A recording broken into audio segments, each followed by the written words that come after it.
Seriously, there's there's nothing connecting this. There's maybe, it's hanging on by a thread. That's the strongest part of this back piece now.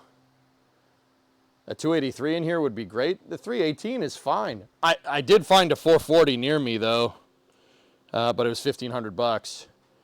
It's not in the budget right now. That doesn't mean there won't be 440s around later. This thing would be cool with a 440 in it, just for the wow factor. But our fuel economy would go in the trash, dude. Do we have space news today? Cheeseburger. I'm kind of in the middle of this. If you have any questions about space news, just ask, dude. There's really not much in the cycle today. A WB-57 was booked for Starship for the 21st. So that's probably when Flight 9 is going to go. But I'll be honest with you, dudes, I can't guarantee that I'm going to be there because of the whole wedding thing, you know? Anyway. So I can sawzall that right there. And then we just got to get at these other welds over here. So let me get my mask back on. Mask, hearing protection, glasses. Let's burn this. We'll maybe switch to after hours when we'll maybe switch to after hours when this is done. I really want to get this done. I wanted to. Guys, I'll be honest, like, okay, just on a quick side note, I don't want this car to be a 10-year project. I want to get it done.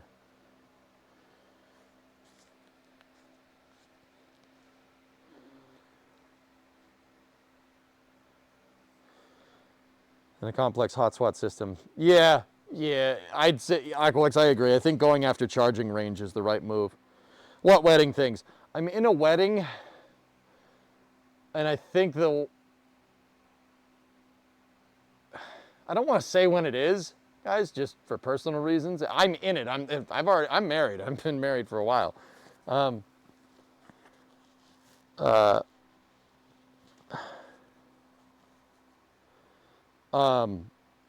And if I said, guys, basically, because I don't want to say when the weddings, I want to leave a nominal range open and stuff because privacy. If it's the 3rd or 4th week of May, I can't go down to Boca Chica, but that doesn't mean we're not going to cover it here. I just have to be here. Good luck with that. So yeah, that just means that I'll cover Starship on my stream. It'll be great. All right, let's get to this. I just got to brush off over here, and we got to figure out where those dang old spot welds are. Oh, I can see them. There they are. How much of that is? It's these three. These three, there's 3 pinched right here. So this on the other side is not here. Yeah. Cut that all out.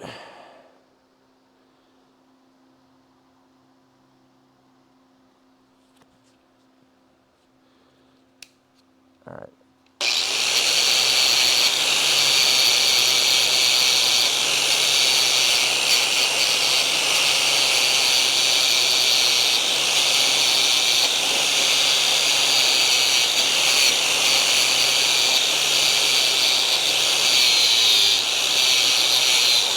All right, can you guys see those? 3 spots. Let's get it on the other side.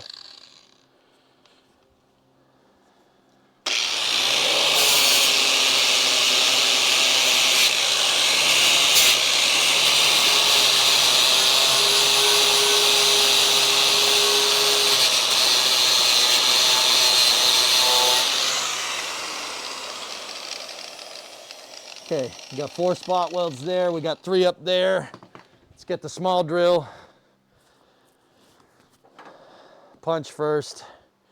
Here, let me zip you guys down. Going down.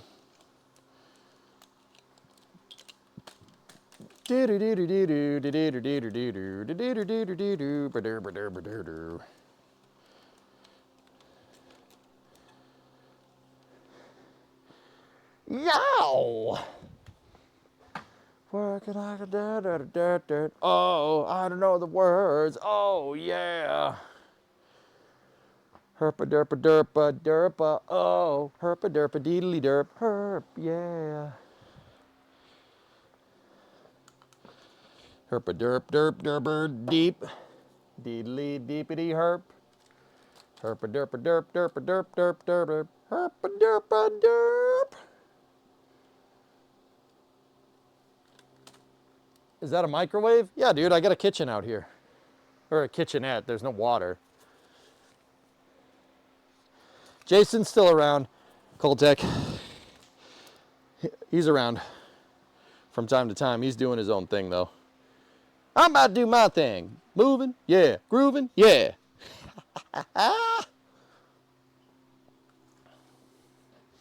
Man, I have no idea how we're going to get at those. That's going to suck.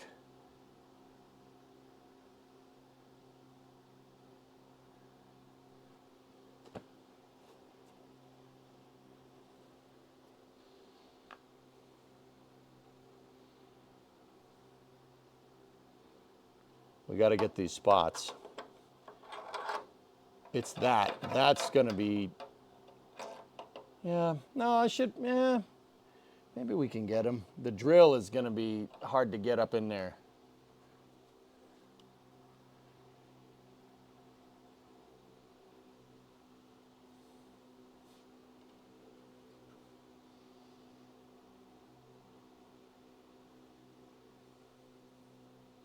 Well, I don't want to cut them out, Flykin, because when we get new trunk extensions, that's the trunk extension. You see it right there? See this little bit? It's not lined up, but it looks like the rear fascia panel, the quarter panel, and the trunk extension are all sandwiched together right here in this big old pinch weld. See it? At least I think. Nope, it's not the trunk extension. This pinch weld is just, well, hang on. Oh yeah. No, the trunk extension is tacked to it. Oh boy, we're gonna need quarters. We're gonna need rear quarters. That's gonna be sucky to freaking fix. Yeah, see this big old pinch right here?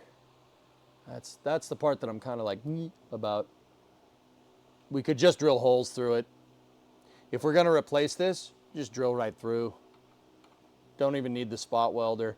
I'm not worried about the trunk extension here. That trunk extension is gone. It's totally rotted. We can't fix it.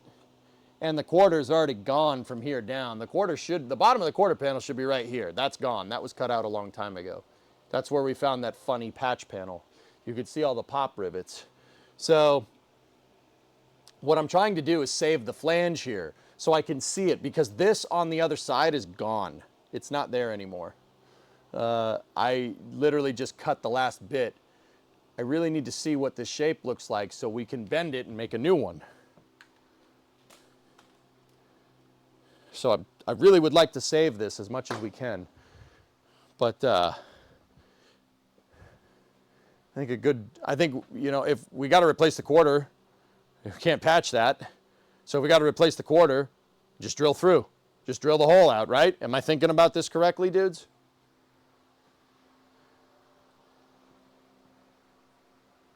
Cut the rear fascia panel and bend it in, out of the way, and then drill them later.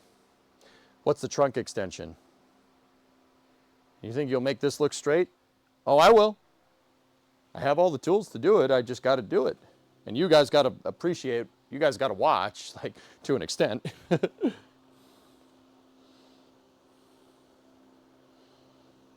Yeah, getting at that pinch is going to be a pain in the tuckish.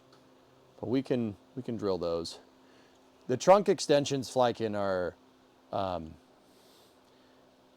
they're a structural piece that connects the trunk pan to the outer quarter. It's a connector piece here. It's flat, and you can see it right there. You can see the flange. I would cut the pinch off and go from there. cut the pinch, cut this piece? Yeah, maybe. Nah, give me the drill. Let's see if, let's attempt to do it right. Attempt, okay? We'll attempt to do this correctly. So let me actually bring you guys down here. You guys got to get on my level. You know what I mean?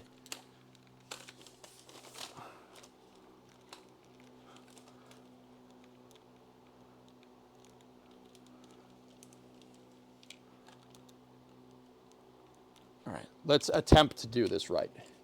So we could start with drilling these spots.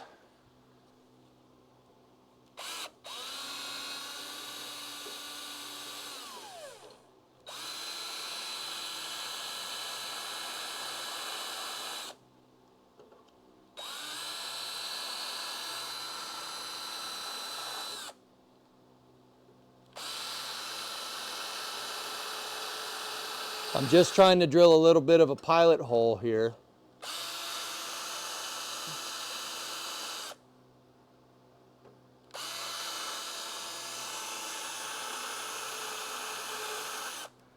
Just enough so we can get at it. Now I'll try to drill these this way.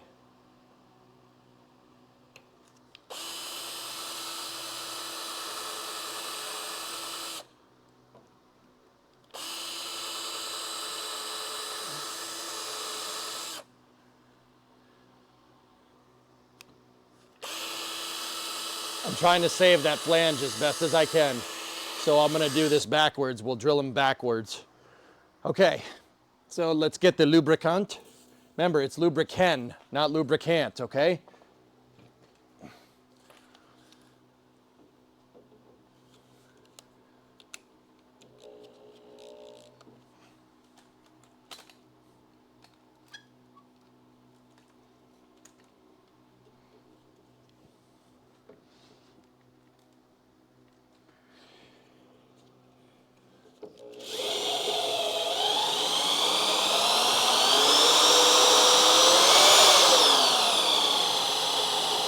Got it. I got one. All right. Come on, baby.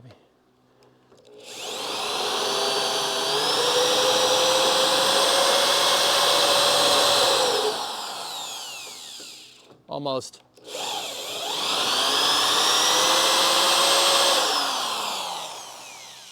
It's good enough. Oh, come on, you.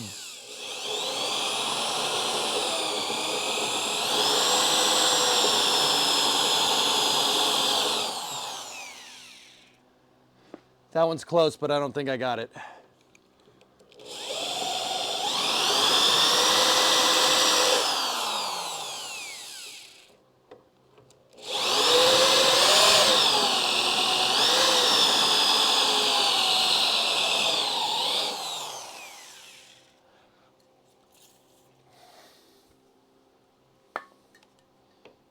Almost.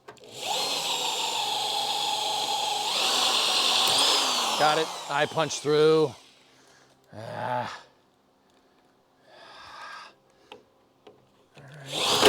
Hey.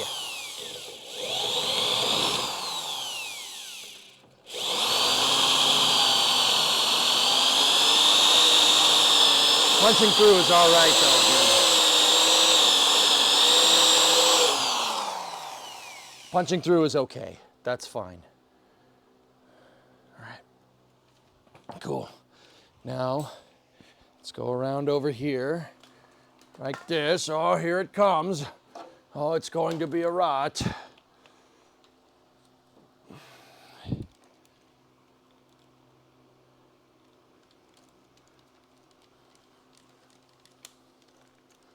Just got to get those three. Ready?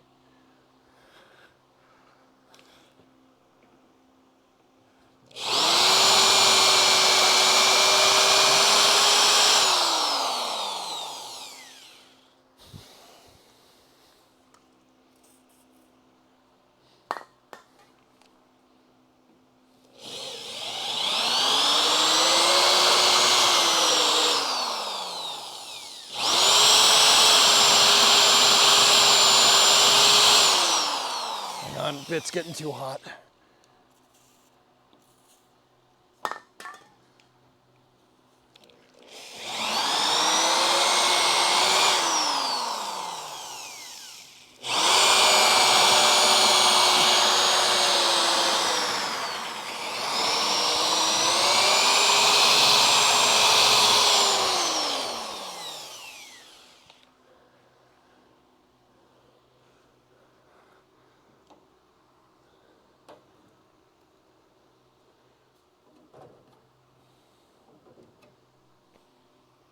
All right, where's the press? Where's the punch? I need the pry, the thing, the you know, the thing with the pry and the claws and the beak. El Diablo. I think it's Mexican for like a fighting chicken or something.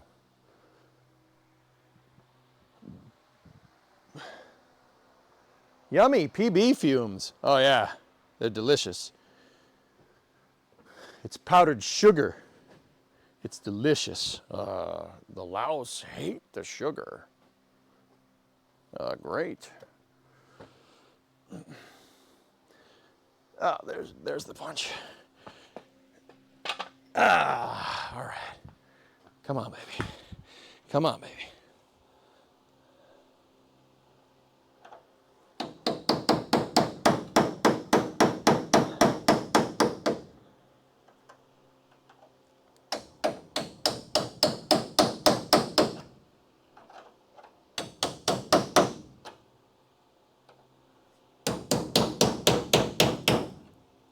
I got one.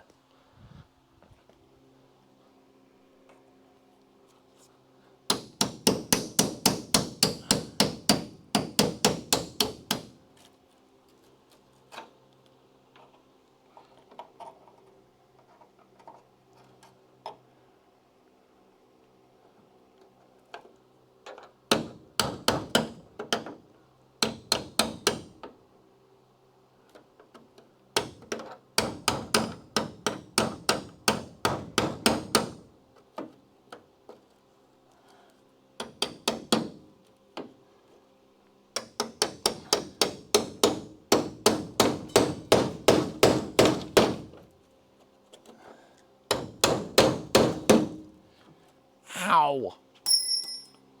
Who put this rusty car here?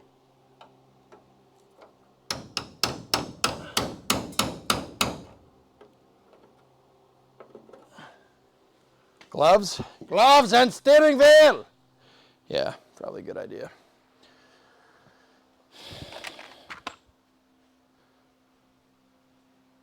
Was that Serpico up on your wall? Scarface.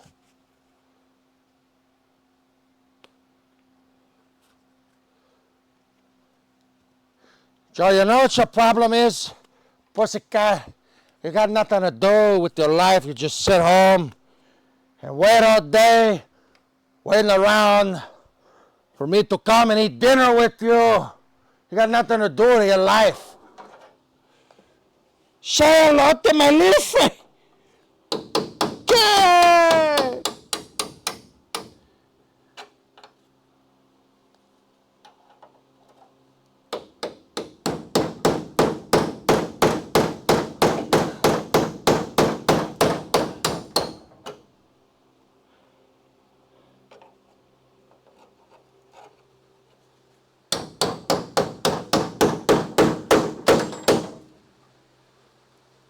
Almost got it. I'm gonna need it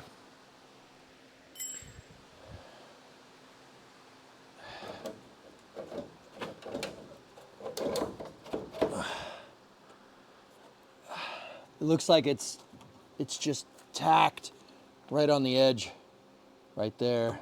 Either that or it's filler. I can't really tell.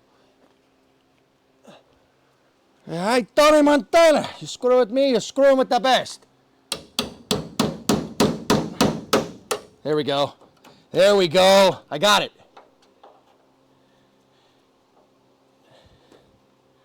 Yeah, there ain't much of this left either. Ain't much left of that. Wow. There we go. It's off.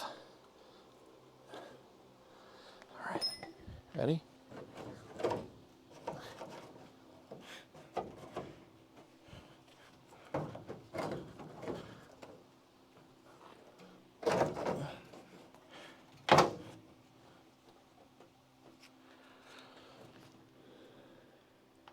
Okay. All right, we got it. Just had to open up the seam a little bit. I'm worried we're still connected right there. Yeah.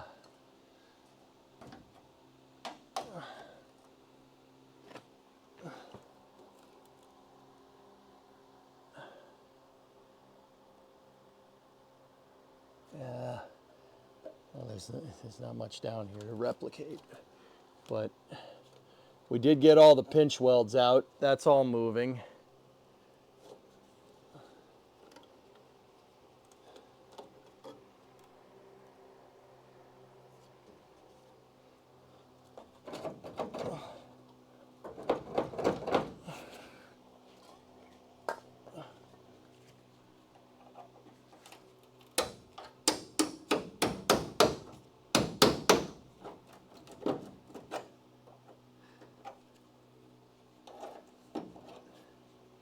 Spot weld. There's a little tiny spot weld right here. That's hanging on by a thread.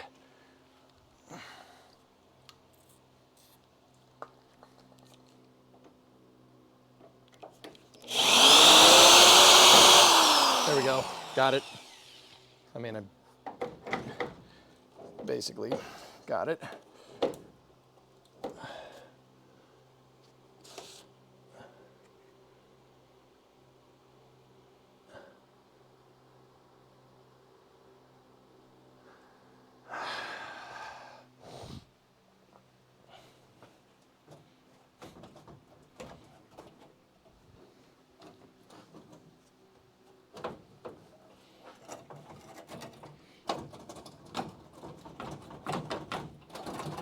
I'm just trying to see where she's still connected.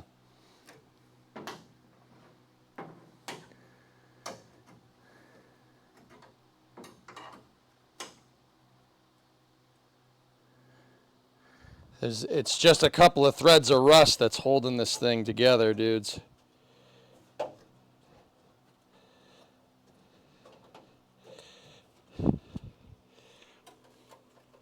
All right, let me get a couple of snips.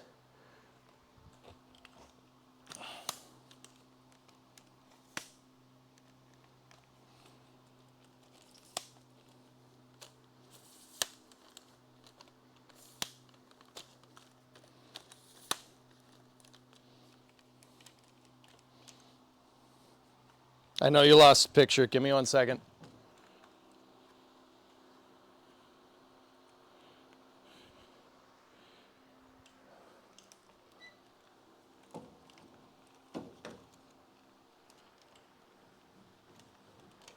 So it's just that seam right there that's holding this whole thing together, dudes.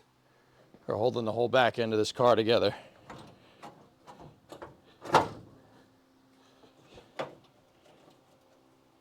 There's a little bit of structure right there, but it's rusty and we ain't saving that, so.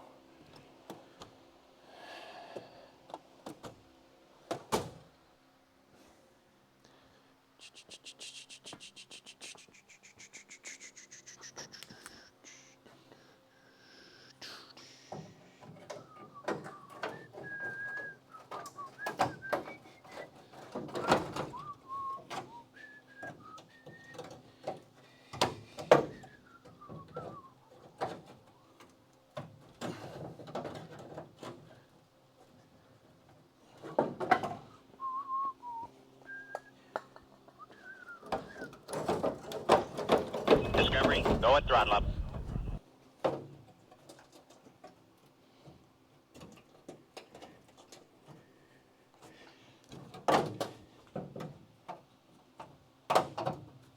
Okay. All right, dudes.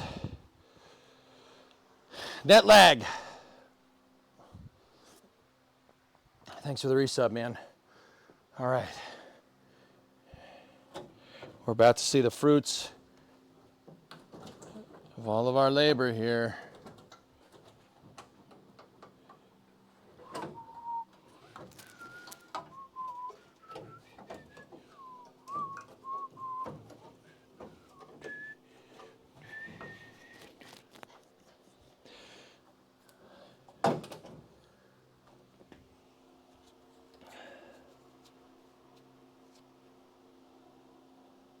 You know what? How much do we have to grab at here? We got to drill out, I don't know, maybe 10 spot welds, maybe. Or we could just zip this thing out. Just make sure I don't hit anything.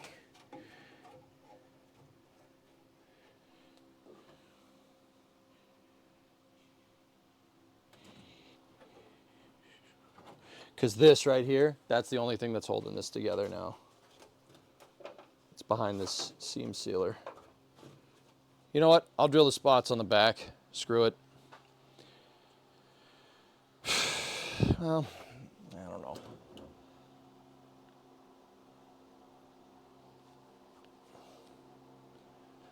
I don't want to cut at some of the...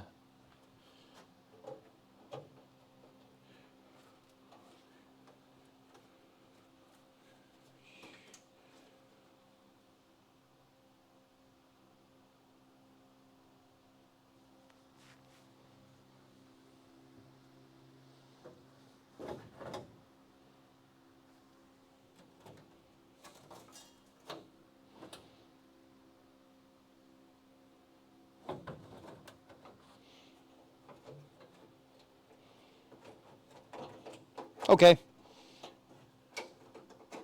I made up my mind.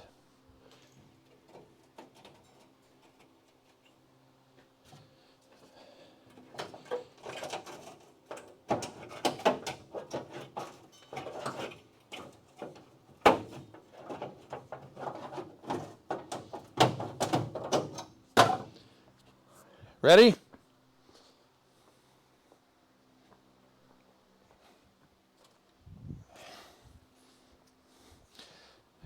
See, if we had a good trunk pan and everything, and it looked great, and everything was fine and happy, I would not do this. The only reason I'm doing this is because there's nothing left down there. I drilled out and I was very careful and I measured all the spots that mattered. This spot don't matter no more. That's why we're going to do it this way.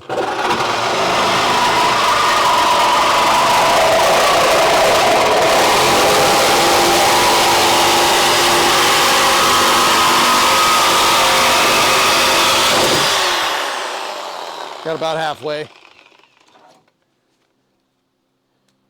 What, is that thing loud? Huh. You guys said it wasn't loud before. Oh, maybe that was something else.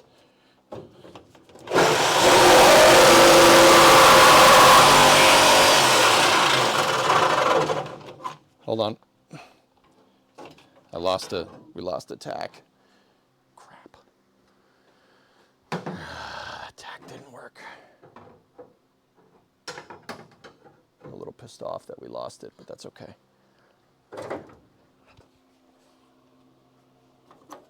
What am I stuck on? Nothing. All right, let's get at it from the other side. Headphone users. Headphone users.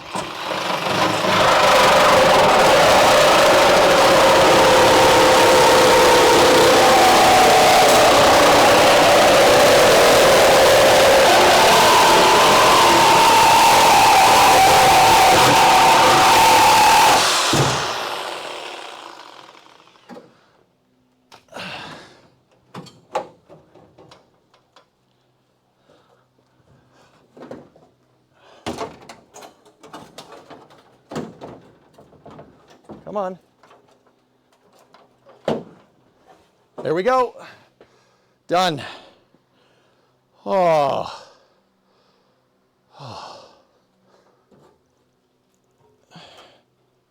Huh. Nice.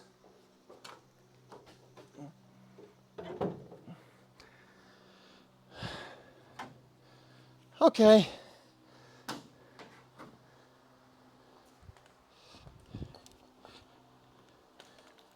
Out. Oh man. Yeah, see? There was nothing holding this. We could have, like, if this was nice, we would have drilled all these spots out. It's nothing, it's not even connected. So I just took the whole damn thing out. We cut it on the seam with a trunk pan. Sorry, that was loud, dudes. The angle grinder wasn't loud, so I assumed that this one wasn't as well. That's my fault.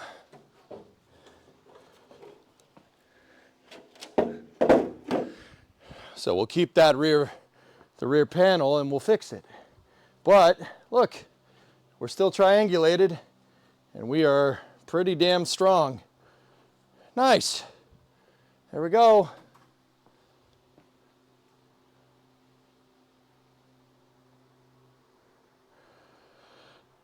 I'm a little pissed one of my tacks came undone, but I don't think we lost that much structure.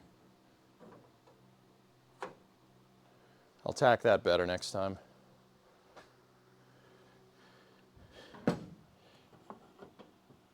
In fact, let's do it now while it still fits. Okay, there you go. Well, that has not been off of there in 56 years. We are slowly but surely getting rid of all the frigging rust. Slowly.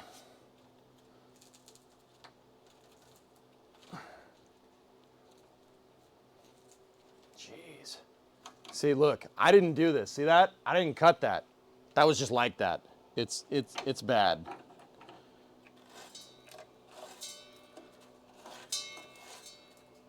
That's not great.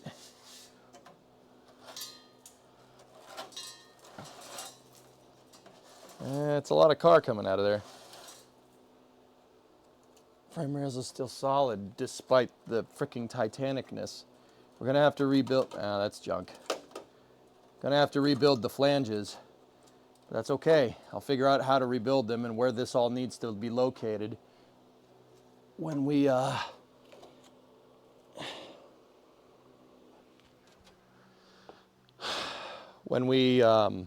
words.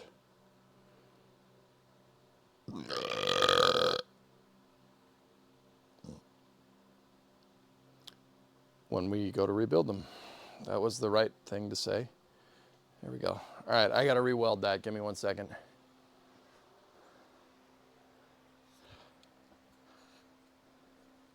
Are you sure this is how to change a light bulb?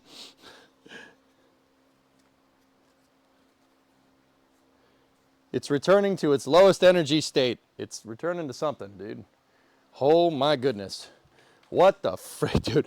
I just sat back and looked. What the frick did we just get ourselves into? Oh no. Oh, the back of the car is sitting on the ground over there. That's like his stomach blood on the ground back there. I mean, I'm no doctor, but you know, with cartilage and bones, I mean, it was like one clean chunk. Let me get the welder out.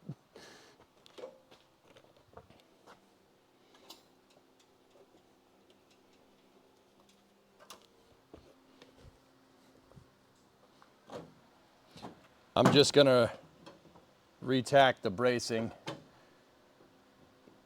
See if we can just get it to the position that it was in.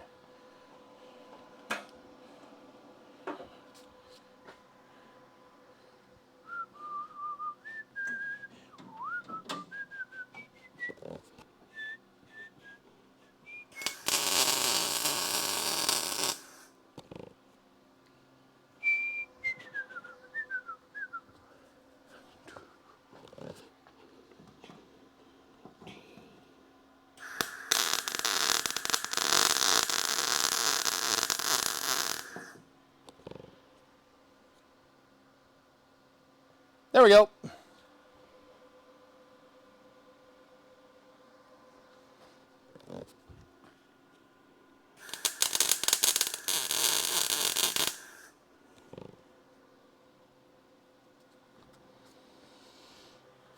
Now, I'm not gonna lie to you. You're really not supposed to, you know, that's supposed to not come apart during your disassembly, the bracing, but it looks like we had enough in here to keep the structure. And look, this, I mean, it's wobbling, but it's still pretty strong. This is the weakest part right here because there's no trunk extension connecting it because we took it out because it was, the only thing connecting it was Bondo. Dude, this is nuts. Wow. What can of worms did we friggin' open here?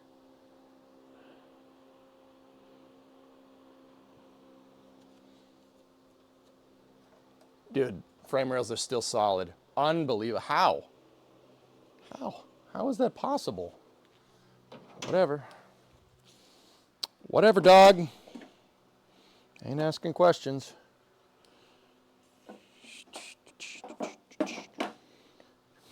That's sick.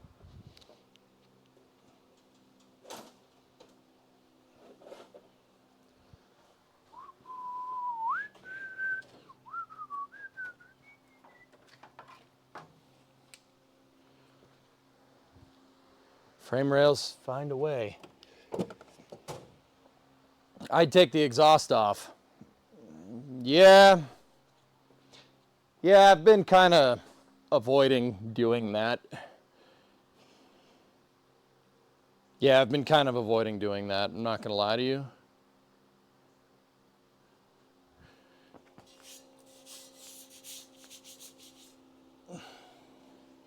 At this point, I'm not entirely sure if that the exhaust isn't holding the rest of the car together.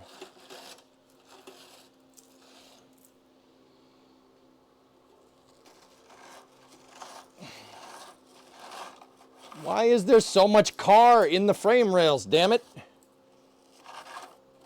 Ah! Jeez.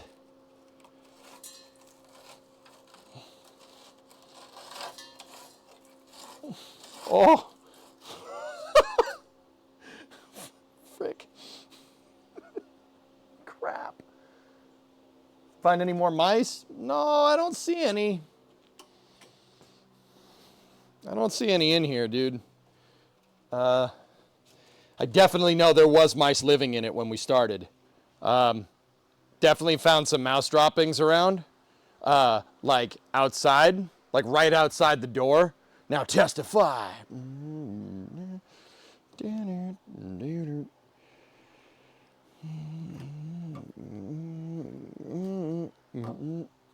But I don't know, it could have just been a mouse that was outside. But there was a big fucking mouse nest in here.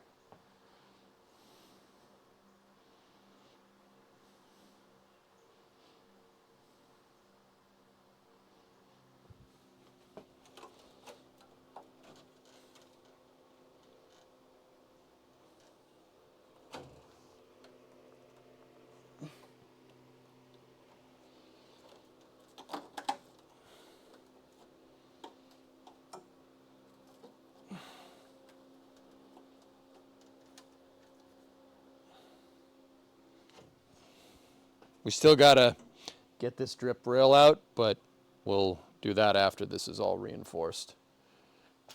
Because I gotta replace that. That one looks okay though. Homeboy went to town with the freaking spots over here. That's probably why this one is okay.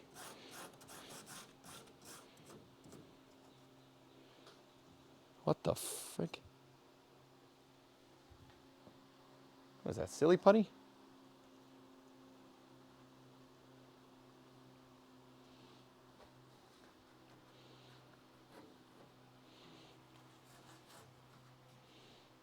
Dude, overall, this flange, I thought that flange was toast.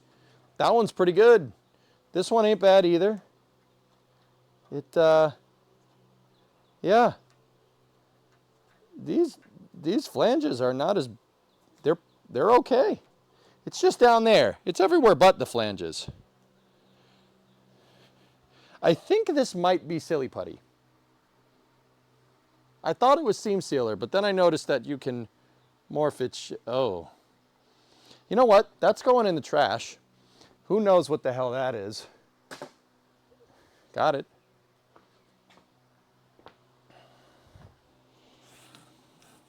Nice. This is all good, man. This is good. From here down, though, we got some problems. Eat it, you coward. No.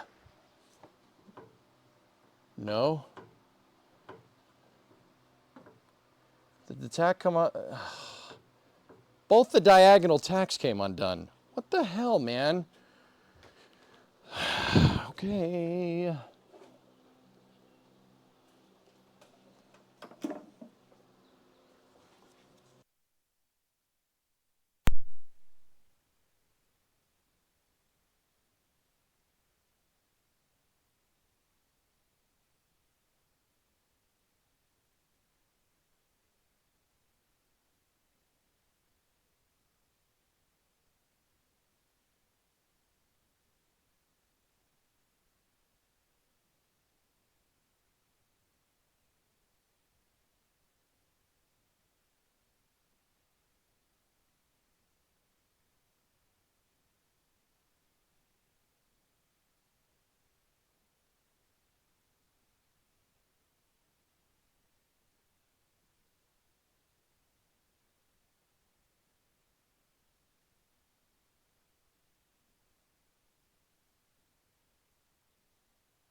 We're probably back, but it's probably buzzing.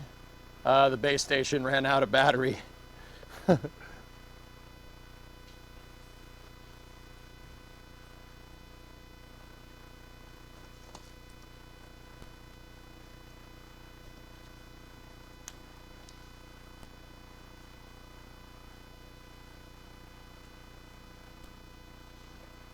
I'm sorry for the little bit of buzz that's going on. We keep getting less and less car. Well, yeah. Jeez. Dude, that was a lot of work. That was a lot of work. Sounds fine? Good. Yeah, see, this is what I was wondering. I was wondering how much up and down play we'd have. But this one, that one ain't moving because that, what's left of a trunk extension is still holding that together.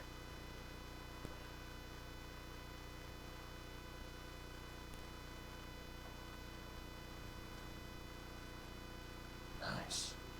Nice, dudes. Seriously, this is not bad considering the amount of work we did. We're gonna have to clean up that rear fascia plate. I don't know how the heck we're gonna do that, but I'm sure we'll figure it out.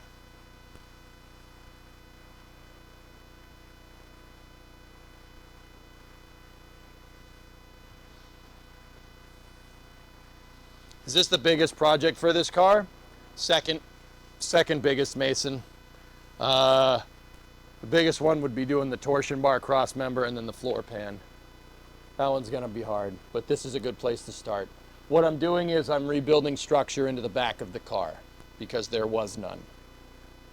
I mean, actually, there was a good amount of structure here, but it needs to be rebuilt, and that's okay.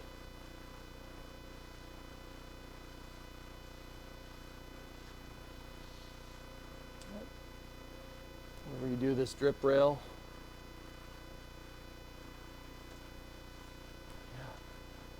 Yeah, man, it's gonna be sick. Redo this drip rail, plug that back in. Once that thing is good, do the pans, do the extensions, rebuild the rear frame rails.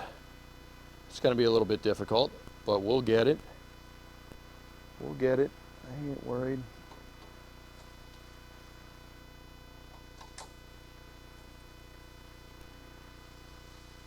Wow. That's cool. I've never gone this far with a car before. I've never done something this nuts. Ever. But this is ambitious, but we'll do it. We'll do it. And when it's finished, it's going to be insane.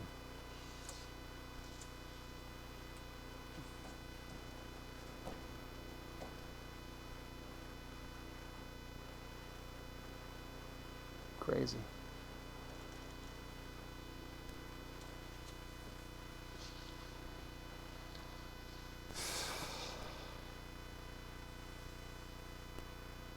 You got this. I'm not worried. I got all the heebie-jeebies out when we found all the rust. Hey, buddy, I hope you're having a good day working on your car. I spoke to my dad about what you said in the past about wanting to learn more about hydraulics. He's in that business for almost 60 years, so he's retired. I'd be glad to teach you about hydraulics if you're interested.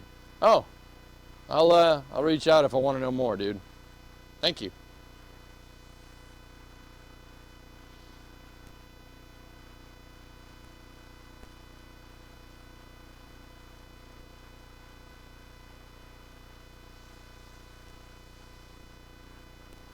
Adding a giant detachable crossbow to the top would be fire. A crossbow. No, that's okay, man.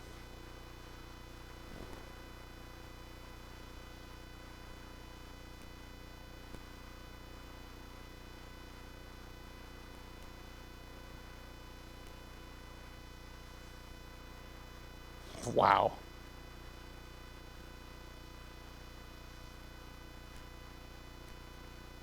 I want to keep going. I want to keep going, but we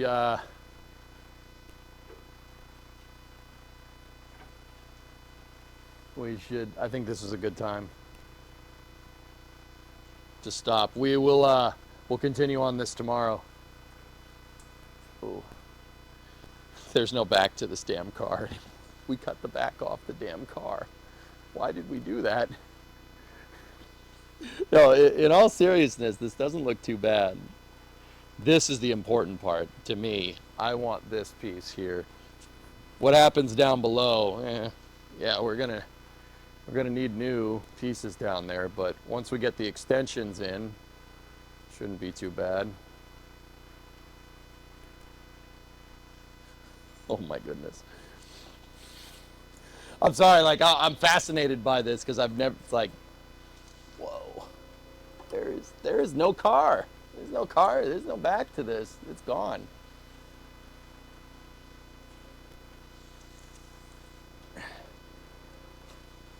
That's so cool.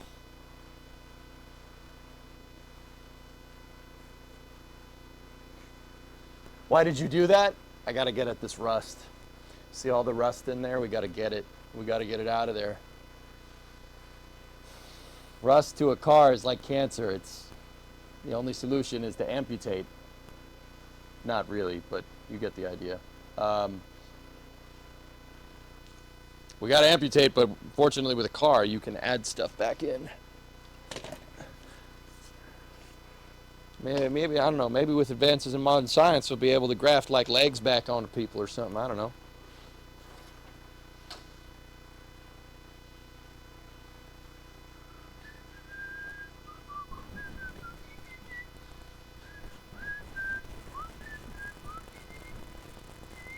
Cut it out and replace it with new metal. So Zane, I have, what do I got coming for this? I have a new pan coming this week, new trunk pan, new trunk extensions. I have a drip rail and a new rear cross member coming.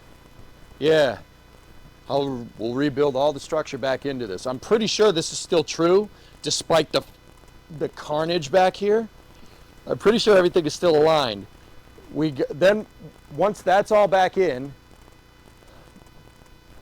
we'll start working on the rear fascia. We'll clean it up, paint the damn thing, cut the old cross member out, what's left of the old cross member on that thing, cut that thing out, put the brackets back on, remount, we'll re-weld the rear fascia back into position, right, as best as we can, and then from there we'll do the quarters. Hopefully I have enough money, we have enough money back by then. And then once Once the quarters are done, that's when we'll start getting at the wheelhouses. We get at the wheelhouse, we rebuild that, the whole back of this car becomes rock solid.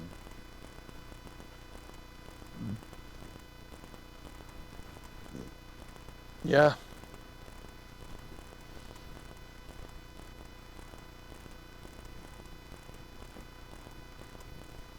Yeah, but we'll start with the trunk pan. We get the pan back in, reinforce everything back here, trunk extensions, rear cross member, and then once we have enough structure built back in, yeah, rear fascia will go back on, new drip rail, then we start cutting out the rot out of what's left of the quarters. And then from there, we move to rockers, then floor pan, and then actually rockers, torsion bar cross member, and floor pan, and then we're done. Then that's it. This car's good to go. That's what I mean. This is the second biggest thing. The biggest thing, one of the biggest things that we need to do is cut out the old the torsion bar cross member because there's nothing left. Damn, dudes. We did work. I'm so happy. I mean, there's carnage under here, but that's pretty cool. One parts. The pan, the extensions, the drip rail, and the rear cross member are coming this week, guys. So, yeah, it's the shipping company said it's going to be Wednesday or Thursday. So, I'm thinking we hit this again tomorrow. We'll do a Space News tomorrow, though. I mean, we could just still do a Space News now. We got to get the pan out. We got to get the trunk pan out. Yeah. Get the trunk pan out, get the vent lines out, move the rear harness out of the back of the car.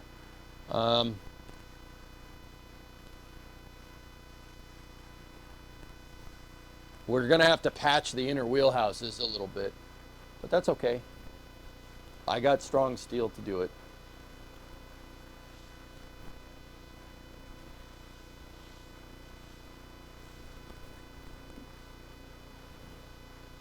This is cool. This is cool, dudes. I hope you guys enjoy it. I think this is super neat. I'm super excited about this. I'm not gonna lie, this is neat. Well, that's pretty neat. How neat is that? Do you guys enjoy it? I mean, I know it's not gaming. I know it's not Kerbal. I know it's, you know, it's not workers. But this is cool, man.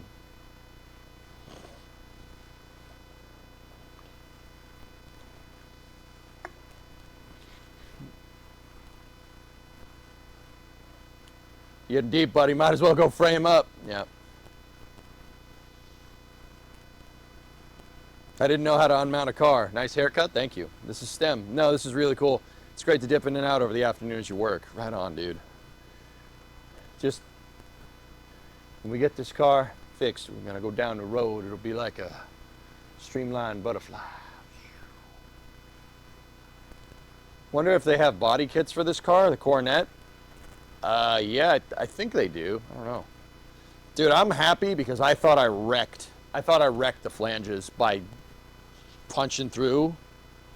But no, they're actually okay. Which is good because that's saving this piece right here is less work for us.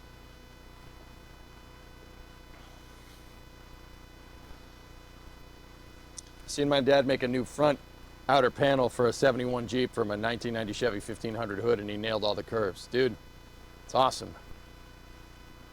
It was permagum. That knob stuff was permagum. Oh, all right.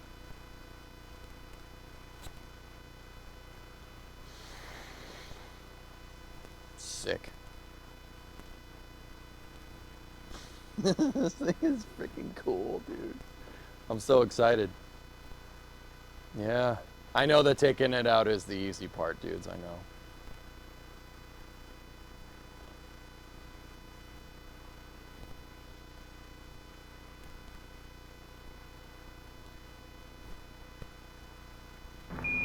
Houston, Tranquility Base here. The Eagle has landed.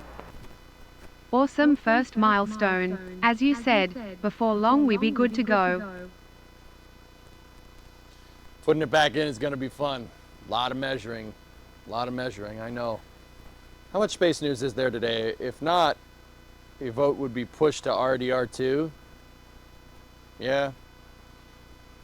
Yeah, I think we might be able to do that. I really want to keep working on this, man. Kind of want to get that reciprocating saw and cut a lot of the trunk pan out. I don't know if we should, though. The trunk pan is the only, what's left of it is the only thing that's keeping the frame rails true. Oh, you know, that's what we should do. You know, that's going to keep the frame rails nice and straight. What's left of it, there's still some structure in there. It's not a lot, but it's there. Even if it isn't a lot, it's enough to hold them true. What we can do is we can mount the rear cross member, rebuild all this, weld that sucker all back together where the rear cross member goes, and then we pan the thing. Then we cut the trunk pan out. Yeah, it's a good idea. I think that's what we should do. OLM roll window starts in 3 hours. Well, we do have a Starlink launch, don't we? We need cutting discs? I have them. They're on the welding cart. Why, you guys didn't like the reciprocating saw? Too loud?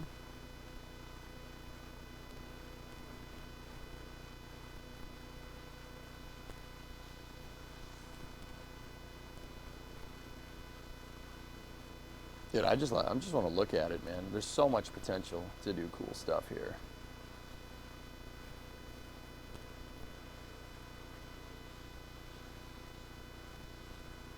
That was so cool.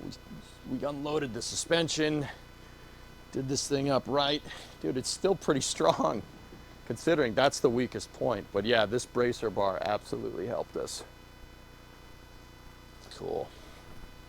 Starlink in 1 hour and 48 minutes. It wasn't a reciprocating dingle arm, but you liked it. Hey man, what's to say here about Starship possibly taking off in a week or two? Phil, I've heard the 21st, in which case I'm not going down this time. Too close to a wedding for me that I'm in. Can't miss that. So I'll cover it here, but yeah, it's looking to third week of May. Also, the back of my car is missing, Phil.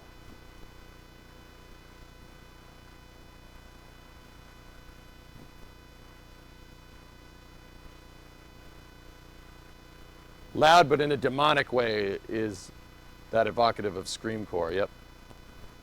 For show. Well, the back fell off. Well, don't worry, guys. The back has been removed from the environment. I assure you, this is not something that happens all the time. It's very weird. Very, very bizarre. It's not something that happens all the time. Don't worry, the back's been removed from the environment.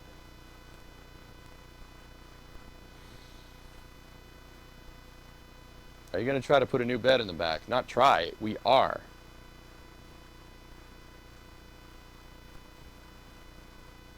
No, I heard that. I think it'll be all right. Was the back supposed to fall off? No, it's not supposed to fall off. That was very peculiar, I'm telling you. It's a very weird thing.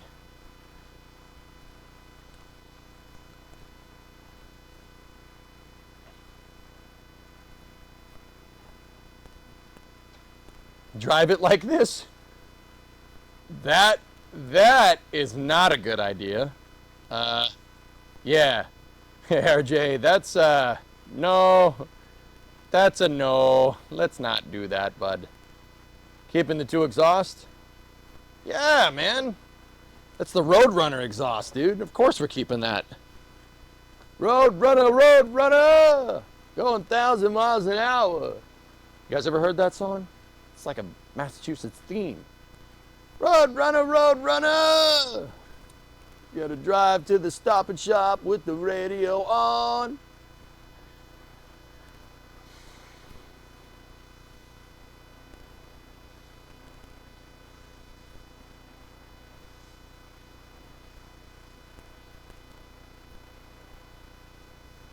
Yeah, Zane, right? Now that it's off, it looks way better in a sense of it looking easier to replace the trunk. I thought it was going to be way harder. It's like, and these cars aren't rocket science, dude. They're simple. They're simple. They're simply made. They're not. They're easy to manufacture. Like, that's the truth, dude. Yeah, it's not bad at all. This trunk's gonna be easy. We just gotta do a lot more spot weld drilling up in there. We gotta drill out the spot welds all over the frame rails. Yeah, because the trunk pan goes all the way up to that hump up there. We gotta remove the spare tire rack. I gotta take the wire harness out. Yeah, the trunk pan goes all the way to here. It goes all the way in there, and then we'll pull this one out. And you know what the cool thing about it is? You know what the cool thing about it is? There's still good metal on this trunk pan. It's not a lot, but there's still pretty good metal here, here, and here. I'll cut it up. We'll cut it up and use it to patch other parts of the car. I'm not even kidding. Ship a Theseus my ass. Operation Human Shield my ass. No, we'll part of the pan that goes up over the rear end. That's good metal. We'll cut that out. I'll cut out the metal. We'll use it somewhere else. I mean, most of it is not good metal, but some of it is.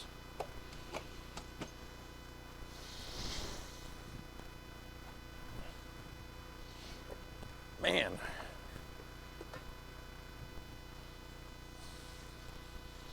Replace that trunk pan. Yep. I became a car YouTuber. Yeah. Still like space though. Replace the trunk pan, there's no good metal. Yeah, that's what we've been saying, dude.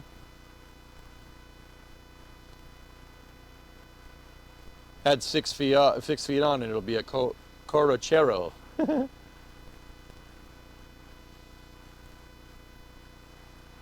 How much is the trunk pan? I thought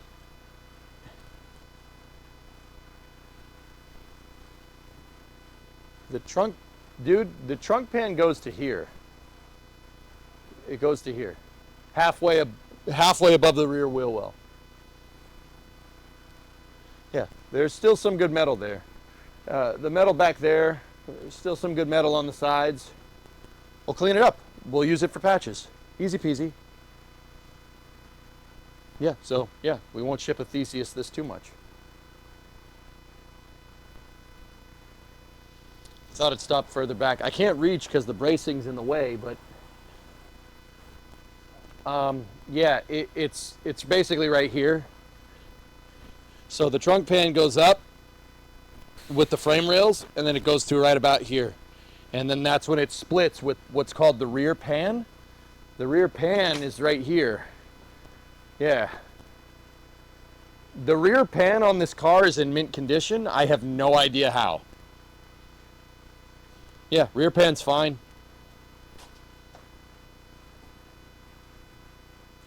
I'm not sure how that happened.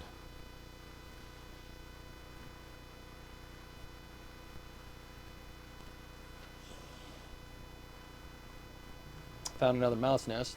That's good. It's in the C-pillar. It's great.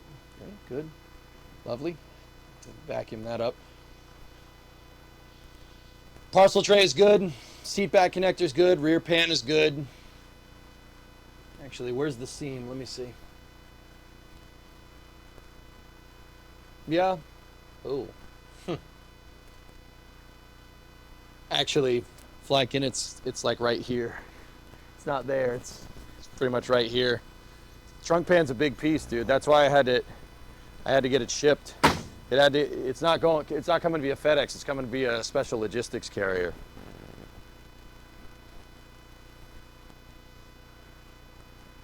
As an example price point, what is the price of the trunk pan? $270. The price point, the trunk pan's 270 bones, guys. But because it's freaking gigantic, you have to pay a lot of. There's a handling charge because it's too big. So, $200. So it's not $269. It's $469 because Because, yeah. If you excuse me, mates, I'm going to have myself a celebratory beverage here.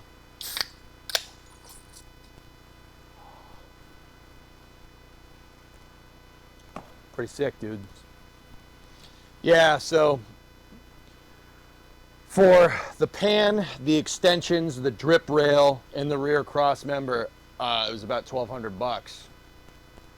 It's about $1,200, man. I'm putting my money where my mouth is.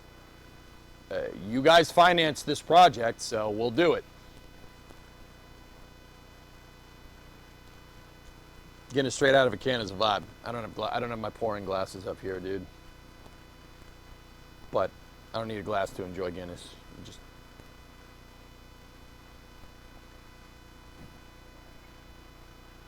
It's like drinking a loaf of bread. Oh. Is that a harp? Nah, Guinness, man. I love Guinness. Guinness and Yingling are my two big ones. Dude, I gotta take pictures. Hold on. We need to document this. You have money in your mouth? No, I said I'm gonna put it where my mouth was. That doesn't help. Whatever.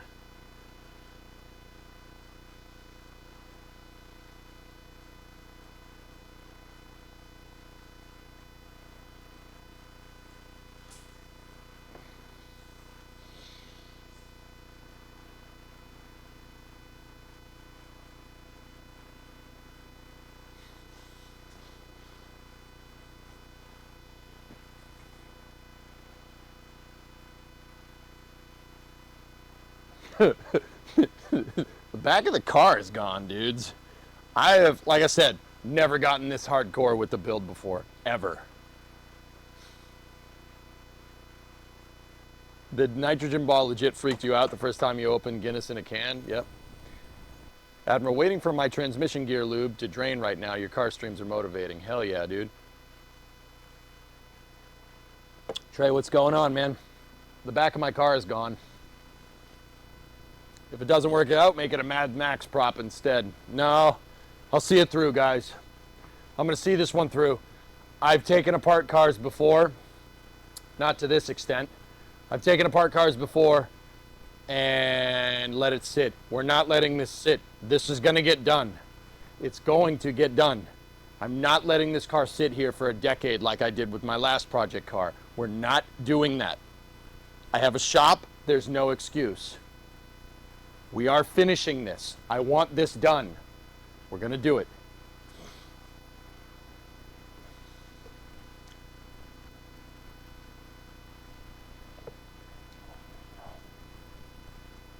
What's the deadline? I don't know. I don't know what the deadline is. It really depends on how much I can recoup my funds, how quickly we can buy all the parts that we need. If we're going to get screwed by that $200 shipping charge every freaking time we go to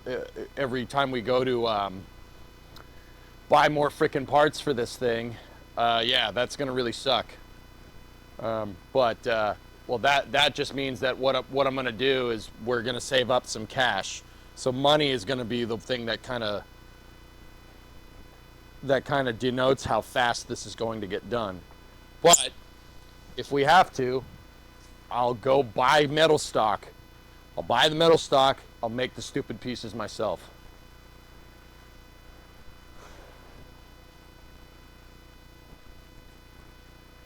Turkey rod by Thanksgiving. I want to get it done by the end of the summer, guys. It's probably not going to that is an ambitious goal. I want this car structurally sound by basically September 1st. Like structurally perfect. I want it perfect. Metal wise. I want all the metal work done by then. The reason why is because when all the metal work is done and everything's sealed up, we can put it outside and it's not that big of a deal. This car needs to be running and driving, at least yard driving capable. I mean, you could yard drive it right now. You wouldn't get very far. It doesn't have the fuel tank.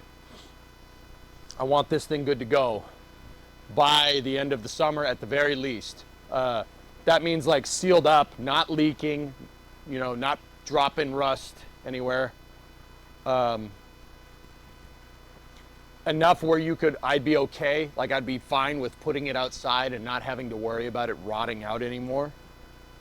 Just because I'm not keeping the 59 outside in the winter. Absolutely not. So this is my summer car. That's right. Did you get the engine stuff figured out? Dude, the engine runs. Yeah. It has Admiral, something's wrong with one of the lifters, but I put Marvel Mystery Oil in and it got rid of the lifter tick. That 318 is pretty good, dude. I'd say that the drivetrain on this thing is pretty good, except for my freaking transmission pan that I can't seal to save my life. Next year, Woodward Dream Cruise. Yep. What's in the mystery oil? Don't know. It's a mystery. Do we know what's in it? No, it's a mystery, dude. Seriously, I poured mystery oil in and the lifter tick went away, dudes. Yeah. The ignition is good. The spark plugs are good. Pertronics is working. The coil is working. There's still a ground where there still was a weird electrical gremlin with the ground that we were chasing, but it's okay. Chrysler, best engines ever, surrounded by sadness. You're not wrong, but shut up. What I really want, we need an 8 3/4 rear end. I want to keep this all Mopar stuff. Like, dude, I wouldn't mind keeping the 318 in it, to be honest. What I really wanted to do is a 440, but I do have a 5.7 sitting outside.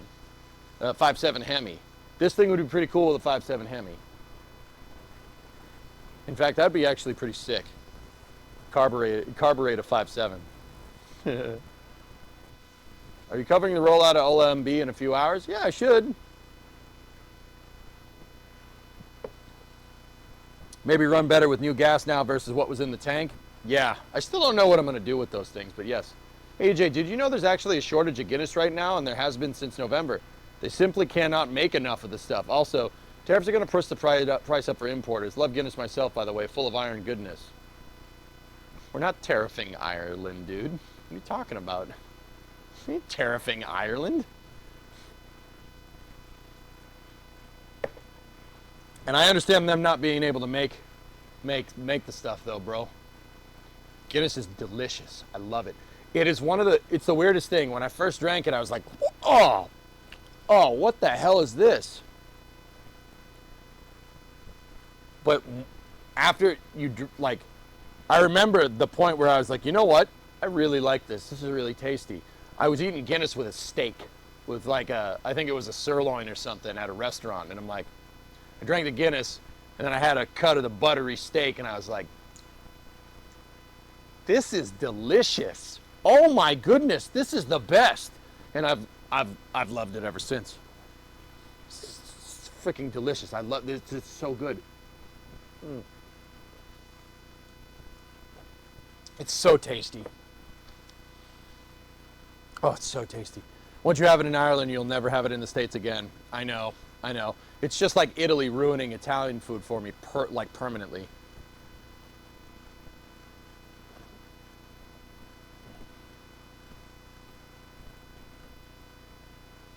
Yeah, but the U.S. has a weird relationship with Ireland cats. I think we'll be okay. Guinness is only good for Irish car bombs. Whatever. Once it's done, you planning to repaint it? I want it this color. I want it B3 blue, dude. That's the color, Erudite. On the back of the, here, let me switch the camera and show you. On the back of the deck lid, you can see what the paint job looked like. That's what it looks like. It's called B3 blue from Chrysler. I think that would look amazing. I really don't like that people ripped off all the build information there, but hey, whatever. Paint it B3. It'll look so good, dude. That whole car painted this color, man, I'm in, dude. I'm in. 318 will make enough torque, yeah. The wife digs Labatt's. Labatt? Okay. Undercoat the heck out of it. We'll pour 15 the thing. Yep. Yeah, I'll pour 15 all the work. All the panels that we put down here are going to be, they have EDF or EDP on them. So they're actually pretty encased. And then I got Steel It primer, dudes, which is weld through primer. I'll get as much rust converter as I need. We'll spray rust converter in the frame rails, seal that all up, steel it on top of that, put VHC on top of that, so the frame rails never rust. Oh. Nice. I want to make sure this car lasts another 56 years, dude. Well, not that it lasted 56 here. Convert the rust to what? There's a paint, actually. There's this thing called rust converter where it's paint and it reacts with iron oxide and it changes color to jet black and it seals up the iron oxide to prevent it from rusting more. Is the frame okay? The frame rail's left driver's side rear frame rail has a little hole in it. I'll take care of it. I got the right steel. We'll patch it. We'll patch it before we put the trunk pan in. Do you have a SpaceX Progress milestone in mind to head to Starbase, Texas for Flight 9? Suncor, I'm actually, if it goes on the 21st, dude, I'm not going. We'll cover it here on my stream. Yeah, it's super cool. Weather guy. I think I have some up on the shelf. Hold on. I have undercoating, rust fix. Here it is. This stuff. So it sprays and it reacts with iron oxide. It sprays clear and then it reacts chemically with iron oxide and seals it completely. We're gonna spray the heck out of this in the frame rails just to make sure the frame rails don't rust from the inside out. That's the big problem with these cars. They rust from the inside out, which is weird because the bottom of this thing is undercoated to hell. But yeah.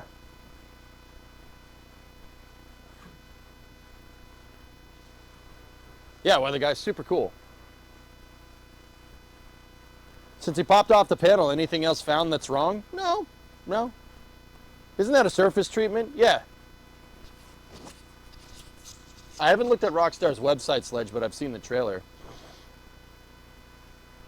Looks like they're prepping the SPMTs for a roll. Cool, cool, cool. Excellent, dudes. Excelente. Maybe we'll do space news while we're covering the roll.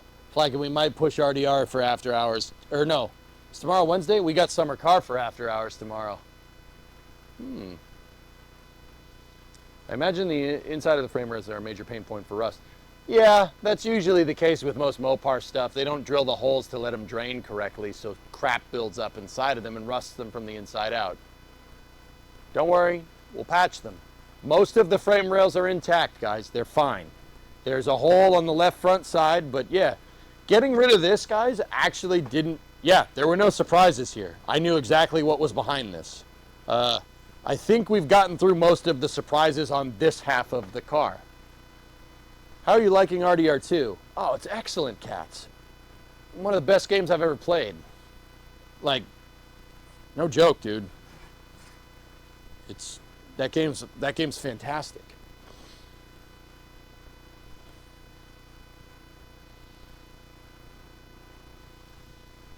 If not, guys, we'll get Pour 15 and we'll paint Pour 15 on. The big thing here that we need to do is rebuild the back of the frame rails. That's the big one. We got to rebuild the backs of these rears. The rear frame rails are fine. Like, the frame rails are 90% good to go. We gotta, yeah, we're gonna rebuild the whole back of this thing, dude. It's gonna be mint. I'll make it stronger than the factory. Because this is all 16 gauge steel, the frame rails, I'm pretty sure.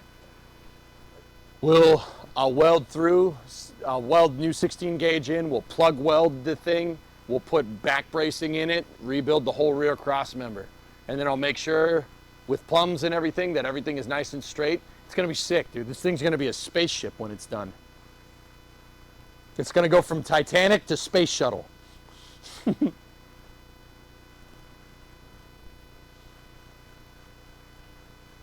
I'm not, dude, you guys don't know how excited I am. This is the same feeling that The same feeling when like you get something working in KSP. Like you did something and it worked. You did what you wanted to do and it worked. My goal was to cut that stupid fascia panel out today and we did it. I'm so freaking happy. How will it compare mass-wise to when it was fresh off the line? With what I want to put back here, with what we might need to redo and rebuild, it should be about the same. Should be about the same, dude. I'm not too worried about that. Last, what's up? Bare metal it and epoxy DTM primer. I'm with you, article. Yeah, good call.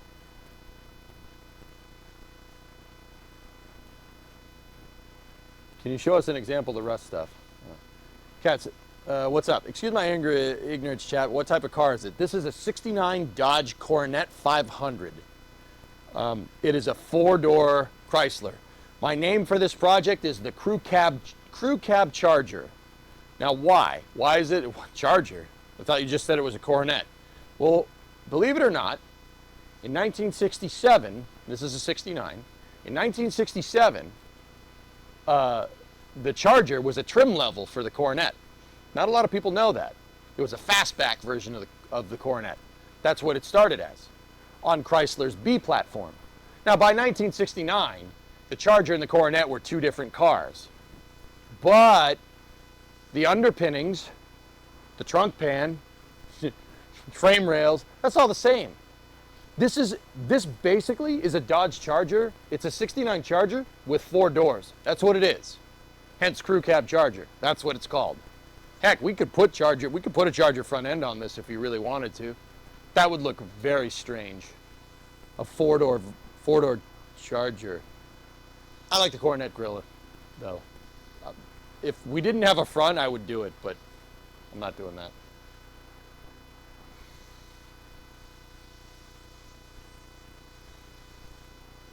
What's the difference between the duplicate? Well, it's rust converter, Bob.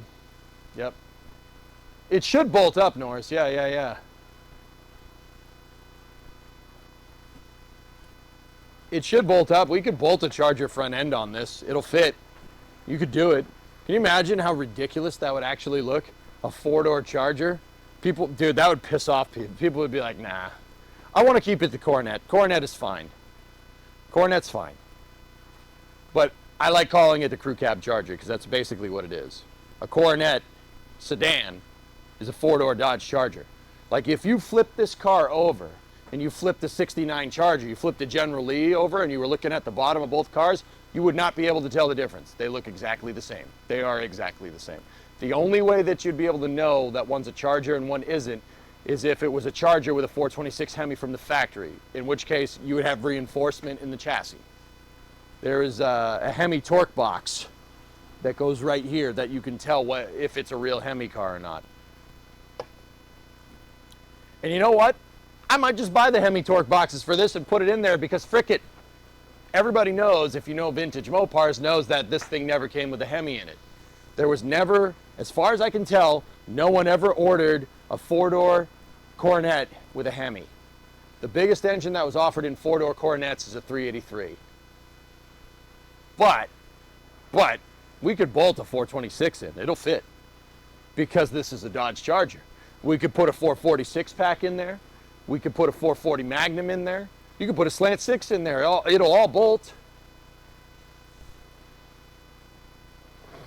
Flip this car over and see what happens. No. not right now. Not right now. Maybe later. Maybe later. And in no way should you advertise that it's a Hemi. Yeah, Norris, I think it's cool. So one thing, dude, one thing that I like about this car, 4-door cars are way more rigid. If this was a 2-door car, this would have folded in half. It would have tacoed a long time ago. But because we have the reinforcement, and if we put Hemi torque boxes in this thing, oh man, with this thing with like a 440 in it, a 440 with a 727 and an 8 3/4 behind it, dude, that would be like a street thrash machine. It would be excellent. No one would see it coming. You pull up and just, hey, what's up? Hey, what's up? How you doing? You know.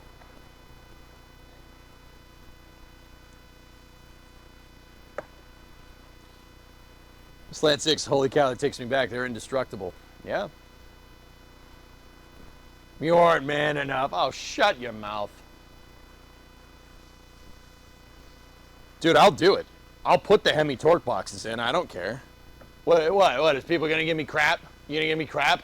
What if I put a 5.7 Hemi in it? Then it has Hemi torque boxes. Frick it. Dude, you can buy all kinds of stuff for this. You can buy 4-link suspensions for this. You can buy independent. You can buy coil spring, coil over fronts for B-bodies. That is the reason why I bought this car. And that's the reason why I'm making this into a crazy project. Because you can buy all the parts for this. And nobody cares about sedans. They're a dime a dozen. You can get them for like $1,500, maybe $3,000 after COVID, but you gonna put fat tires out back? Yeah, man. You gotta have some meat. Like, and we have that much room in the wheel well. We could put a big freaking tire back here. Stock, you could probably, I don't know, 245s maybe. Your dream car would be a 67 Impala. Now that's a nice car.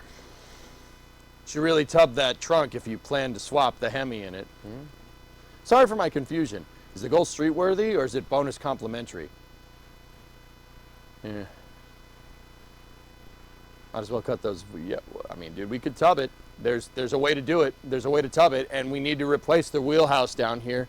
This part of the wheelhouse needs to be replaced.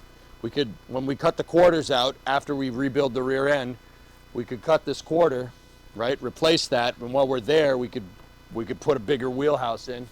They make them. They make big wheelhouses for this thing.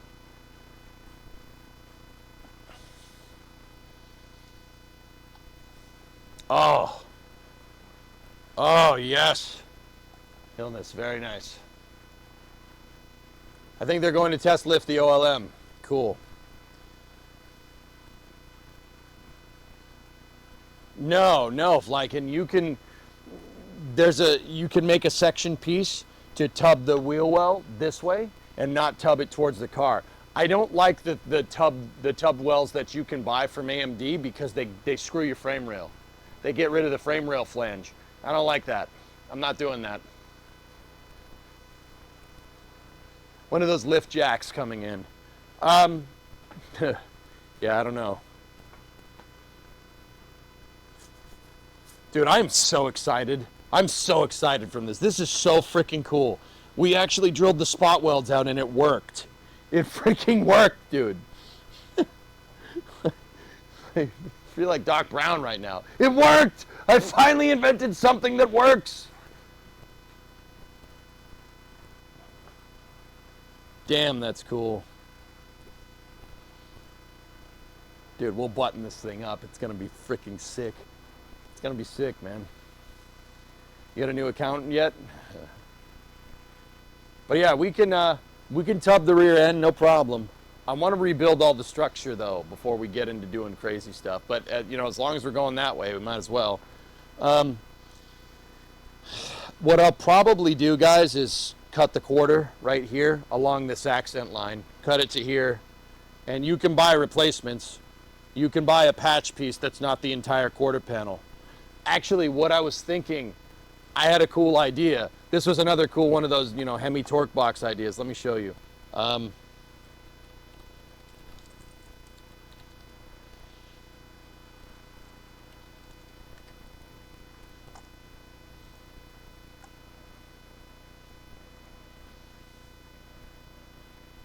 So Classic Industries, here, let me show you. Give me one sec.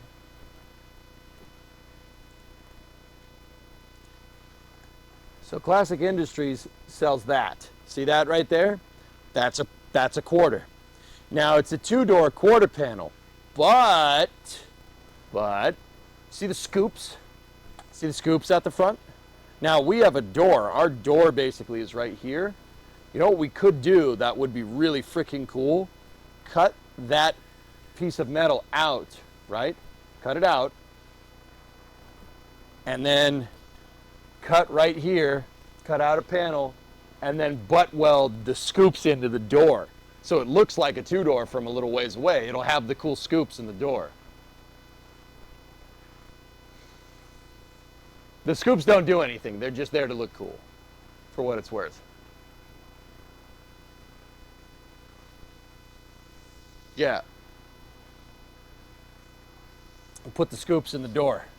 So from far away, it'll look like a two-door, but then people see the door handle. But it'll look like a two-door, which would be cool. That would be really neat.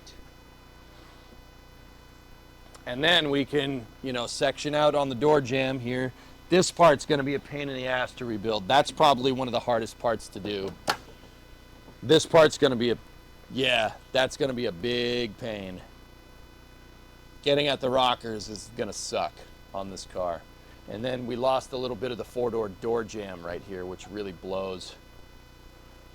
We got to cut all this stuff out, and we got to I'm going to have to make the panels from scratch. But that's okay. We can make them. We have the technology. We can rebuild it.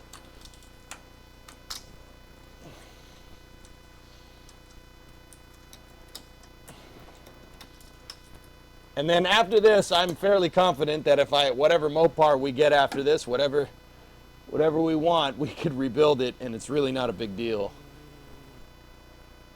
Yeah, get new outer rockers for this. Zap the outer rockers in. Yeah, we got work to do, dudes. We got work to do. I do not like the fake scoops. Yeah.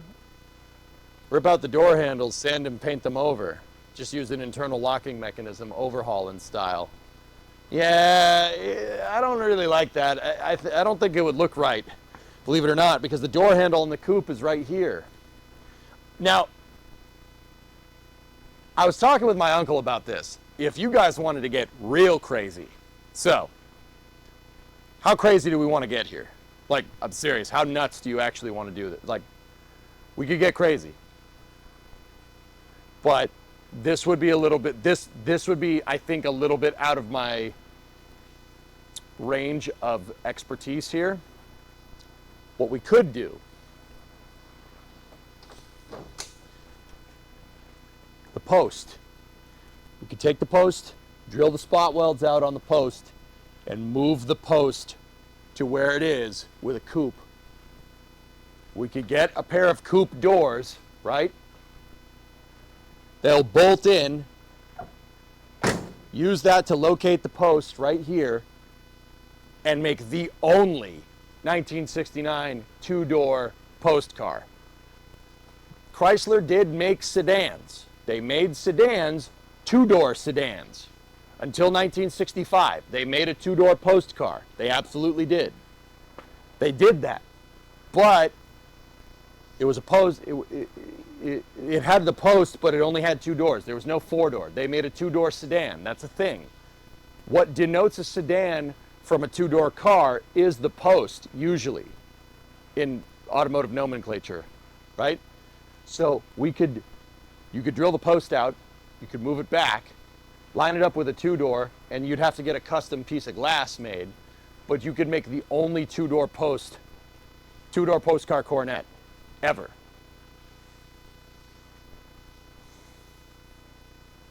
That's kind of cool. What you'd have to do is change the roof. If you wanted to make it I mean, we could do that. That would be cool, but yeah, it would be a little weird looking. But yeah, they would be the only one of its kind. They stopped doing it in 1965. And I know what the next question is. Why not just make it a full coupe? If we were going to do that, we would need to remove all the doors, cut the post out, cut the roof off. It would need new quarters, new outer wheelhouse. We'd need new glass. We'd need to cut the entire roof structure apart. The C-pillar would need to be replaced. They don't make the C-pillars, I don't think. The sedan and the coupe have a different roof line. So, see how this is angled like that? On a two-door, the inner line goes this way. It goes like that. They made it a straighter angle for structure. And you have a reinforced C-pillar that goes up and over and connects to your A-pillar, because there's no B-pillar. There's no post. And then there's a huge structural piece that goes right to here. It's called the regulator panel. And then the quarter hangs on the regulator panel in the jamb. We could do it. It's doable. We would need to cut the roof off the car. That is a little out of my expertise, guys. I'm not going to lie to you. I'm not comfortable doing that. Let me fix the back and then I'll get back to you. What you really need to do is recess pane door match door handles so you almost can't see them. Yeah, let's soft top it. Let's not and say we did. No, I'm not doing that. Nah, goalie. I like the 4-door. The only thing that would make this car cooler is if it was a wagon.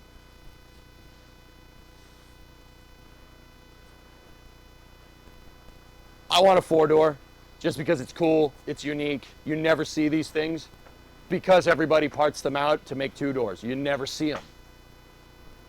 And all the 4-door parts on this car are fine. The doors are okay. There's a little bit of a dent right there, but whatever. Can you convert it to a wagon?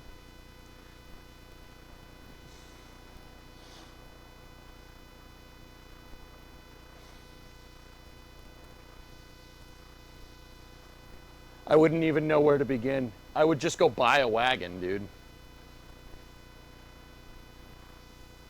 Gonna bag it and make it a lowrider? No.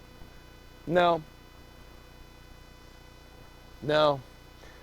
Yeah, guys, I'm good with the 4 doors, to be honest. We could do the 2-door post car. I'm good with the 4 doors. That's fine. I really don't care. Because at the end of the day, the motor that we're putting in is not gonna matter if we have 2 or 4 doors. It really isn't. We're gonna go fast. This car's gonna go fast.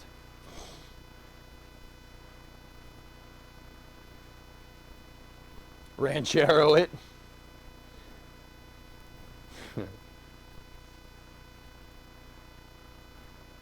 I'm not going to, Shaw. Leave it a 4-door, give it a Superbird wing. I'm not doing that. They did make wagons, Tessa. They made them. There are 69 Coronet wagons. Yep. They're rare, but they did make them.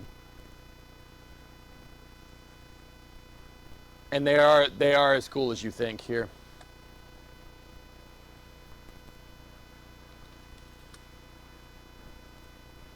Dude, yeah, take a look.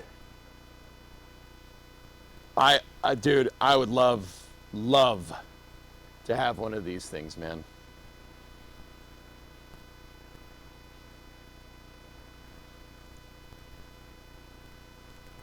The only thing that would make this car better is if we had that. I'm trying to load up a picture.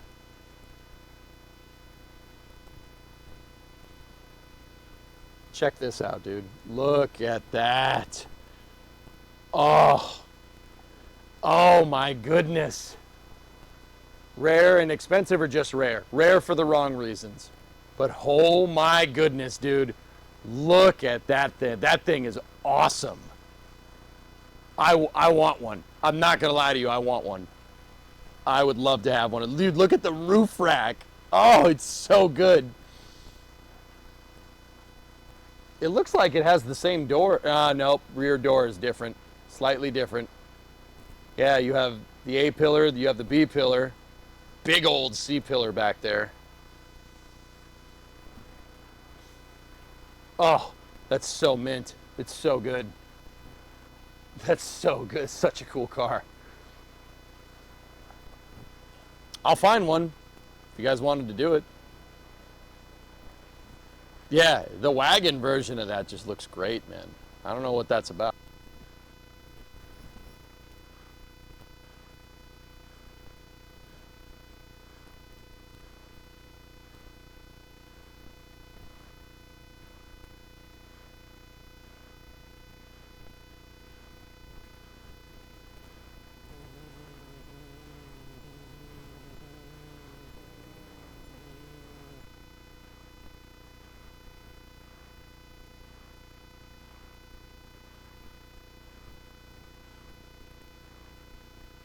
You know, these mics last a pretty damn long time.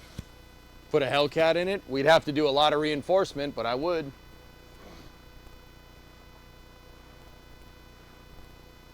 And it still has the Charger Coronet hips, right? Right? Dude, freaking, oh. Dude, I love the lines of this car. I love it. It's so, dude, look at that thing. It's like a streamlined butterfly. Isn't that cool? I'm so excited, dude. This has been taking this whole thing apart has been a roller coaster of freaking emotions. When we found all the rot back there, I was so worried. I'm like, oh man, I don't know if this is doable. And then we did it, and I'm like, nah, we can do this. We can land this plane. We can fly this plane. Did you just Days of Thunder? No, gone in 60 seconds. Like, dude, just look at this freaking line, dude. She's got hips. Look at the hips. She's got hips. It's beautiful. It's freaking beautiful. This thing's gonna be badass, man. We're gonna go fast in this thing, chat. We're gonna go fast.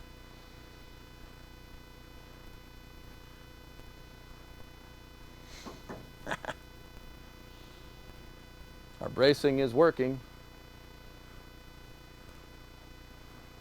Man, I don't see no plane. Shut up.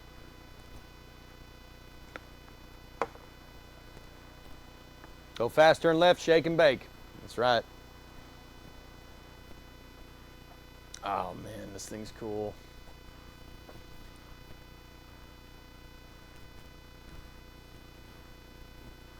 Yeah, this car's sick.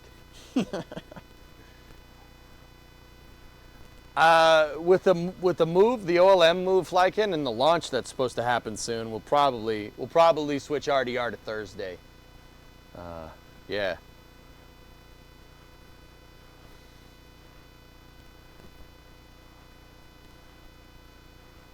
No, I was just kidding. The motor's put in too many things these days, making the motor more expensive, yeah. Are you gonna add afterburners? Sure. We might have to make this a tri-propellant engine. Who understands what that means? Tri-propellants? Tri-propellants refer to rocket engines that use an oxidizer and 2 fuels. Or a rocket engine that uses 1 fuel and 2 oxidizers. Picking up what I'm laying down?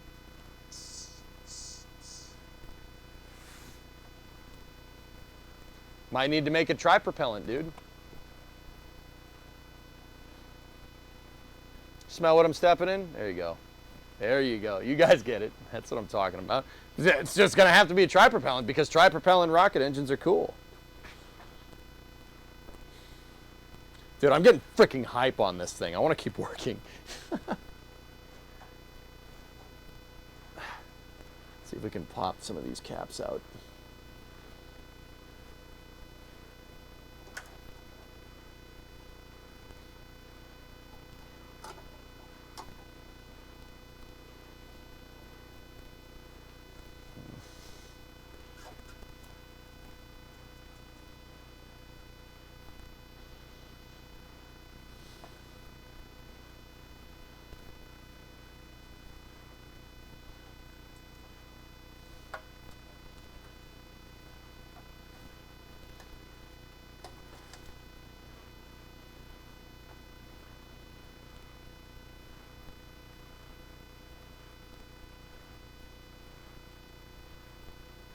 This thing's sick. So space news? Yeah, I should probably. Friday Racing, what sim do you use? We play Assetto Corsa. Reindeer, if you jump into the Assetto Corsa links channel, there's tutorials on how to play. You can play with us, dude. It's open call. Anybody's welcome. You just got to download a couple of mods. But we have an installer that'll do it if you're comfortable with that. Predominant made it if you care. Yeah, I may have had some BM bad manner. Dude, I went back and watched that VOD. EJ was a little plastered for that Friday Night Racing. Probably shouldn't have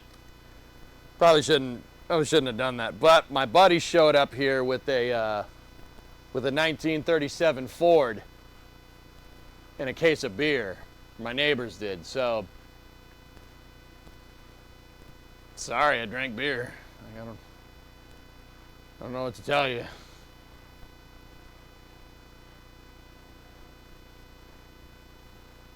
Can't race without beer. That's a very good point, my friend. Very good. Yes, yes.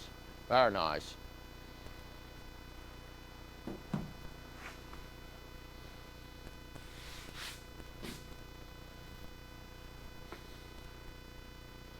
Dude, I want this thing to be the sedan from frickin' hell. Like I said, doesn't need to have like 800 horsepower. I'm thinking like 500 horse from this thing, would be like the upper echelon of what I really want. We could go 350, 400, that'd be perfect.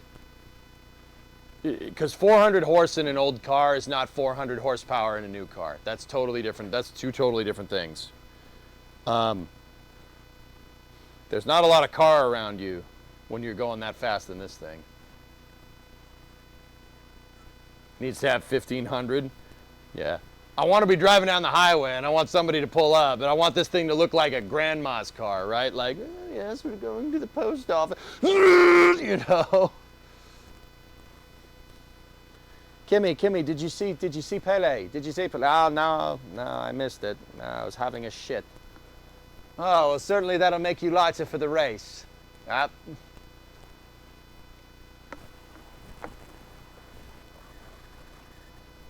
It needs wheels and tires. I actually kind of think it'd be funny just keeping the 14-inch rims on there with that skinny tire. And just, you know, we miss Kimmy. He was my favorite driver, dude. He was my favorite driver. He's been my favorite driver since a long time.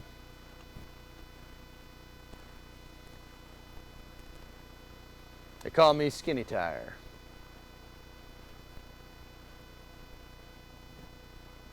Torque is the number one though. Horsepower numbers at 6,200 RPM are not useful. Yeah, article, that's what I'm thinking, like, you know, we have that 5.7 Hemi. I might save the 5.7 Hemi for another project. I kind of want a 440 for this thing, man. This thing needs a 440 and a 727. It needs it. It needs a big block. Look at it. She's practically asking for it. She's asking for a big block. She's like, EJ, please. Please give me the motor that I want. I should have had. All right.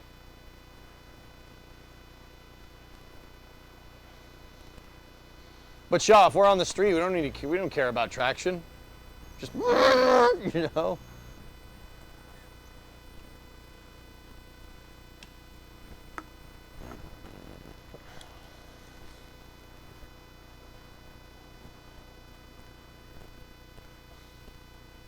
This thing's gonna be sick.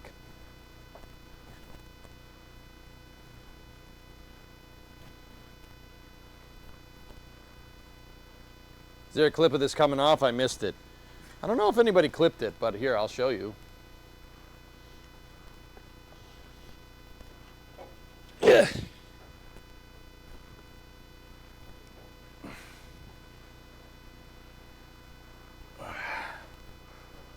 This thing actually isn't in that bad a condition. It's just the outsides that we really gotta rebuild some structure into.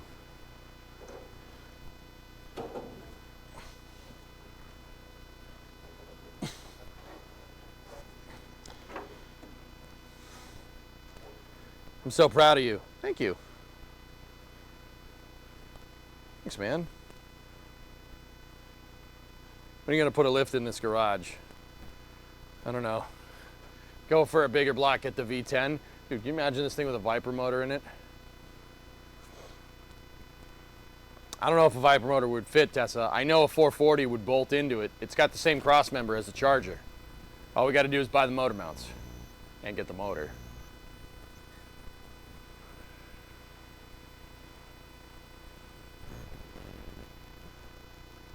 But yeah, the rear fascia is pretty good. It's in pretty good condition. We're gonna have to do some work to this thing before we put it back on the car. There are some spots that it does have some tin worm. Shouldn't be too bad though. We'll clean this thing up, Make it look real nice. A 600 horsepower 440 would be so easy to build. So would a 600 horsepower Gen 3 Hemi. What is tin worm? Rust. Yeah, we're gonna, there's still some trunk pan attached to this. But, yeah.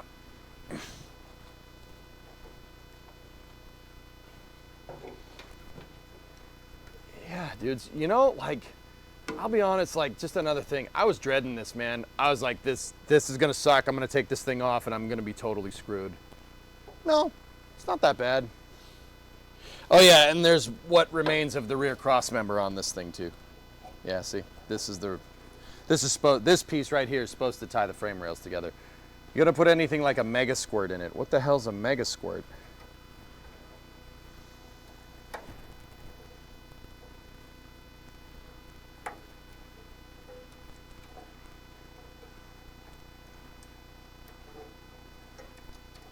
Aftermarket ECU. Oh. Mega Squirt is a DIY EFI ECU. Oh, I don't know, maybe. Yeah, maybe Flacken, who knows? Yeah, we gotta clean up the rest of this pinch weld. And then it's the outside here that really got screwed.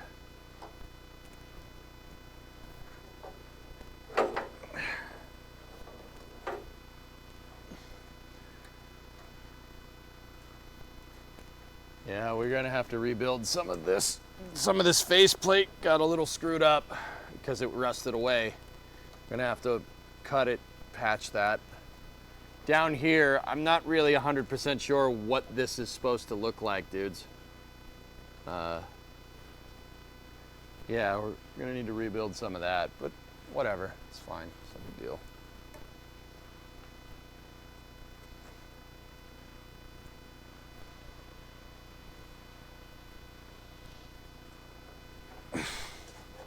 There's the trunk latch.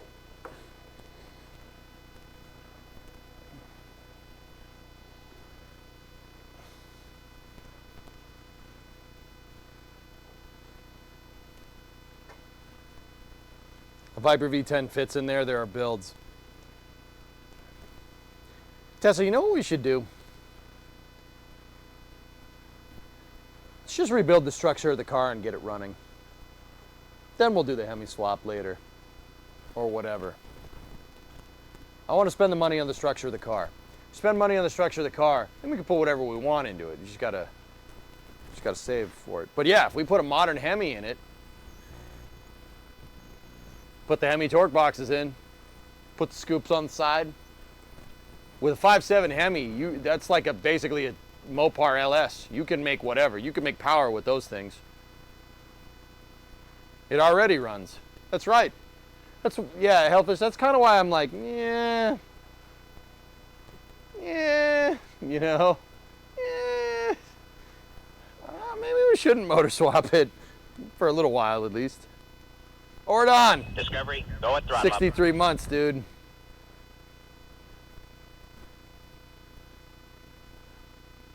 It's in Cunard's for better tire grip. Get out of here. We could put a Superbird air dam on it though, that'll fit, hired. So that's kind of like a Cunard, I guess. Man, this thing's got some weight to it. I'm gonna do some squats. Article, I'll make the vinyl for it. I don't know if I want to put the vinyl top back on, dude. This thing came with a vinyl top. I don't know. Can't decide whether that would look cool or not. But that would add to the whole grandma motif. So that's. But vinyl tops make things rust. That's my problem. Considering a wheelie bar? No. You don't need a wheelie bar unless like I said, guys, my benchmark is probably about 500 horse. That's really the upper echelon of what I want. More realistically, like 3 to 400. You really only need a wheelie bar if you're making like 1,000 horsepower. Maybe someday we'll do that.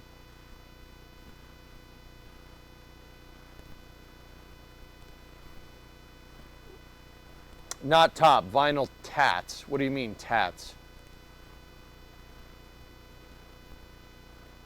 A sound system? I'll probably put something in there that's useful.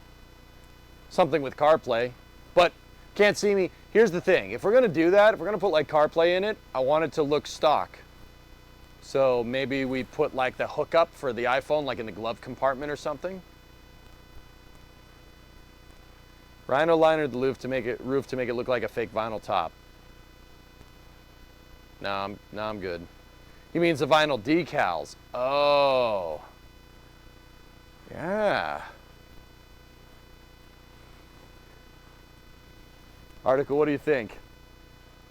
The Hemi stripe or the Super B stripe at the back? That'd be kind of cool.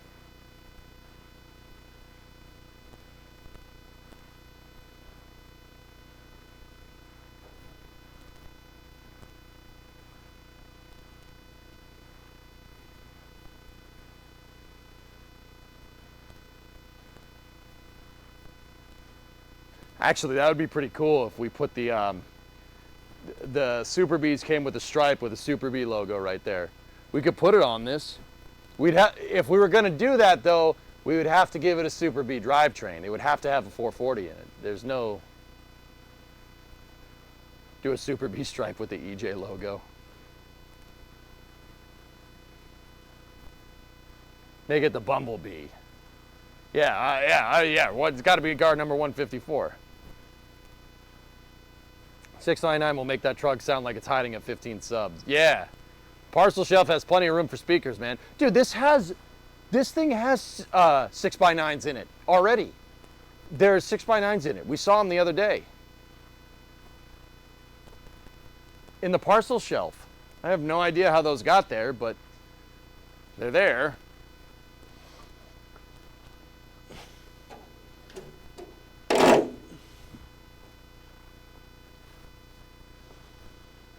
They are,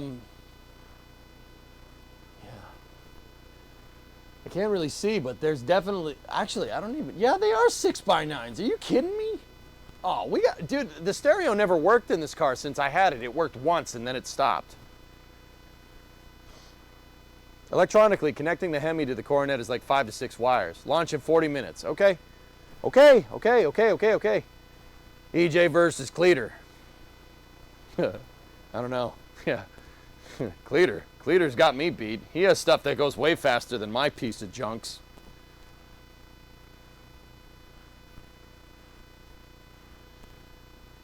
All right, so here's the thing.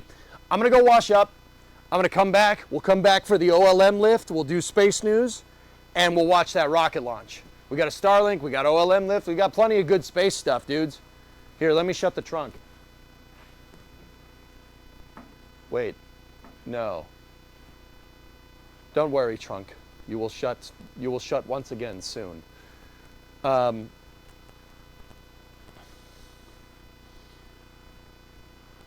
sure I can find a Hemi here in the ATL. There's a lot of wrecked Hemis here for some reason.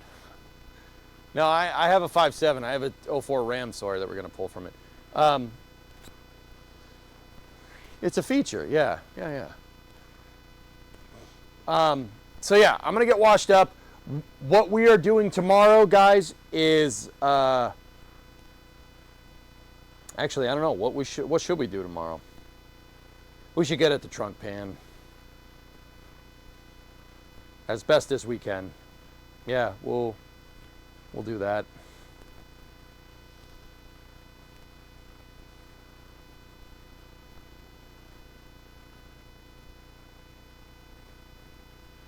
Part of me is thinking that the rear cross member might, you know.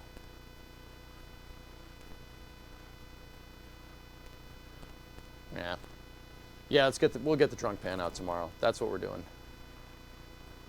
Yeah, we'll do the trunk pan tomorrow, guys. Yeah, we'll cut out what's left of the trunk pan, so when the parts do come, it's either going to come tomorrow or come Thursday or Friday. They said sometime later in the week. I don't know really what that means, but yeah, when they do come, we'll be ready. We got to get this all prepped for the new panels.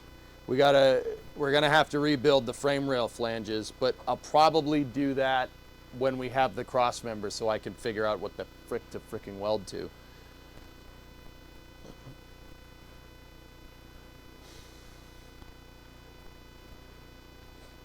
Let me just check something here real quick.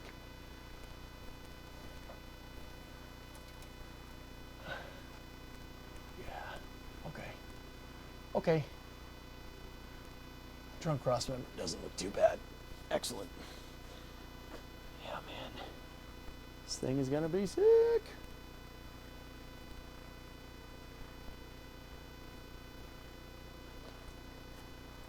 I can't believe there's still structure in these damn rails. I can't believe it. How? How? Whatever.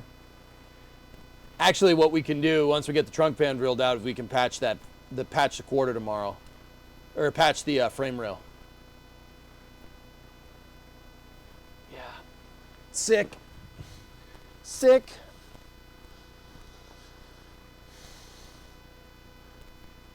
What is the situation on the Pillar of Autumn? I'm working on this right now. Pillar of Autumn's on hold. We'll do that probably when Satisfactory 1.1 comes out.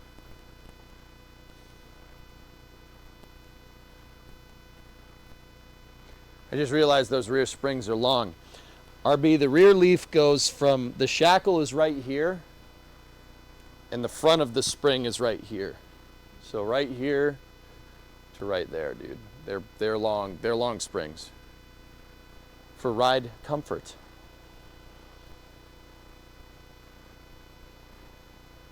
All right, guys. That's gonna do it for today's stream. Part 10 was pretty good of the crew cab Charger. We're making progress on this. It's pretty good. I'm pretty damn happy, despite the nightmare that's going on back here, but we'll fix it. We'll fix it, and we'll make it look amazing. There really isn't much left over here, but we'll get it.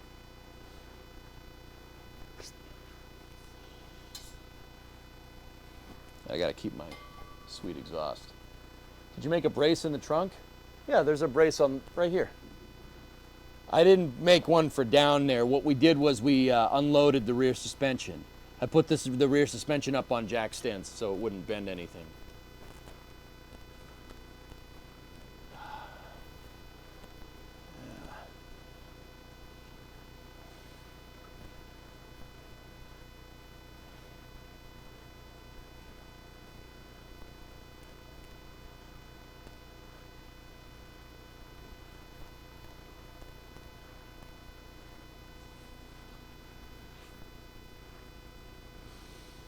Dude, I'm just staring at this thing. Damn. This thing is sweet. It's freaking sick, dude. All right. Let's go. We got a Starling launch. All right. Stand by for loss of signal from the office as expected. I'll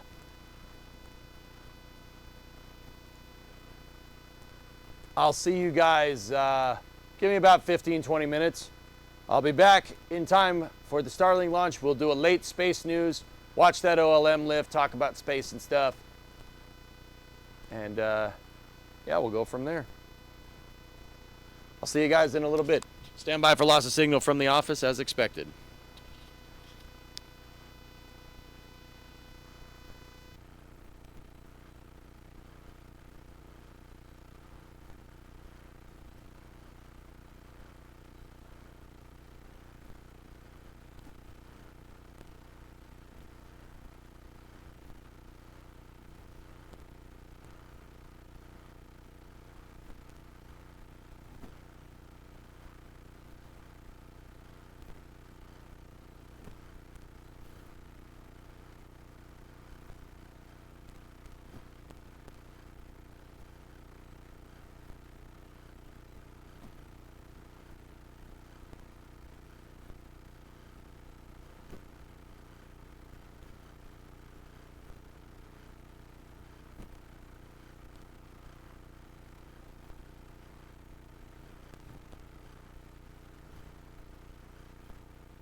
Okay, here we are.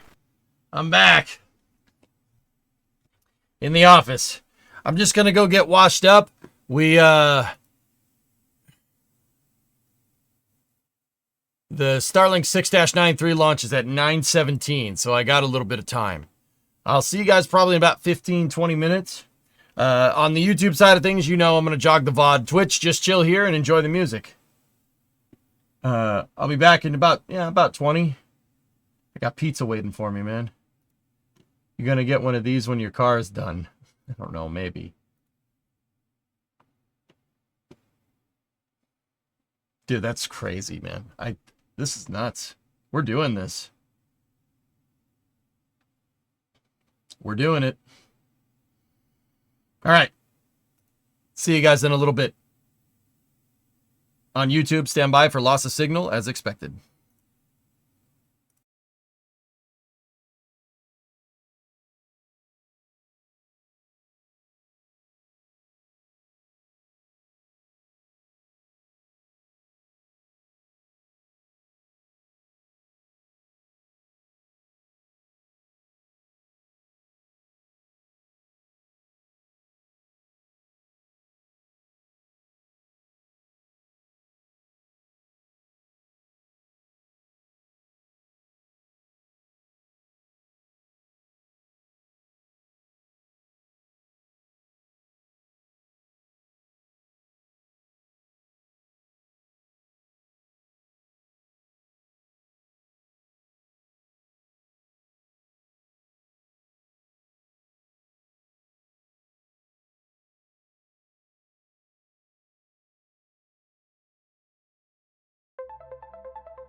Okay, here we are.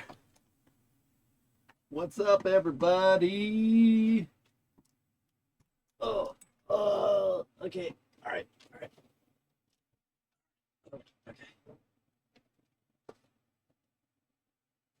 Turn the fans on. All right. Space news ready to go.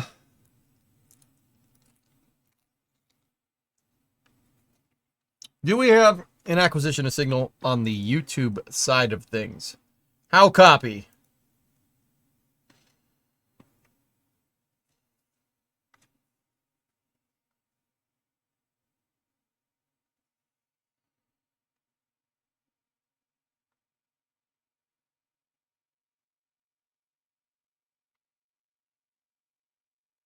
Good. All right. Because of you, I'm playing Car Mechanic Simulator. Yeah, That's totally my fault. Yep. Yep, that is totally my fault. So sorry, Space Dude's got a little bit delayed. We ended up working on the car for about 8 hours straight. Anybody gives a crap? The car has no back. We took the back off. The back fell off. Well, the back fell off. That's what I'm trying to tell you. Pretty cool, right?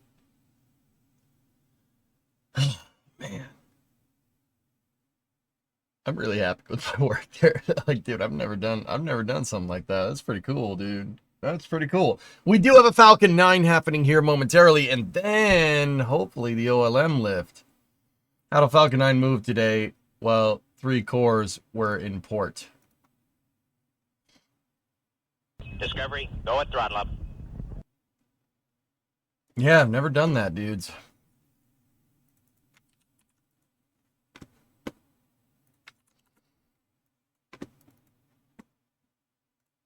What is this?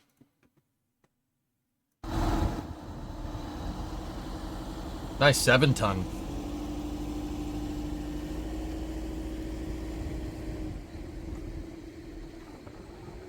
Hey, baby.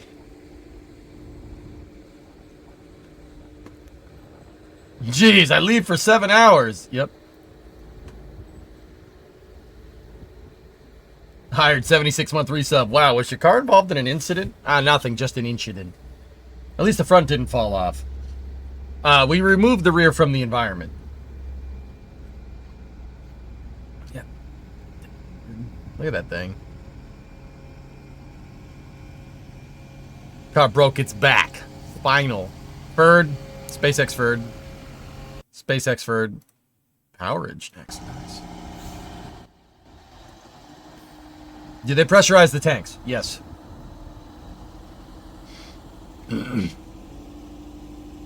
That's a 7-ton. It's a US. It's an army. That's an army vehicle. This is a kind of an SPMT, but kind of not.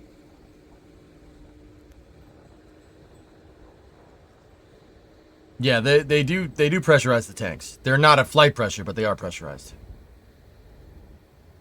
You saw Fat Electrician on my screen? What else we got in there? I got DeBoss, I got Powerage, I got Claire Chanel. Nice, that's a good video. EJ's live. Dylan McCool worked on his Duster. Got a new Diesel Creek, fixing a Cat 977.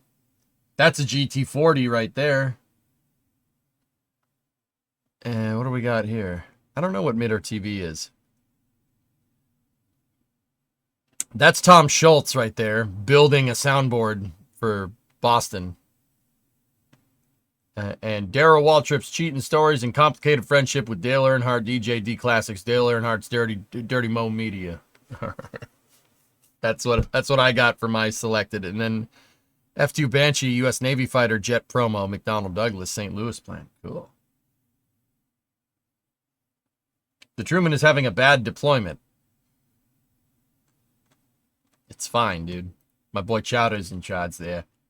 My boy Chowder. Chowder's in charge of that thing, dude. He's fine. He's doing just fine. Do it for Dale. That's right, brother. Chowder went home? Oh.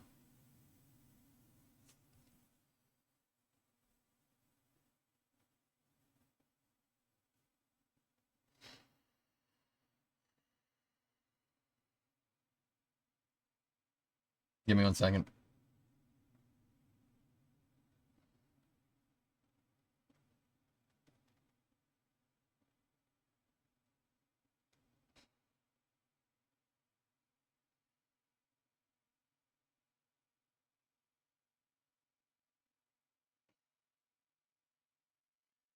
Okay. Another F-18 was lost off the Truman, arrestor failure when trying to land. Both aviators ejected, were recovered by helicopter. Small injuries. Yeah, it's fine. So what happens when you fight, dude? It happens.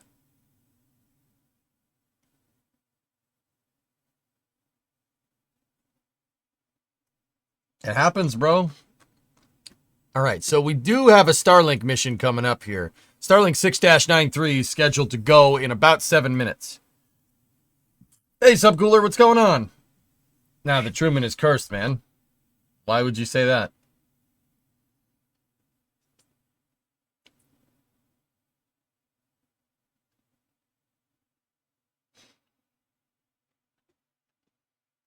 Care to pitch in?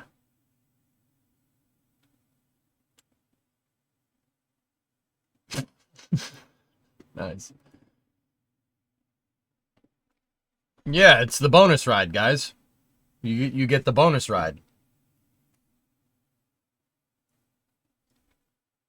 Methane, I'm having a great night. How are you? Pre-launch ads? Oh yeah, I suppose we should. It's weird. It's weird doing it before the thing even runs, but whatever. Let's go. Let's go. Hey, Jim. Go at throttle up. 119-month resub. Coming at you from the Red Sox game. Can't hear you, though.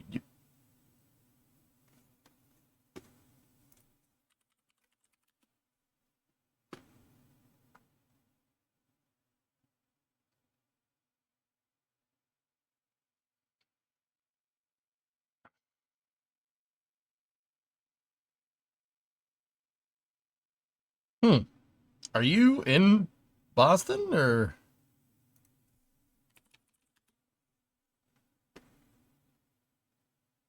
Anyway, Starlink mission's live. Let's send it. Yeah, baby. You went to Fenway without me, you jackwagon? Oh, he can't hear us. Wait a minute.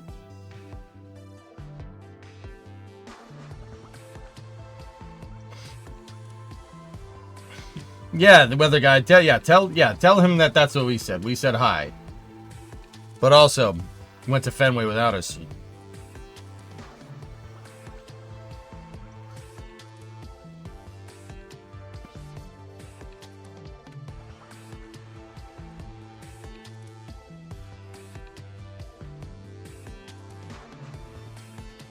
Oh, it's 6-0 Rangers. So, you know, that's... Actually, I think they're in Texas. Hold on.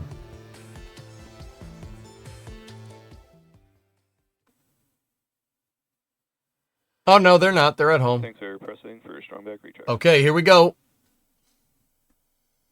Is Brimo a Red Sox or a Tigers fan? Brimo's a Red Sox fan, except if they're playing the Tigers. And then she's a Tigers fan.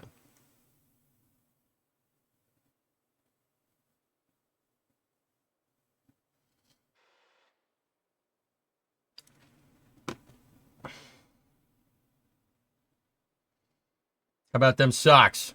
Don't forget the $10 Sammy dude. Oh, yeah. Oh, yeah, guy.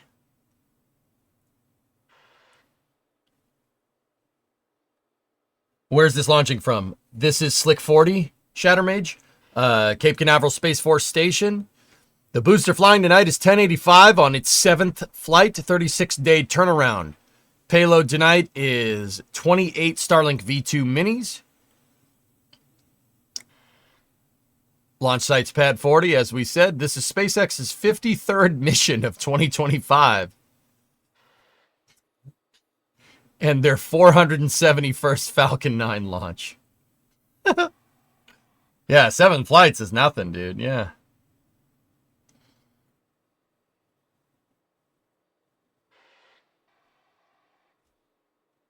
This wasn't on the NASA website. It's not a NASA launch. This is the Starlink mission.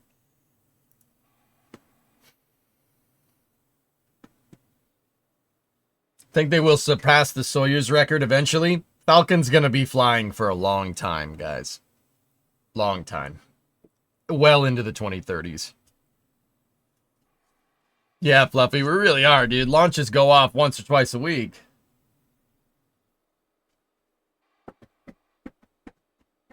How many flights does the fleet leader have now? 27, I believe, Redbeard. 20 freaking 7, dude.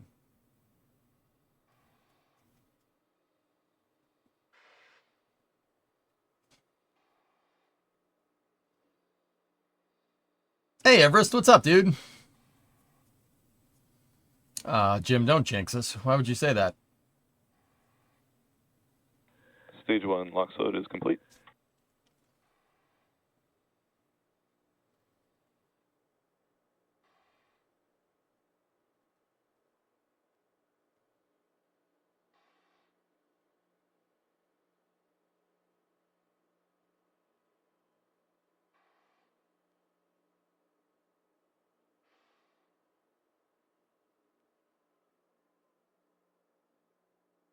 Give me one sec.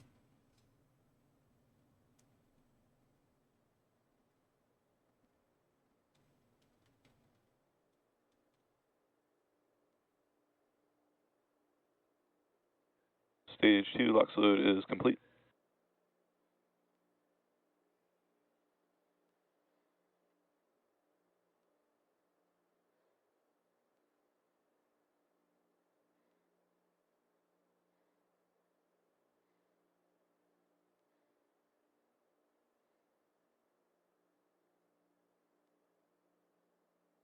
Ground gas closeout. All right. There's the ground gas closeout. Do you think a single Falcon booster will surpass the shuttle with the most flights? 39 would be the record with Discovery, rarest. Yep. If a first stage flew 39 times, that's pretty impressive, man. But I'm not sure if comparing first stage flight to a space shuttle, which is arguably a reusable second stage, right? Falcon 9 is in startup. Go for startup, T-minus 1 minute, is comparable. I would compare Falcon 9 to the SRB casings. I don't know what casing has the most flights throughout the space shuttle program, but I guarantee you Falcon 9's probably higher at this point. Go for launch. When a Dragon has flown 39 times into space, then we talk. It's up to 40, I think, Tessa. I think the person that said it a second ago in chat is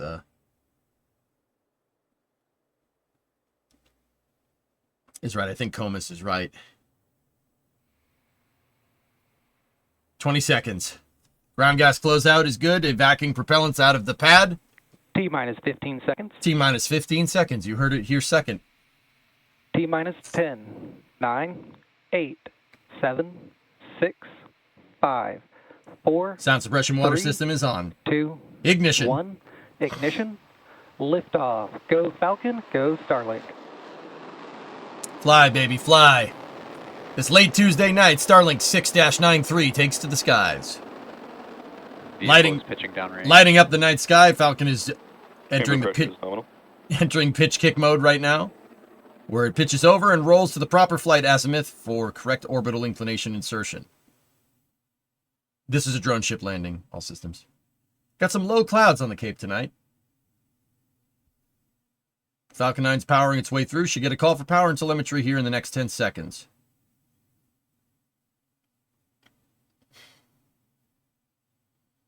The record for SRB casing reuse was 59. There's the number. Telemetry nominal. There's the number to beat then, Trey. Thank you.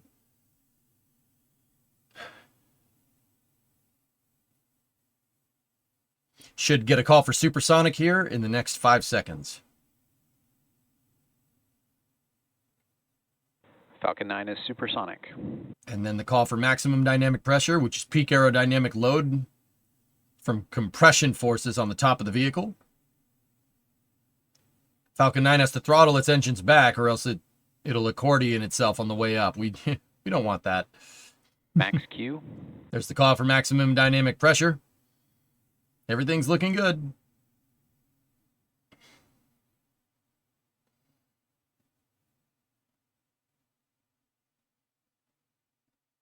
SRBs have moved more people to space higher than any other form of propulsion.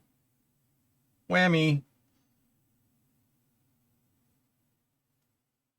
Should get a call from Merlin Vacuum Chill here momentarily. Vehicle is following a nominal trajectory. Or that too.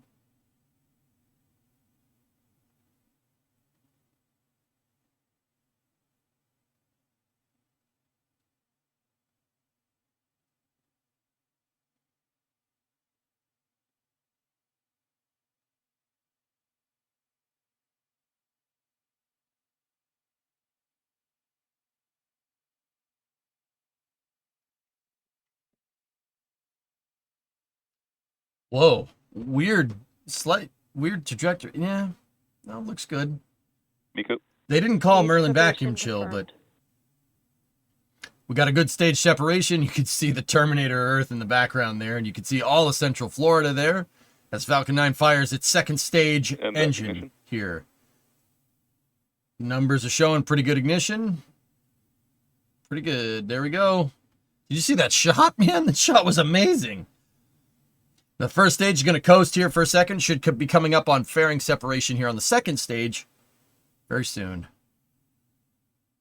Fairing separation confirmed. Video's a little bit behind the calls here, but 28 Starlink V2 minis being exposed to the vacuum.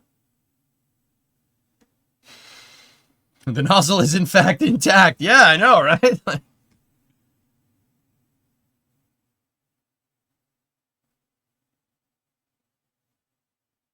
Both vehicles are following nominal trajectories. Shrub, that'd be kind of cool.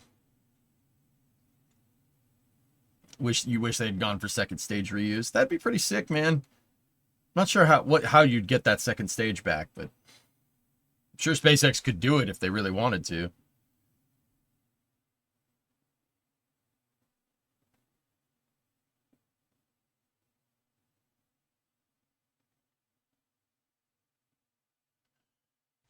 Mini shuttle? You don't you tempt me with a good time, buddy.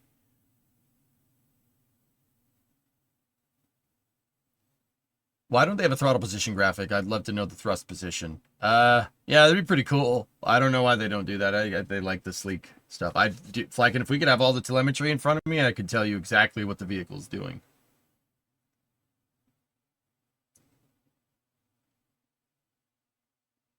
Second stage has crossed 10,000 kilometers an hour. 6,000 miles an hour. First stage is started to accelerate. It's hit its apogee at 113 kilometers and now falling.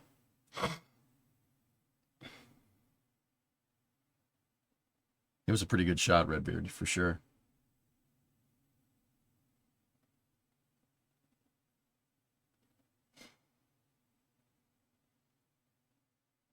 Pretty much, Tim. You guys could still hear it? Jeez. So right now, the first stage is using its attitude control thrusters to reorient it so the engines are flying leeward or windward side first in preparation for the... Both vehicles continue to follow nominal trajectories. In preparation for the supersonic retro propulsion, or the entry burn, which should be happening here in the next 30 seconds, I think. Didn't see it from FL. Too many high-level clouds. Yep. Methane subcooler, they wanted to... They were going to try and reuse S1Cs eventually, dude. Yeah, absolutely. Early thing! He said the thing! Wasn't able to track it until plus 430 in North Florida. Normally we don't get to see it that long. NSF likes Ares rockets. Ares 1 is the best.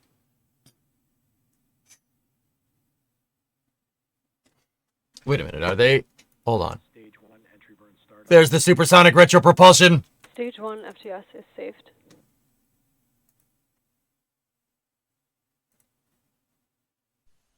Now on 3 engines, the plume will go back to circular. Hold on. Were they talking about it? Was Max saying anything? Who was saying something about the launch? Stage 1 entry burn shutdown.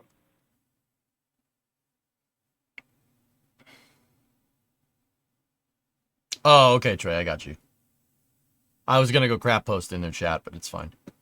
Both Okay. vehicles continue to follow nominal trajectories. Entry burn shutdown. Falcon 9 has done the entry burn to slow itself down and protect itself from the oncoming re-entry heat, but we still should see some plasma accumulation around the grid fins here. If you take a look, left side of your screen, you can barely see it, but something's glowing over there. That's plasma accumulating on the titanium grid fins on Falcon 9's first stage. And it's gone. It's gone. It's all gone.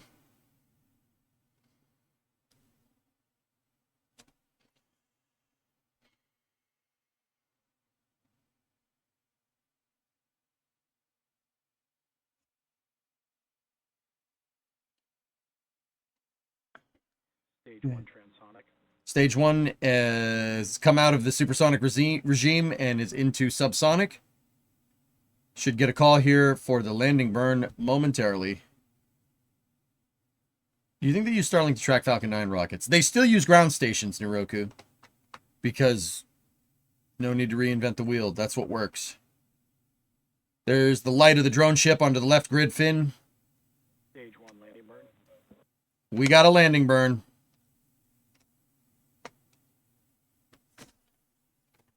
Grid fin steering. Entered terminal guidance. Stage 2 terminal guidance. Grid fin steering the vehicle back out over the drone ship. The drone ship deluge system is active here. We got landing legs deployed. Grid fins are locked into position. Falcon 9's on thrust vector control, and it sticks the landing. Dead center. Stage 1 landing confirmed. Oh. A little bit of coughing from that E9 engine. Yarg, they installed that deluge last year. Only one of the drone ships has them. Yeah. It's only please hold. Just read the instructions is the only one that has it.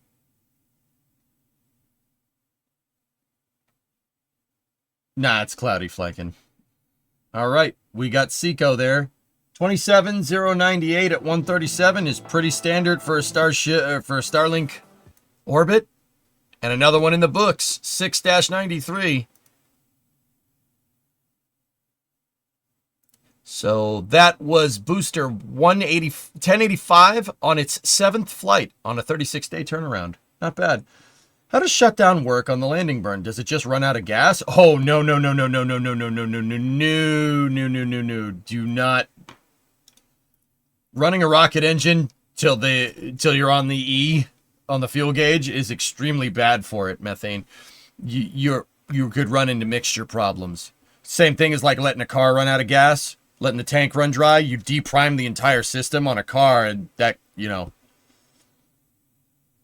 it can break things on your car. It'll really break things on a rocket engine. There's always a little bit of residual fuel that they vent down, dude. And then they purge it out when the thing sails back to port. So the liquid oxygen just boils off. They just open up the vents, right? But the remaining RP1... you know what? I'm not 100% sure if they evac. I think they just keep the tank pressurized, but they might evac it. I'm not sure. I've ran diesel machines out of fuel. Deep priming a car's entire fuel system is so bad for it. Yeah, you have to rebleed all the damn lines, C-Mac. It's such a pain in the butt, dude. That's why even right now, the Dodge, I still have the fuel line primed, so when we go to hook up the fuel tank, it won't take forever to suck all the fuel through the line. How many times has Falcon landed now? Warhammer, the life leader for Falcon 9s has flown 27 times. I believe that's booster 1063. Pretty sure. Oh, that was the cast coming in. But anyway, that was Starlink 6-93. Good mission. Good things all around. Great way to start space news, dudes. Now let's go over... and let's check out Starbase Live, because we might be looking at this big metal box moving around.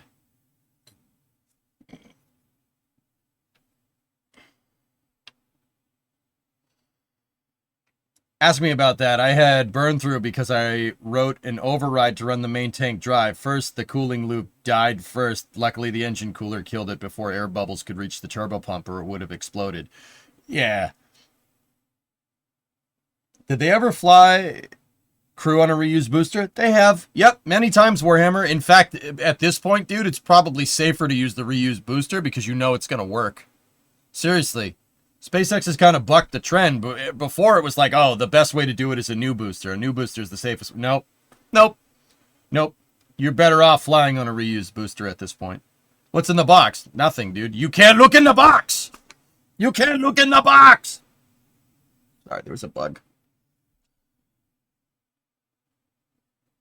Yeah, NASA actually prefers with the data behind it, Warhammer. We see Baron's right. With the data behind it, with the empirical data behind the booster's reliability, NASA's like, yeah, give us a reused booster. We don't want to fly in a new one.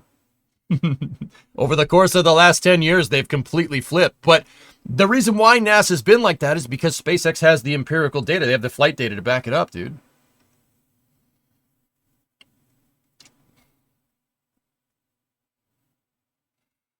No, you're right, Rares. NASA prefers the reused stuff now. Starship can launch 25 times a year. Oh, yes. Let me show you this post from spaceflight enthusiast Ryan Caton of NASA Spaceflight Now. Ryan's going to punch me in the face. Check this out. So, SpaceX has a new final tiered environmental assessment out. Check this out. Look at some of these stats here. So you're saying they canceled the shuttle too soon? Yes. Yes, they did. TLDR, 25 launches from Boca Chica approved. Flights from Pad B approved. Upgraded Starship approved.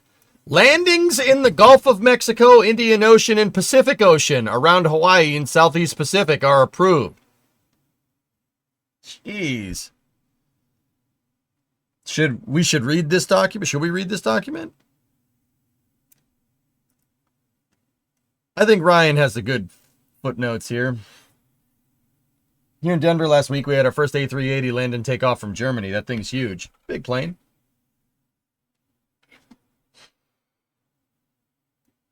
Gulf of Mexico. Oh, no. What did I call it? Amexida. Yes. The Gulf of Amexida. That's it. Yeah. Yeah, the Gulf of Amexida. That's what I call it. Anyway, so what's more cursed is that the doc still mentions Starship and Super Heavy drone ship landings. For ocean landings, Super Heavy would land on a drone ship or continue to be expended. Starship could land on a drone ship or be expended. What? How?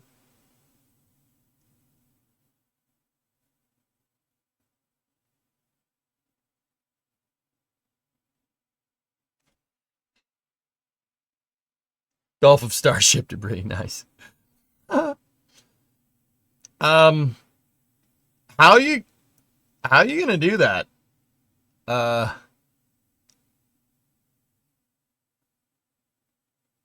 don't understand. We're gonna need a bigger boat. You're gonna need a bigger boat.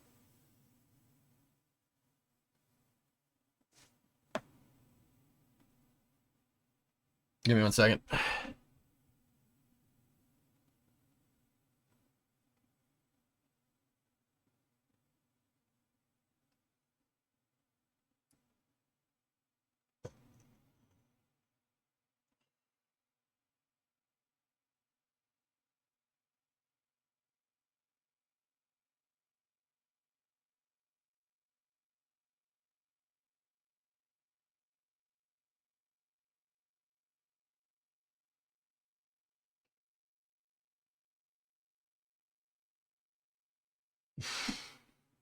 Sorry. Can they land the skirt like SN10? I don't know, dude. I don't know how you're going to do that. EJ is ignoring us. Sorry, I'm talking to my uncle. Leave me alone. I don't really know what that entails, to be honest. See last, please. Yeah, we could call it the Gulf of Buckies. That's fine.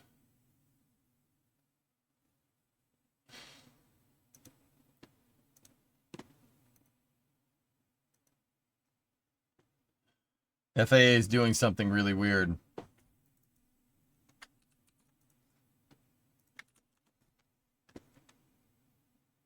Chopsticks on a drone ship. I don't know how you're going to do that and not have the thing flip over. That's going to have to be some crazy piece of equipment. Are you aware of the RR flip? I know about the flip, yeah.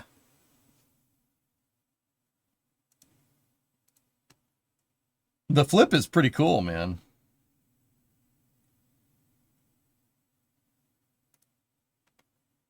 Hang on, I'm opening up all the links. My Twitch dashboard is bad. It really goes slow for some reason, and I'm not sure why. There's something weird with this line. I think that SpaceX got a weaver waiver from the FAA that exempts them from standing down and doing any mishap reports in case of an in-flight breakup or re-entry failure for the next 5 years of the program.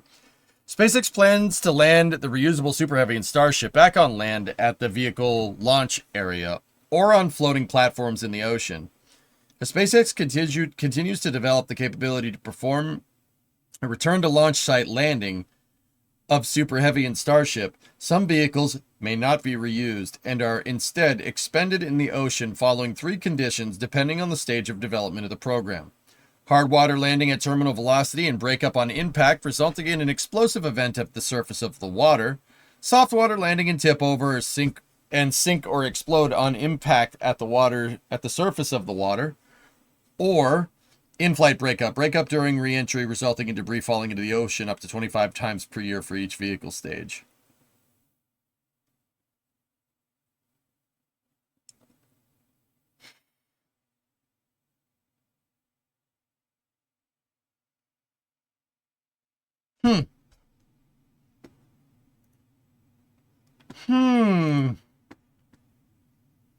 Thread. I got it. By the way, according to these same documents, SpaceX is now exempt from standing down and performing a mishap investigation if an in-flight breakup happens for the next 5 years of the program until the review needs to be renewed. Y'all still think that's fine? Oh, look, it was outside the debris response area by a massive margin. Who could have guessed?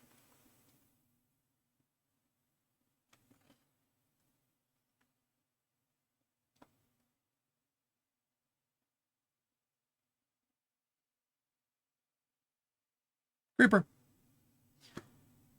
In-flight breakups are listed under the category that is exempt from mishap classifications.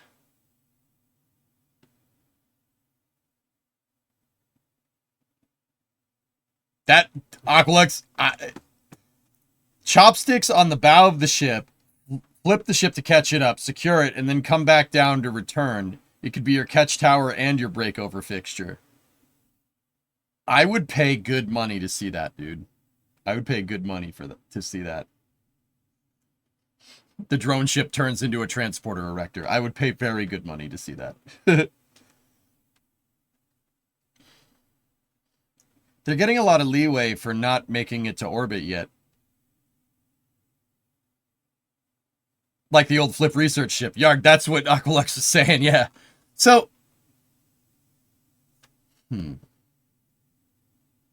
So people are reading this and interpreting it the wrong way. Most rocket stages break up when they re-enter. Yeah.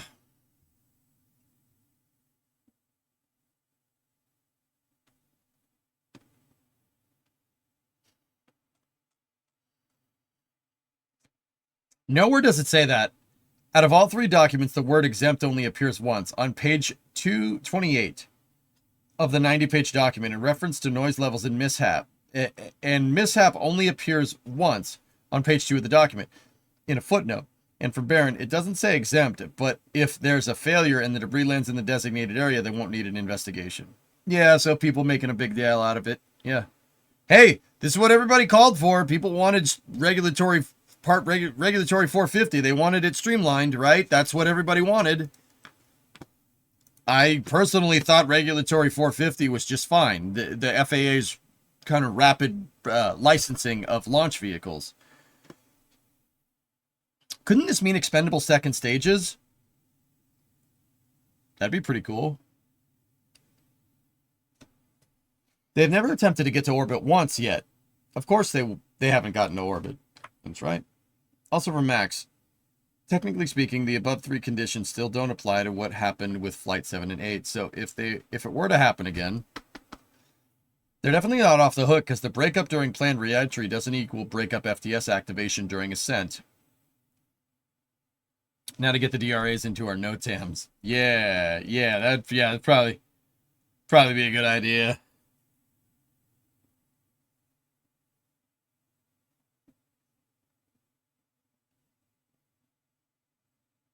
That would be nice. This is where I'd put the DRAs in the NOTAMs. If I had one! Sorry.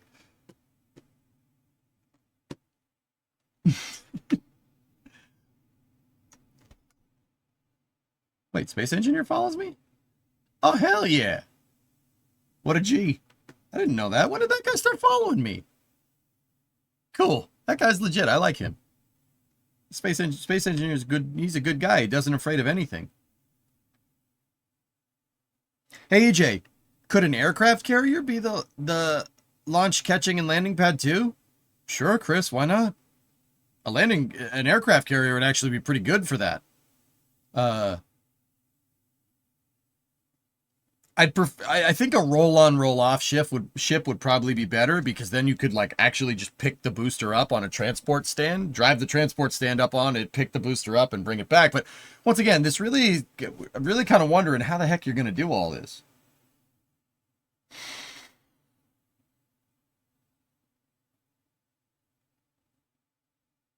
Why do they save the FTS before engine shutdown? Why not wait until engine cut off until safing? David, they disabled the FTS basically past the point of where the stage is going fast enough to where it would just re-enter and explode. That's why. There's no point in keeping it on for any longer. Like I said, it's past the point of where if something did go wrong, vehicle would just break up. It would just burn up in the atmosphere. Elon gonna start buying oil tankers for Starship. You're gonna start buying something, dude. So like Jacqueline was a good idea. I really would have loved to have seen Blue follow through with that. I really thought that was a good idea.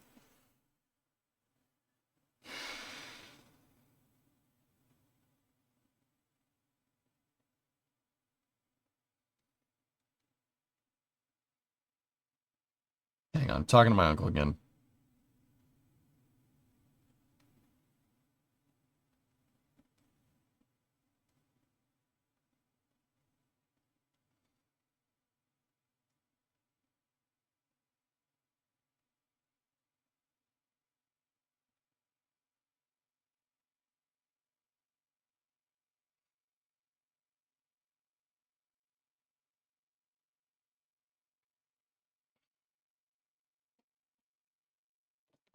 Was the 1972 Soviet Venus probe lander coming back been mentioned? Wait, what? I foresee a transport fixture that picks up on the catch points. Tell him I said hello. All right. Where do you think the first SpaceX starport will be? Starbase, man. 37 is going to make a great Starship pad. Yeah, I'd kind of hope they would retool 39A and they'd make 37 a Falcon 9 place, but it's fine.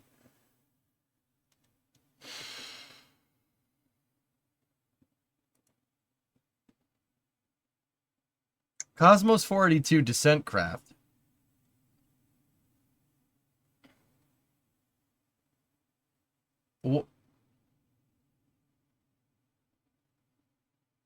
Is it a failed Venus probe? I'm so confused.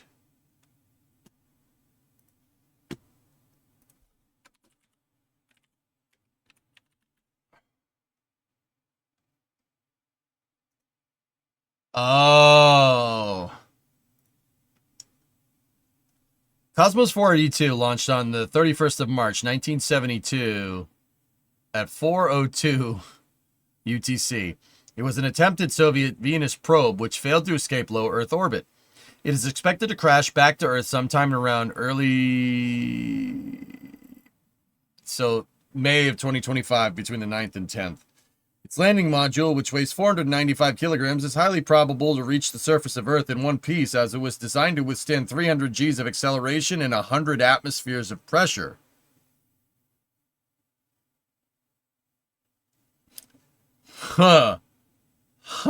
Yo, let's go get it. The Russians, go get it. That'd be cool. Yep. Dibs! The parachute might have deployed over the years, too. Well, it'd burn up in re-entry, but... Get your boats out, chat! The remaining two pieces are expected to re-enter sometime in the second week of May 2025, potentially the 9th or 10th of May, somewhere between 51.7 degrees north and south latitude. That's pretty cool, man. I hope Russia gets it back. Or somebody. That'd be pretty sick. I mean, there's a pretty wide track here. 51.6 degree incline. That pretty much could come down anywhere. Yeah, anywhere in like the populated world. That's the track.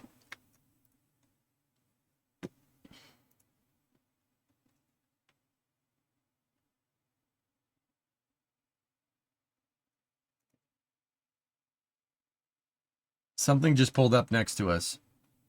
Vampires. Oh, nice. That's awesome, Baron. Yeah. It could come down anywhere, dude.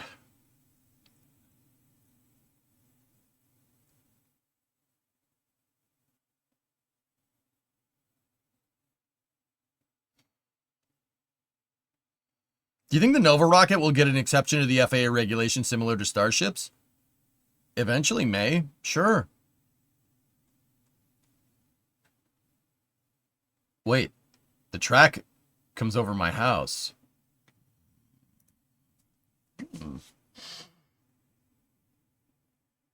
So what if this massive thing lands on somebody's house? Well, Flykin, you ever seen Donnie Darko?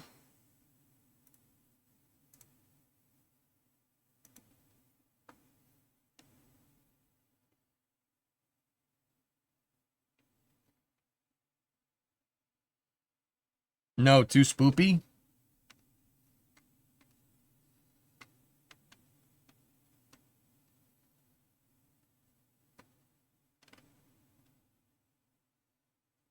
A man in a rabbit suit shows up? Yeah.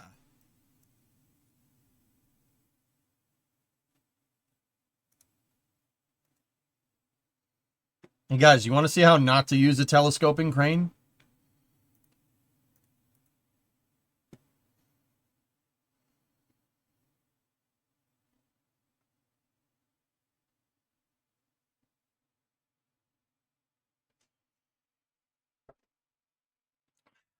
Yep, that's not how you do that. That's not how you do that.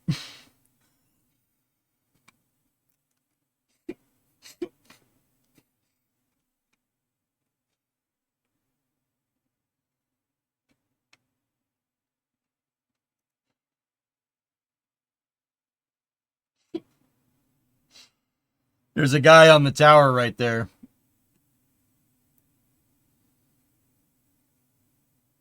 It looks like they snapped the boom. Yeet! Oh, that's so sus, dude.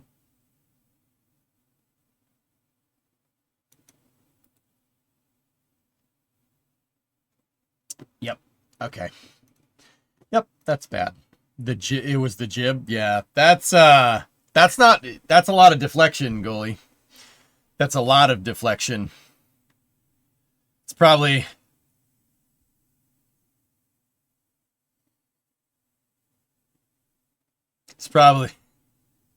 not good for it. What happens if it lands on your house? I don't know, bro. I don't know. We'll see. It's very unlikely that it will, but yeah, who knows? So the president will reveal the new air traffic control system on Thursday, and I'm hearing that SpaceX got a multi-billion-dollar contract to integrate Starlink into every ATC into America.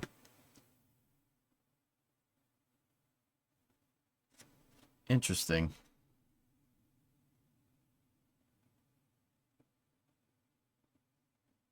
That is all on the tower, people, not the crane company.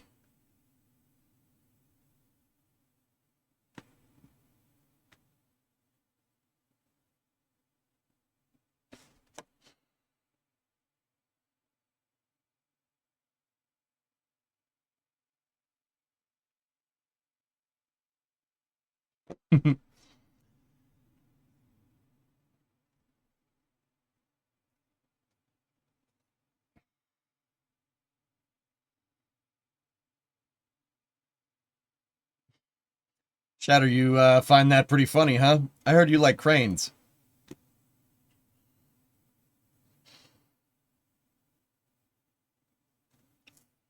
Oh, yes. Yes. Speaking of how to actually use a crane, here, take a look. This was posted, yeah. This was, guy was allowed to post this. The guy works for the crane rigging company, works for Buckner. Take a look at this. There's your lifting plans for the Ulm. Should see this in the coming days. So the SPMTs are going to bring this thing in this way. 2 double freaking crawler cranes. 2 Liebherr 11,000s are going to pick this thing up and simultaneously extend it to put it on the hooks. Or put it on the pegs. That's crazy. That's a crazy lift, dude.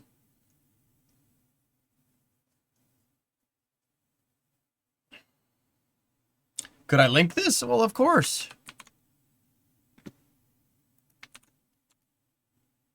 That's awesome.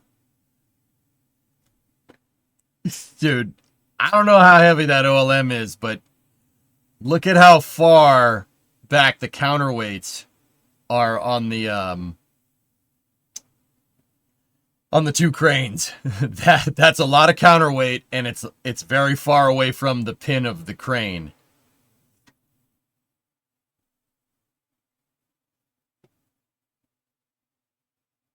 Pretty cool, man. Looks like it's at max weight configuration. It's definitely heavy.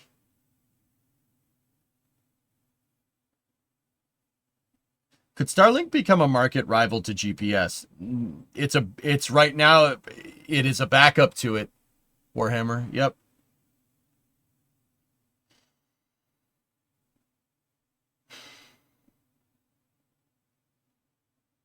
$85 feet on one, 98 on the other. I wonder why they're staggered like that, dudes. Why would they stagger the cranes? 1,100 tons, Paul. Oh my goodness.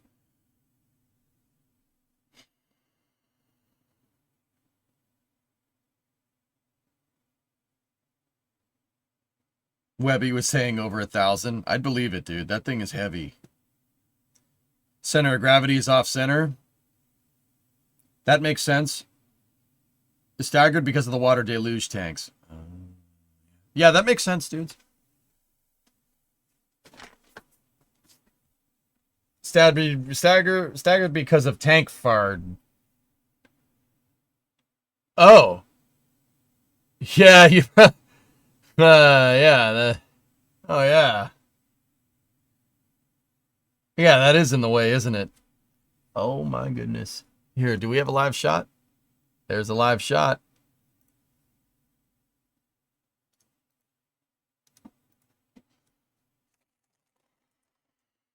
You don't want to put a crane on pipes either. Yeah. Yeah. Does it appear that they are lifting it from the hold down arms?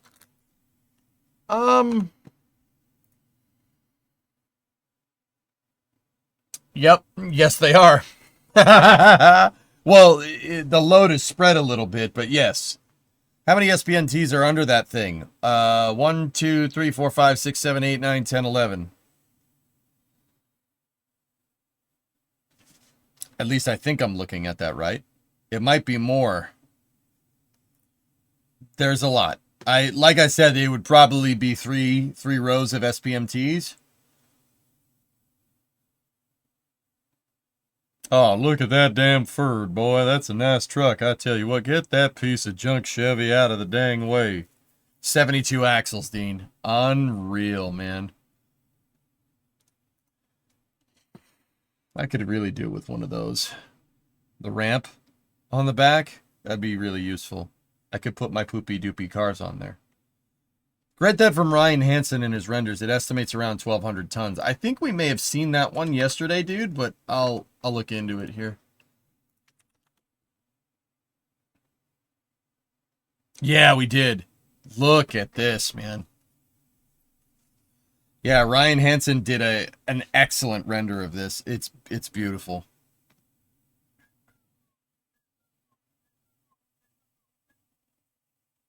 I welded some bracing today.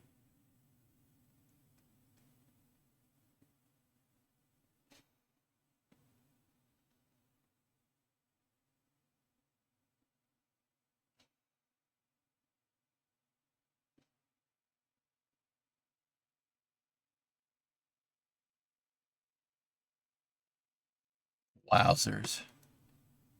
Dude, that thing is a monster.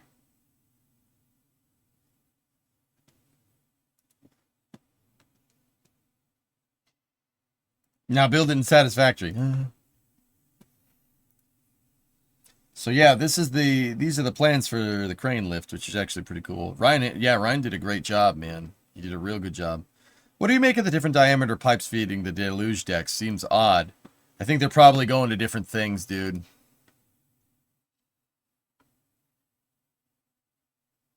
It's some serious engineering, Jock. It's so damn cool. It's so freaking cool. Oh, buddy's got a fifth wheel. What has he got on board? I don't know. Whatever he's carrying is something heavy, though.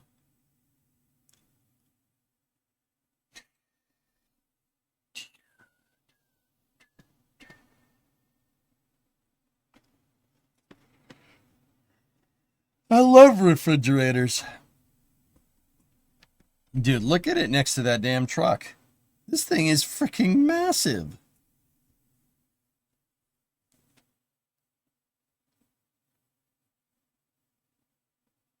You should 3D print the trench.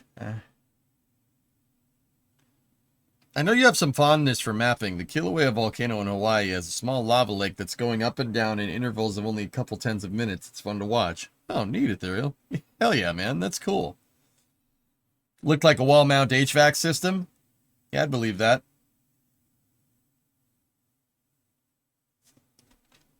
On the probe return, this page has estimates and it's being updated periodically. Oh, cool. I'll keep that open, dude. Thank you. Why does Starbase not get a Libre 18K? I don't think they need one.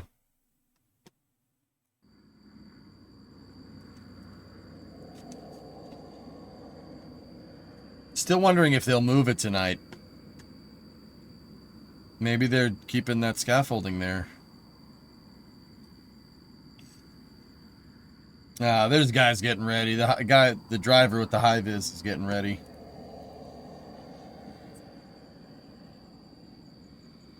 I'd say they're at least going to try. Nice van.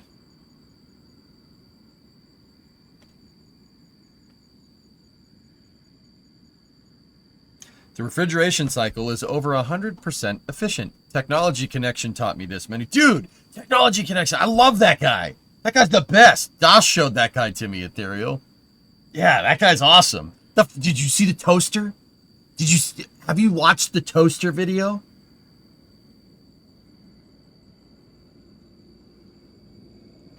Have you seen the toaster video? The toaster video, dude. So good. That dude's sense of humor is great. The toaster video!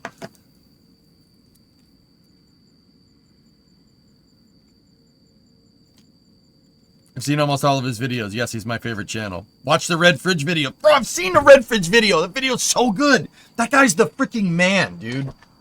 You say the 19th for Flight 9? Yeah. Yeah, Technology Connections on YouTube, guys. It's an awesome channel. Watch the toaster video. Watch the toaster video. Trust me. More people coming to help. Well, what they're going to do is they're going to start planning for the lift here. Or for the move. These heat pump series are amazing. Isn't that cool, man? Yeah. Technology Connections is the man. That channel's fantastic.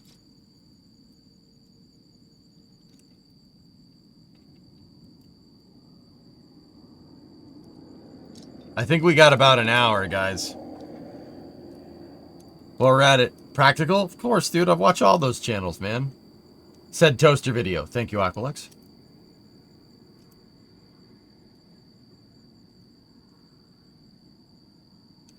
I wonder if they link the SPMTs together. The SPMTs are like Legos, dude. Actually, they're more like Voltron spoiled. The more you hook up, the better it gets.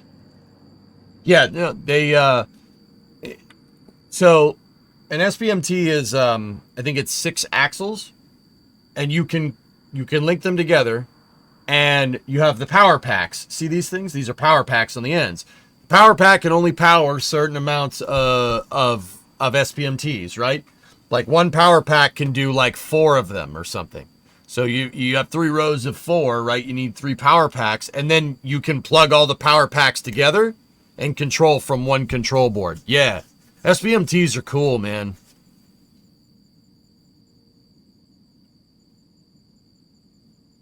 You're young enough to understand the original Voltron. Yeah, of course. Well, the original Voltron isn't Voltron. It was an American production company got the rights to a Japanese anime and then redubbed it and called it Voltron and rewrote the stories.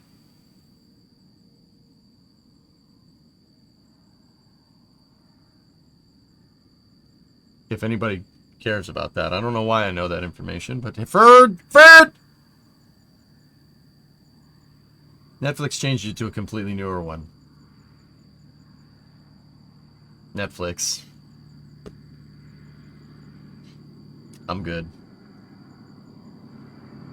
Just like the Power Rangers. Precisely. Diesel. Hey, turn off your brights, dude. Jeez.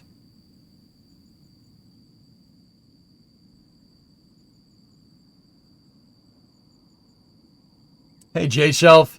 You got your worm logo. 5 years of sub. Thanks, man. Thanks for being here, dude.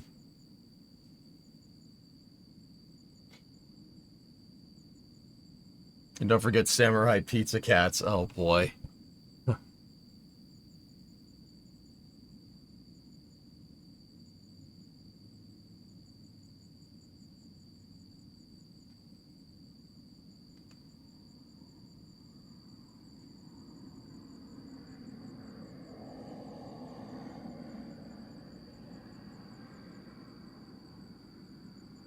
We don't need any more of these. Yep. This, 20,000 watts. Yes.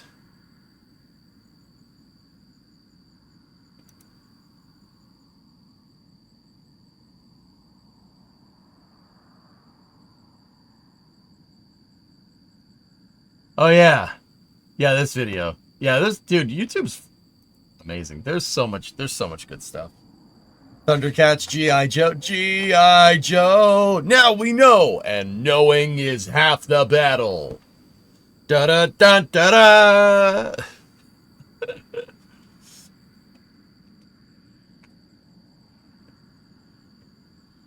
What's the weather like there tonight? Boca looks pretty nice, pretty warm.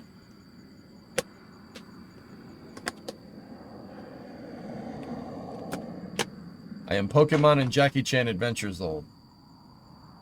One more thing, Llama. One more thing. Johnny Quest. Thanks. Classic Hanna-Barbera, dude.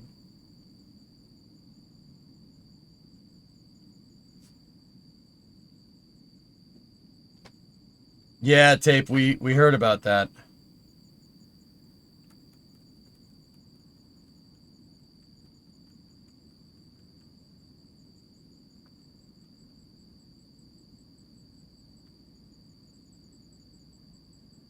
How good was Mighty Max, though? Mint. Why are you just losing planes like pennies in the street? It's 2025. What are you talking about, man? Arrestor failures happen all the time. That happens at least once a year, dude. Go at throttle up. Sometimes something breaks. Also, we're actually using the aircraft carrier to do things instead of just sailing it around. We're using it for combat sorties. Haven't done that in a little while. So, it's gonna, you know. These weren't arrestor failures. The one that happened today, Aqualux, that's from what I was reading from what chat linked a second ago, it said it was an arrestor failure and the pilot's ejected. At least they didn't touch the boats. The fat duckman says do not touch the boats. Oh, today, never mind. Yeah, arrestor failure. 2 guys punched out. They got the bonus ride, dude. You know? You could snag first wire, second wire, third wire, fourth wire, or bonus wire. They got the bonus wire. What is that mint from? It's from a YouTube channel I watch, Flykin, called Zip Ties and Bias Plies. When a motor is idling and a diesel is idling and it's like, the guy's like, mint. Never touch our boats. Do not touch our boats. You watch Mr. Quackbang too? Of course I do. I'm actually a newer. That's newer for me. That Electrician, I only started watching him this year, but he's awesome. Great channel. So good, dude. That article says they missed the wire. Ooh. Mint. I watch a lot of YouTube, dudes. That's all I do. I watch YouTube and streams when I'm done.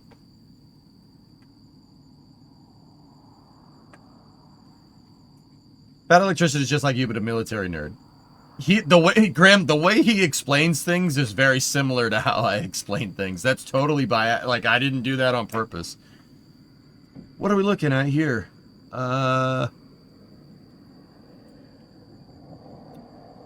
This is the launch site. That's the gate. That's gate B. Willer dog.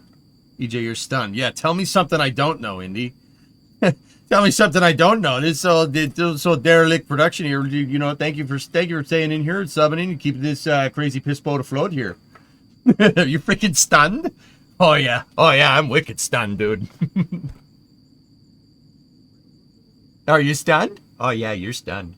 Freaking stunned, dog. That makes no sense. If they missed a wire, they go full power in case they miss. Yeah, that's right. Spoiled. I don't know. Willer dog. Willer dog. See previous. What's on your mind, Dean? Why would they eject? They land at full throttle in case they miss the wires. Yeah, I don't know, dudes. I don't know the details to it. I don't think they would miss a wire. So missing a wire in carrier speak is called a bolter. The LSO would call a bolter if they missed the wire. So this sounds like an arrestor failure. That sounds like they snagged the wire, it snapped, and it slowed the plane down enough to where even at full throttle, you're going to stall when you go over the deck. Go over the end of the carrier, so you'd punch out. That sounds like arrestor failure. I've seen it. Not in real life. I've seen videos of it. I've never seen that in real life. The steel cable flying around is enough to be like, yep, nope. Can you link to where he says it? I tried to look it up, but Danny's got a lot of videos. Any video about the Navy says don't. He always says it. It's a recurring thing. Don't touch the boats. Even if they bolted, wouldn't they rig the barricade? Not if they weren't expecting an emergency landing. If they didn't declare an emergency landing, Dean, they wouldn't put the arrestor up. They're like the net. And that unfolds in milliseconds. Yeah. Oh, mint. Oh, it's... Oh, you're talking about zip ties. Okay, hold on.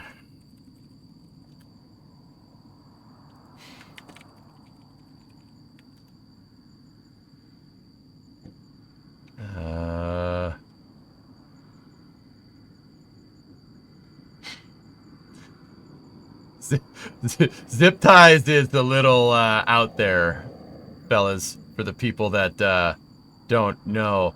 I believe this video right here, that one right there, when he has the Ford 9000, I think he does the mint thing. There you go. Zip ties is not for everybody. Let me put it that way. That guy is out there. Yeah, he's a good guy from Alberta, you know, good old Frostbakistan. Yep. It's either that or the sequel to that one, Flykin, the one that came right after.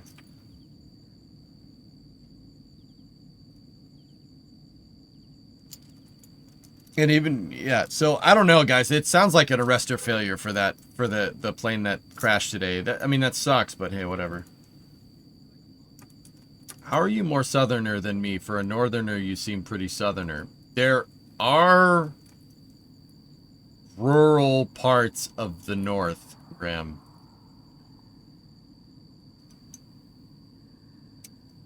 And for what it's worth, where I grew up, I never really fit in around. I like pickup trucks, NASCAR, and firearms. and things that shoot flames out the back.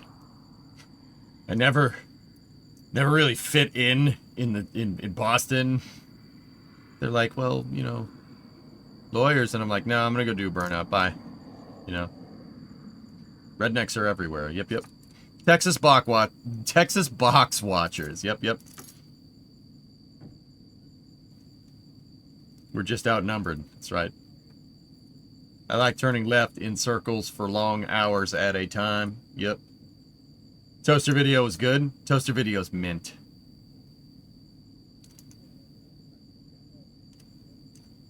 Operation Praying Mantis is a great vid for don't touch our boats example. Thank you. Don't touch our boats.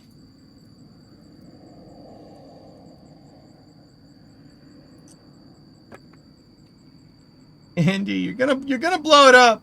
No, don't give it the sauce. You're gonna blow it up. Yeah, we'll wait it out, goalie. Hold on.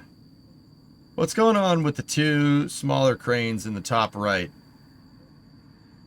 They're doing something with the tank farm, man.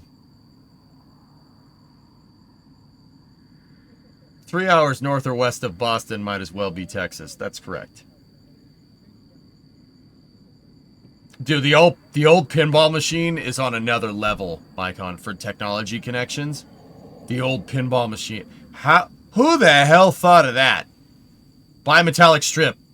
They use bimetallic strips to basically create logic. Hardwired bimetallic strips. What the frick? How is that even? Who designed this? Do they ever go right for fun? Yes, sometimes, Tron, yes. Yeah, technology connections. Yeah, the pinball machine. The freaking pinball machine. It was so cool. Mechanical engineering folks went hard back then. Oh, so freaking sick. The wire harness for that pinball machine is more complicated than my stupid car.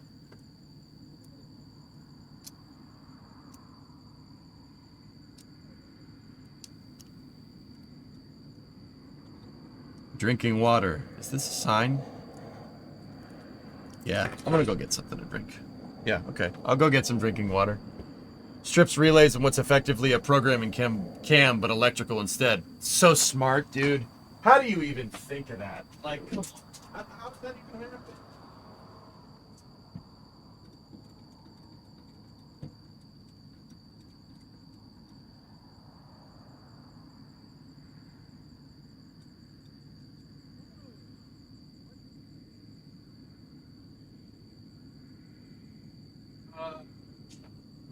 Hey guys. The back of the car is gone.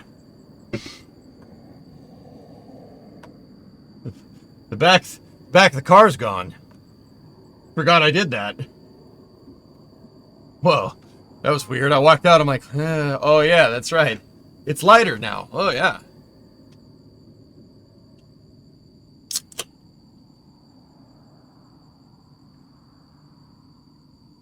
Well, did you find it? Yeah, it's on the floor. Who would have possibly done this? What happened to your car? I see that van? Somebody lives in that van. I cut the back out to fix it. It's rusty. See the rust? We have to fix the rust to.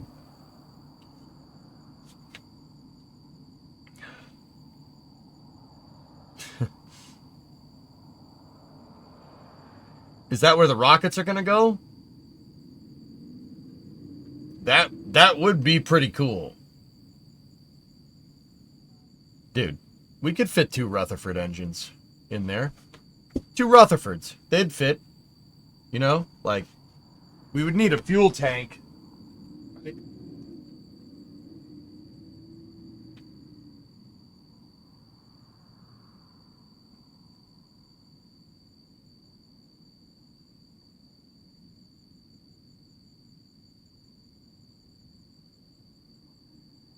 Man, it would work. We could do it. It would work. Yeah, they would fit. If you know, Peter Beck wants to give me If Peter Beck wants to give me some of those, just, let me know. Finally want to be Cletus. Yeah, no. Where's the locks going? We could just fit it in the trunk. There's plenty of space. Yeah, just put some Jado bottles on it. It'd be fine. What's up, Nader? Can almost guarantee it was an arresting gear failure. The only other option would be post-engagement hook failure. If he missed the wire, he would have just bolted and made another approach. The only other option I could see would be is if they missed the wire and had a bad approach, did a go-around, but sank low enough for an in-flight snag of the cable. It could have damaged the bird enough to necessitate ejection, but it would be extremely unlikely. Yeah. Yeah, this is, dude, partial snag, something broke after you snagged it. That's like, yeah, you wouldn't eject, like, they're not going to punch out. They're not going to punch out on a bolter, no way. The Navy wouldn't let you near a carrier if you got cold feet like that, dude.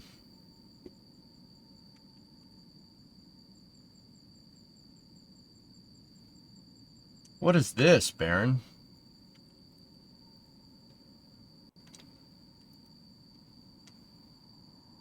Soyuz 5 with an RD-171MV. Whoa, what the heck is this thing? What is that?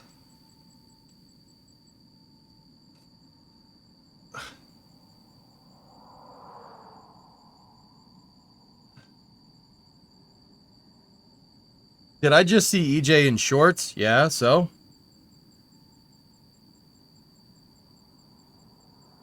That's Soyuz 5. Huh. Interesting. It looks like it's missing the LOX tank.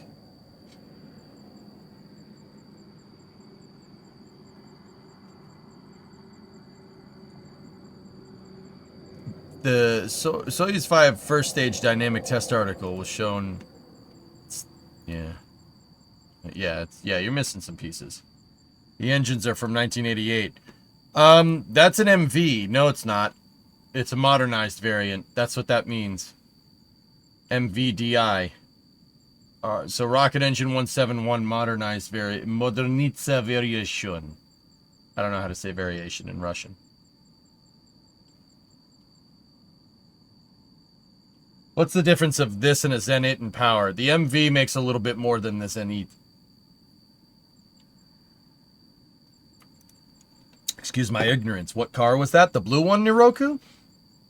It's a 69 Coronet. It's a Dodge. And it's rusty, like a Dodge. We'll fix it, though.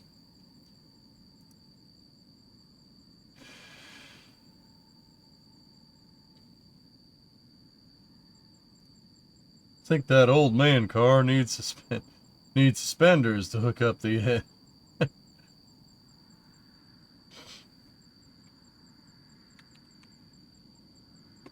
Tell me, Hired.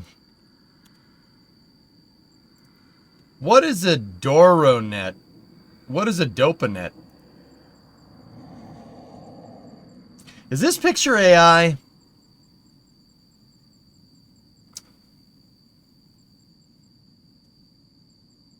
It tried. It tried.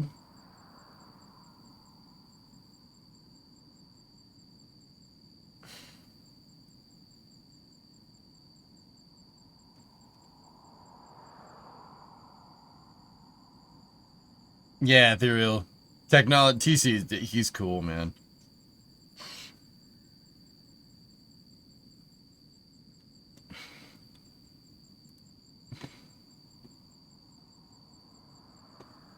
Look at that thing, huh? Huh. You know, the Soyuz 5 reminds me of this. Atlas 5 wide body. The things we could have had with Atlas 5, Baron. Could have had, man. Yeah, they're definitely... Guys, check it out, dudes. The sheriffs and the load indicator people are all here. And they're all driving crappy Chevy trucks. They're definitely going to move this thing. Could they get them nozzles any closer? Sure, but it's all one engine. Where are the Fords? I don't know, probably off doing work.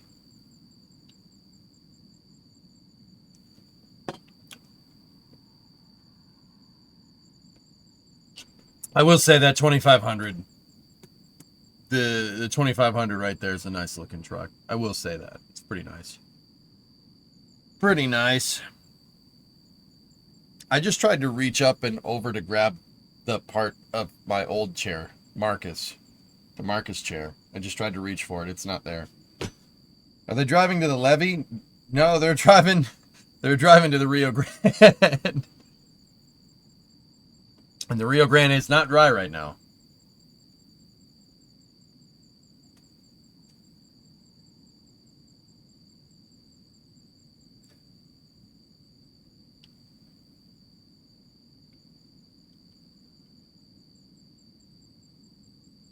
Marcus is the shop chair now, Bren. He's in the shop. Don't worry, he's not dead.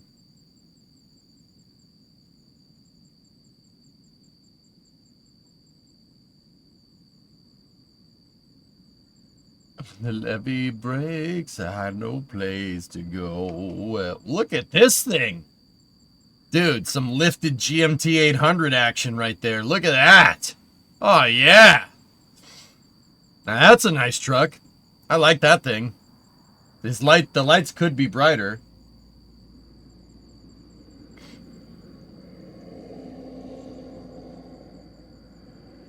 Is it a cat eyes? Hard to say. It's just Darwinism, Ram. Don't worry about it. People that drive around squatted trucks just, are asking themselves to be removed from the gene pool. It's fine. Let them do their thing. Just stay away.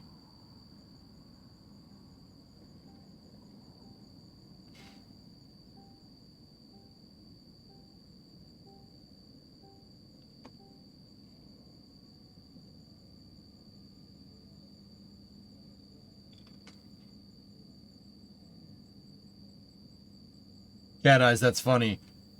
We called it the Wow Now hood. I worked at the plant that made the 800s for years. Bob, I love my Fords.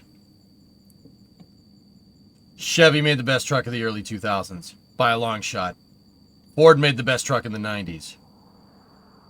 But GMT 800s are unmatched in terms of just being able to just beat the crap out of those trucks. Those trucks can take a whooping, and they don't care.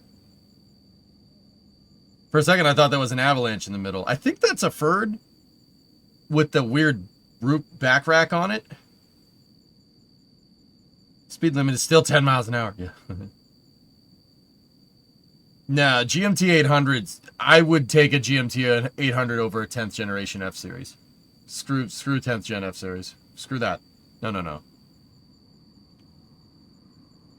Man, those F-150s are nice. The Aero style was a train wreck, dude. Triton engines suck. I'm saying that as a Ford guy. Triton engines are garbage. Garbo, dude. Give me my push rods back. You linked that yesterday, Graham. And then said, oh, I hope I don't get timed out. And I didn't time you out. The Lightning was a good-looking truck. Yeah, I'll go with that, Bill, and that's about it. I just, the 10th gen just didn't do it for me, dude.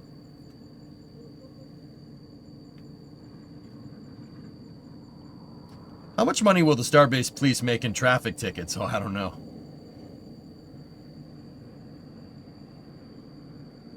I think we used to be able to fit a 9.9 liter marine-rated V8 to a Suburban 2500 back in the day thanks to Lingenfelter. We used to be a country, Storm. We used to be a country. Isn't the truck in the background a Raptor? So, that's a Silverado. That's a Silverado. That's a GMC. That's another Silverado. And that's an F-150, I think. The tail lights making it look like an F-150. I don't see a Raptor here, dudes. I do like that GMC 2500, though. That's a nice car. Or nice truck.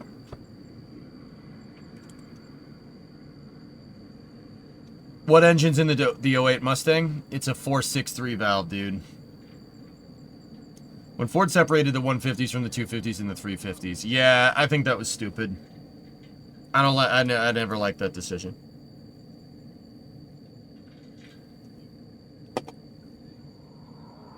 But clearly it was the right decision because Ford sells a lot of F-150s, man. How much money... Okay, all right. The Ford Super Duty trucks had frame issues in the 90s. There were no Super Duty trucks in the 90s.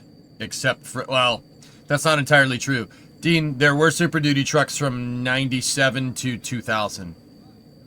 Well, 98 technically. I don't like those trucks. Those trucks are caca. Caca. No good. The box body Fords from 1980 to 1997 are the best trucks. That's my all-time favorite. That might be a TRD in the center. Yeah, maybe. There's another Silverado right there. There's a 3500 right there. It's 3500 with a flat box on the back. That's the Raptor that I said. Oh, okay. There's an F-150. Quad cab short box, though.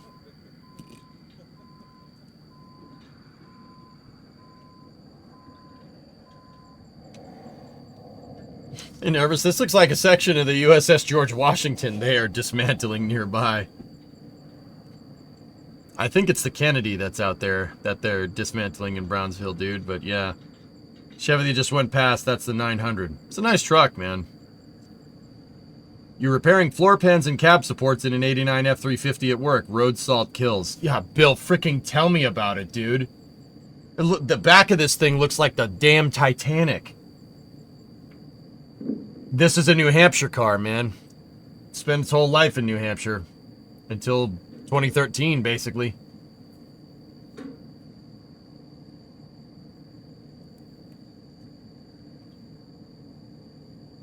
What the heck happened to that car, Rudy? So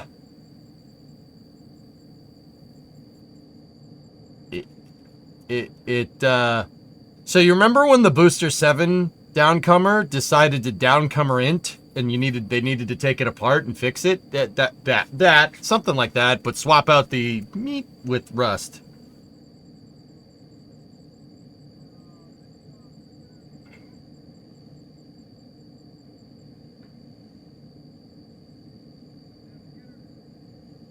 Honestly, prior to Raptor and the upcoming Zenith and Andromeda, the coolest engine ever.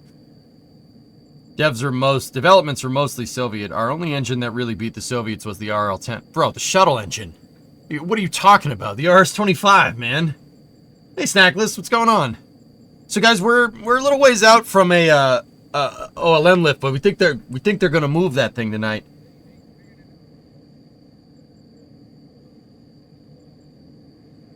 The car had a partectomy performed today. Yep. Don't remind me the Booster 7 downcomer. I didn't sleep for 2 days straight because it almost broke you. Yeah. Well, I gotta fix all the rust in there, Rudy. That's why the car's in pieces.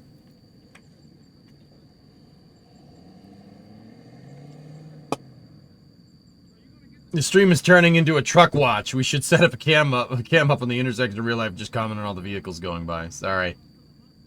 Nice, you got the back off. Had to head to bed when you started the car stream. Yep.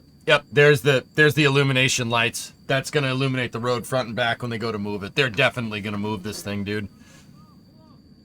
Finals week Snackless, nice. They're gonna move it. Yeah, that's why I'm here, dudes. Oh, I'm ready, man. It's going to the pad tonight. What are we looking at here? That's Pad B's orbital launch mount, dude. They're gonna move it today. How fast will it move? 3 to 4 miles an hour, maybe.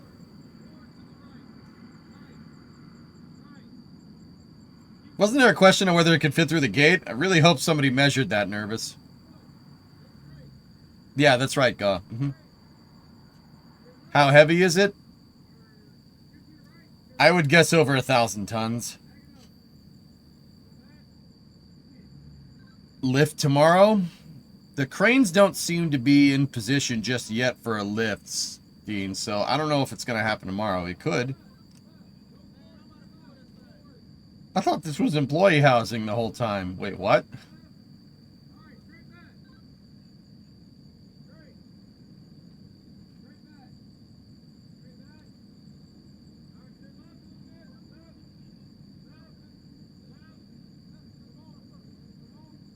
Not as heavy as your mom. Oh!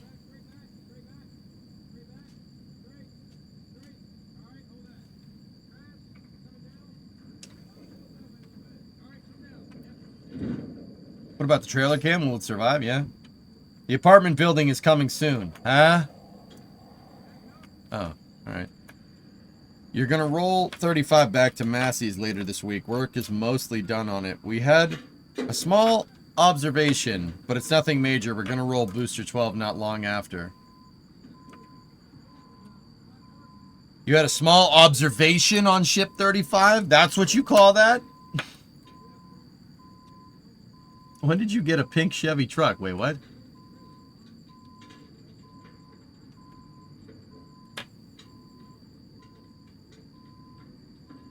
Who the hell is that? That's not me. Who the hell is who the hell is that? Who is this?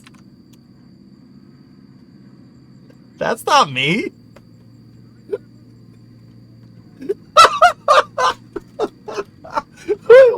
What the hell? And why do I got a Panthers logo? This is ridiculous. And that's not a Chevy. I don't know what that is. The Patriots is the Patriots drunk.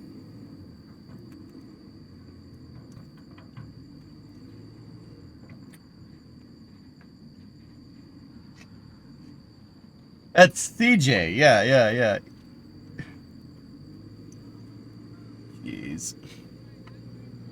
So, Rudy, what else did you say? We're going to roll Booster 12 not long after. Booster 12, huh? Don't get me wrong, the RS-25 is an engineering marvel, but the RD-0120...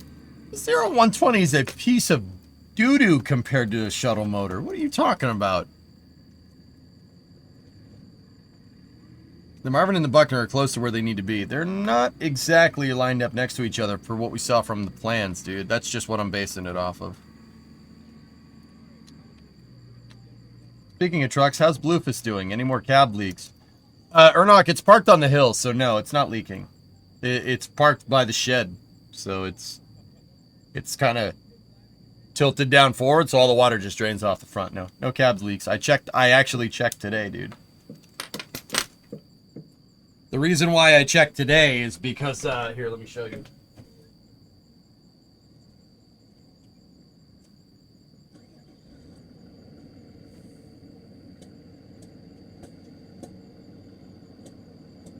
I went and got this because I was like, I wonder if that thing is down in there. Sheriff? Oh, yep. Sheriff showed up in the Tahoe.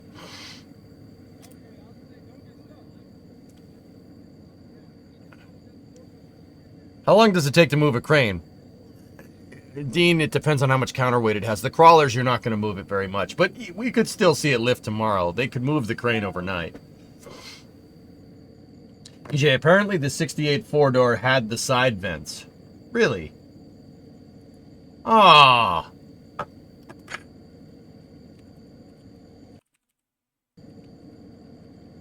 Really?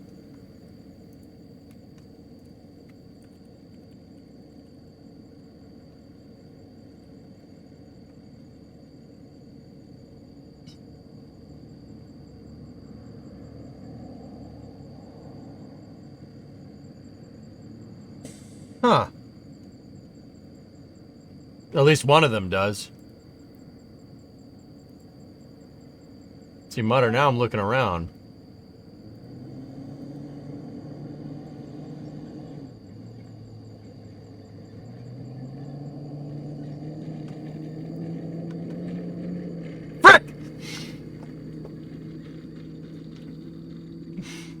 Well, we're just gonna... Damn it! Alright, I want side vents, okay? I want side vents.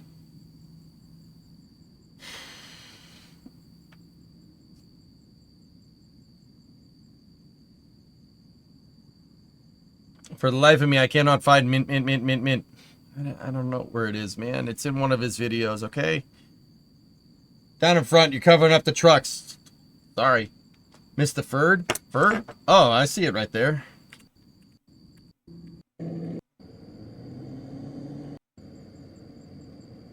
Nice. Well. If it isn't the consequences of your own actions. It's fine. It's fine. I'm putting the side vents on if we have to buy quarters, dudes. We're doing that. Oh, yeah. We're getting the quarters. We're putting the side vents on. Screw that. I'm not doing that. We're not doing that. Absolutely.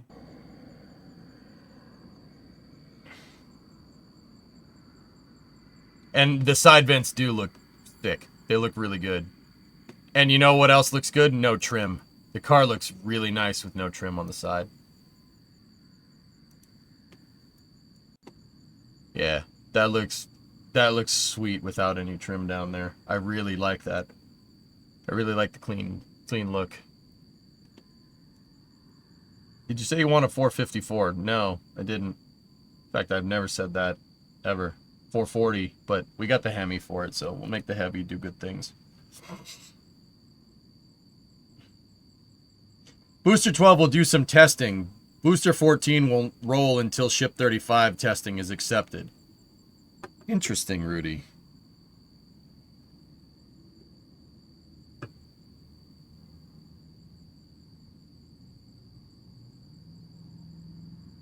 They have to lift the OLM up to get it up off the supports. When do you think they'll start that process?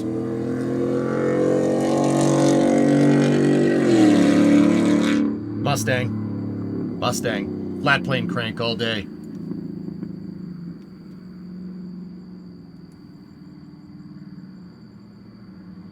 What's that, Baron? It's a 66. 66 is a little... The 66 is a little different.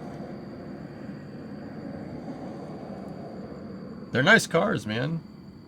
Chrysler was cooking in the late 60s, dude.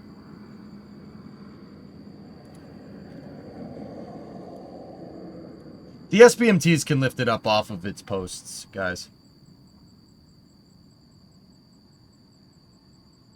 They got vent windows, Bob. Check Discord. I sent you something that would work for a mobile launch tower.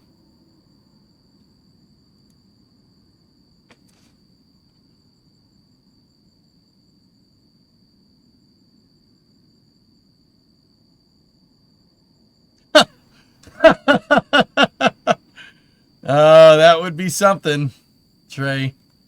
That would be something, dude. They're lowering torsion springs, dude. Just turn the bolts in the lower control arms, dude. You can lower it.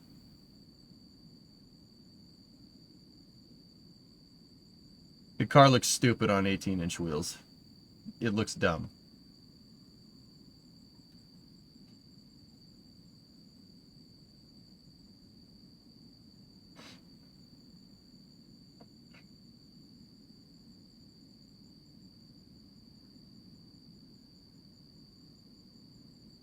Yeah, that may have not been a flat plane, dude. It was definitely a Coyote engine. Okay, Trey, do it. But yeah, Ernock, I haven't fired up Lufus in a little while. Don't have to do that. I know it'll just fire right up, dude.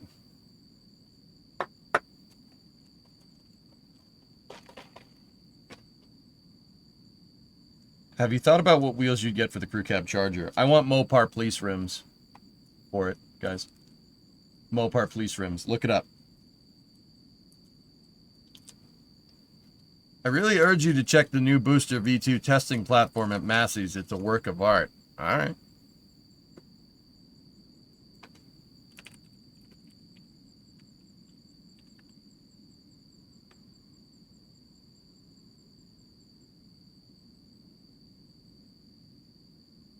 Those are Mopar police wheels.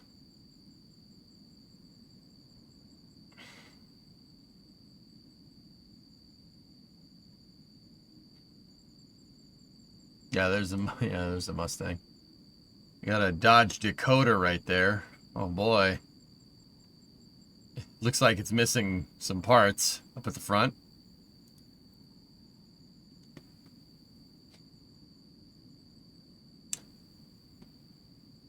Police rims, Dean. Police rims are basically a better Steely.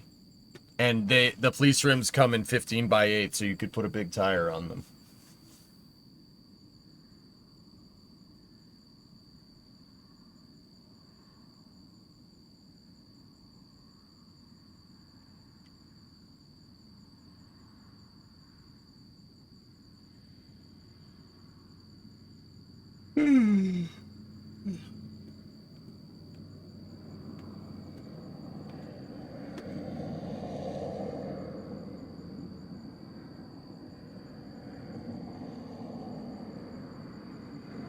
Straight mint, wintergreen? What do you mean, did I?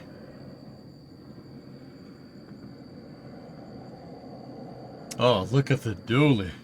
Oh. Oh.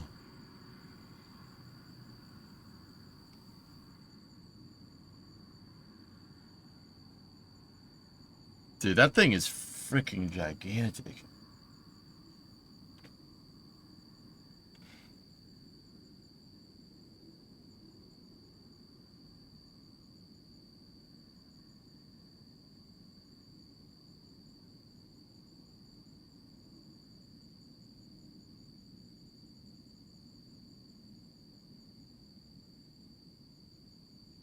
All good, Deadeye. I'll time it out, dude.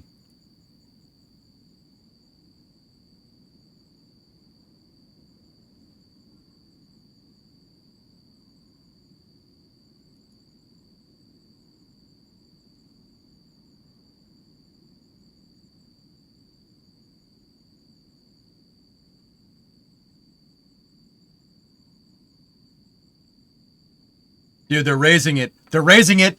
There it goes. They raised it off the pegs.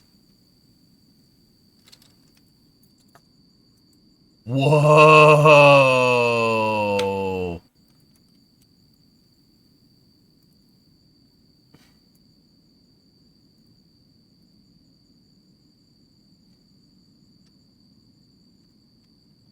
Look. Watch right here. Here, let me back it up.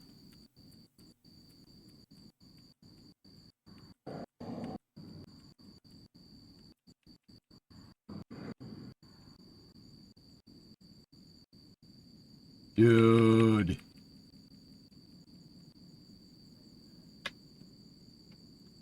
SPMTs don't screw around. Right. Lord Pad B.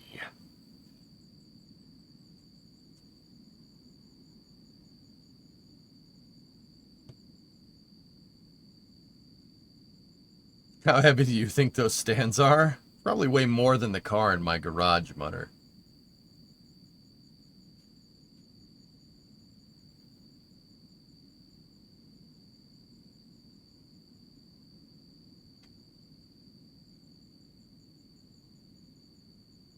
The dually. Look at the dually, boy. Oh, that's a nice truck, boy. I tell you what.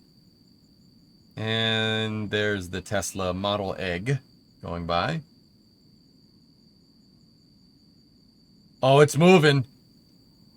Oh, man.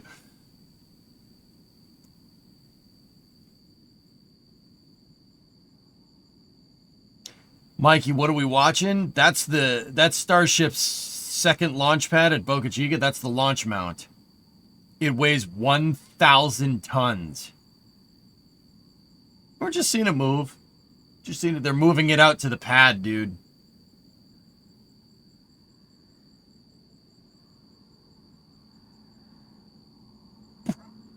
What the hell, man? How many SPMTs does it have under it? I think you have 3 rows of 4 SPMTs and 3 power packs, Aqualex, I think.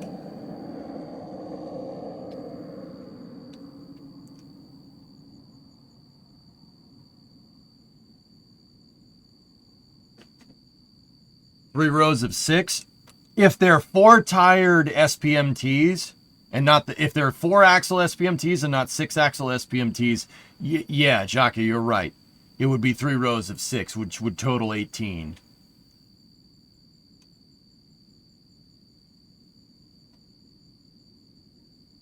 Oh my goodness. Oh my goodness. Look at that freaking piece of equipment. And there's a guy on a skateboard. Hey, do an ollie. Ollie. Ollie. All right, fine. Just keep skating by. Whatever. More impressed that the wood can handle that weight. Yeah, right. You've got to be crap. You've got to be kidding me. You've got to be Polar! No! No, not like this! Not like this! There's no way this is happening! Go! Get out of the way!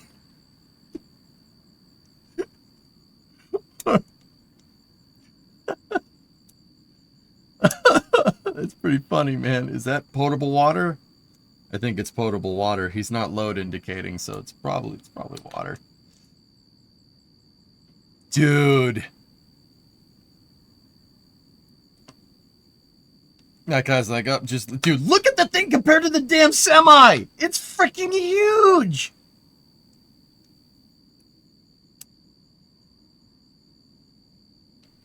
Three SPMTs, each has 24 wheel sets. Each wheel set has 4 tires, so 288 wheels. It's crazy, man. Can you talk DOS into installing loudspeakers at the camera sites? How do you know we don't already have those?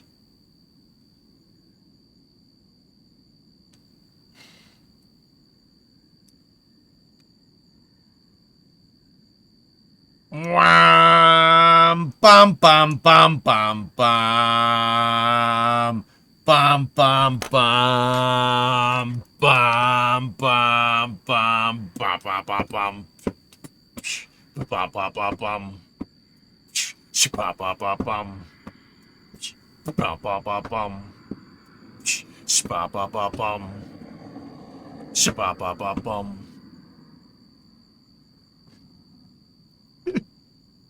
The guy in front is controlling it with the orange remote. Yeah, it's a little, it looks like a briefcase. Like he has a backpack, like a forward-facing backpack with a couple of joysticks on it. Yeah, that dude over there on the left, he's driving it.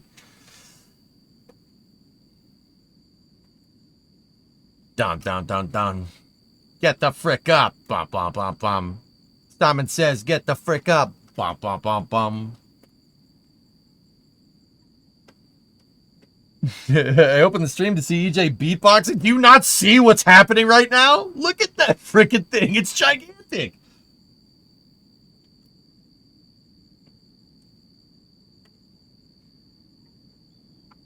My God, Drew, you seeing this thing? Look at that freaking thing, dude. That's awesome. Oh, this is great.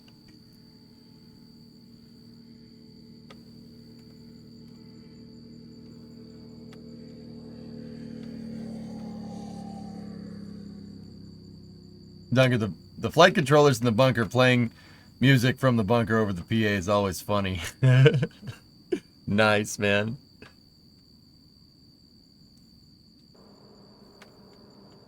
Any idea where it's going? It's going to the launch pad, Willie.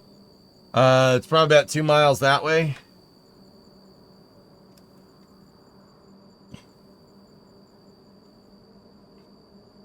Holy jeez. Oh, look at that. Nice furred, but seriously, that truck needs to get out of the way.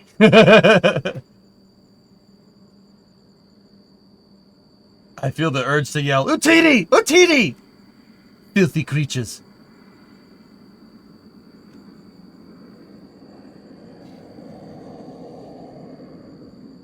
Oh my word. That is insane. Do they have to obey the stop sign? Maybe?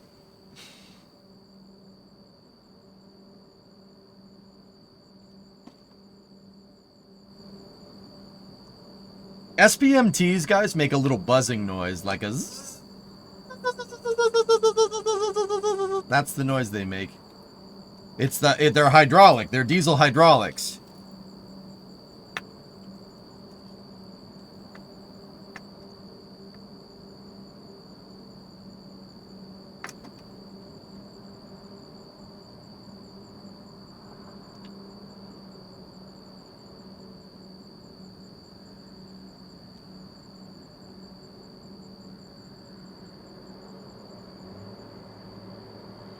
Yeah, actually, thanks, Scully. Yeah, here.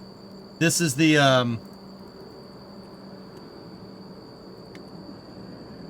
that's it. That's the thing you use to control the SPMT. It's just a little box. That little freaking thing, and you kind of have suspenders that hold it, like, right in front of you. That little thing is moving that whole thing. Oh, my word. Yeah, also the SPMTs are self-leveling, if you notice, dudes. The wheels down in front are lower than the wheels in the back because it's going down a little hill right now.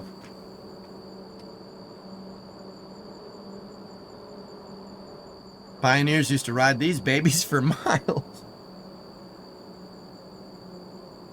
So the SPMT sounds like EJ sneezing. Yeah.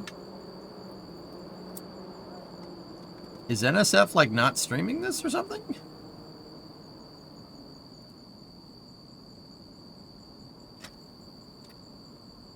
Huh. That's weird. What's the miles per gallon on those? If you have to ask, you probably can't afford it. Actually, I mean, to be honest, diesel hydraulic, it's probably not bad for Prominent. It's probably not as bad as you might think. The NSF stream starts at 10.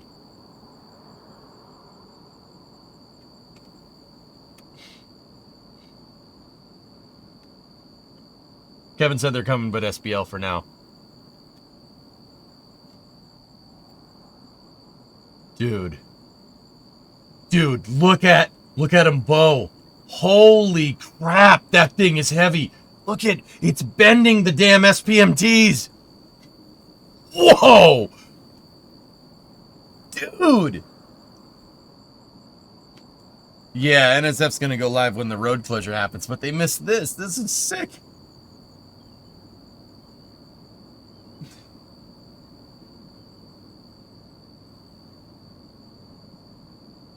I've never seen a bent SPMT. Yeah, that's the first time. There's the driver. Boom. What's up? What's up, killer?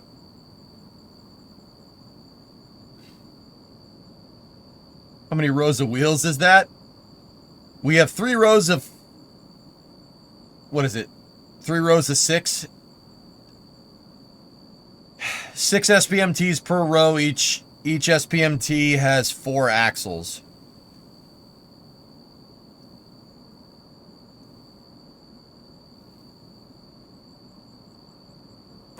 Dude, that thing's freaking gigantic.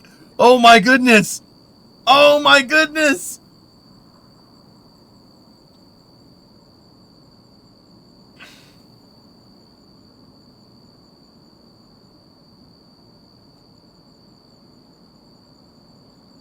I've decided you want to be an SPMT driver for SpaceX. Oh, okay, Trey. Hope the road's good. Yeah, me too, Mutter. Can we get those 3 to drag race? I don't... No?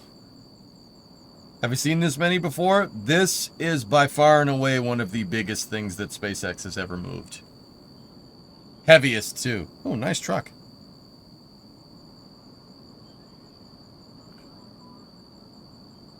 One thing's for sure, we're finding the soft spots. Yeah, I hope they compacted this road down good, man. The burnout would be crazy. Nice.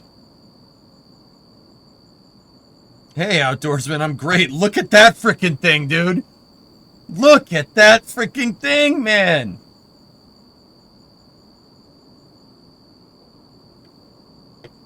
Highway 4 is going to be struggling. It's going to be struggling.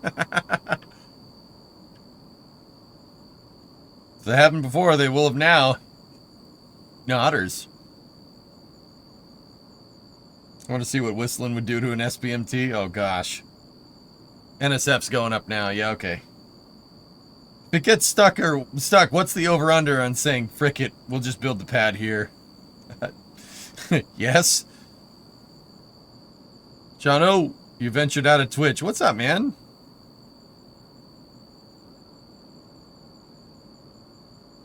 Asphalt roads like to squish and fracture under high loads. Yeah. Yeah. Yeah. It's on concrete. It looks like it's on concrete slabs. Well, I've stood right where those guys are standing. It's on concrete slabs right now. This is asphalt, though.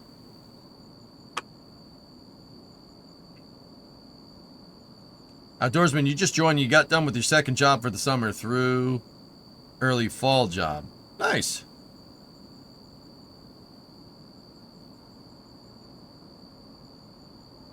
To think this still only weighs about a fraction of what a fully loaded Starship stack weighs at liftoff. You guys want to hear something crazy? That's about 1,000 tons, right? The space shuttle fully fueled on the pad was 2,000 tons. That weighs half as much as a space shuttle stack. Just thought I'd let you know. What the actual frick? That is a big piece of equipment, man. How does SPMT propulsion work? They're not electric motors, Max. They're hydraulic. It's a diesel hydraulic. You have your 3 power packs. See these things up front? There's diesel generators in there. Those generators are turning a hydraulic fluid impeller. And yeah, there's a hydraulic reservoir in here. So it's hydraulics to move the axles up and down, and they're hydraulic motors. The hydraulic motors have is a motor. It looks kind of like an electric motor almost, right? So you have a housing, and you have an axle that floats inside, right? And high pressure hydraulic oil comes in and turns a fluid impeller, and that's what turns the wheels. And then there's a return line that goes back to the power pack. Yep. It's like a big power steering pump, dude. Yeah, they're diesel hydraulic. Really cool, actually.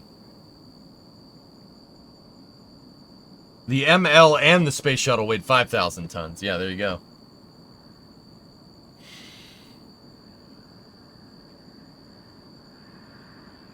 Yep. Cool, I didn't know that. Dude, SPMTs are cool, man. Yeah, Lisa. Mm-hmm. High pressure. Waiting for a car to drive by. I didn't see a car. Didn't see no car drive by. Would suck if the hydraulics sprung a leak. That happens. SPMT, SMTP, is this why my email is slow? Yes, yes. Have you tried turning it off and turning it back on again?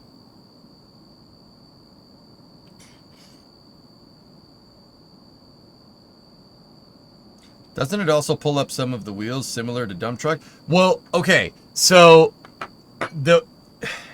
each SPMT has 2 trucks on either side. There's 2 trucks. Each one of these has a motor, right? See the 2 sets of wheels right here? Those 2 sets of wheels have 1 motor in them. But they're also on like a control arm, so the wheel is right here, right? If we're looking at it from the side, the wheel's right here, and the arm can do this, right? So the wheels can go up and down. Think like kind of like landing gear. You can retract the wheels. And then on top of that, the wheels on an SPMT have 180 degrees of motion. So the wheels can turn left to right, they can go up and down, and they can go forward and back. And each SPMT has a bunch of axles on it, right? And then what you do is you couple them together, you link them together like kind of like a train locomotive, like train cars almost, and then you connect the hydraulic lines between each SPMT. The power pack can power a certain amount, right? And you need 3 power packs for each row. And that should be enough to get this thing to move. Is Jack out there tonight? I don't know. Maybe.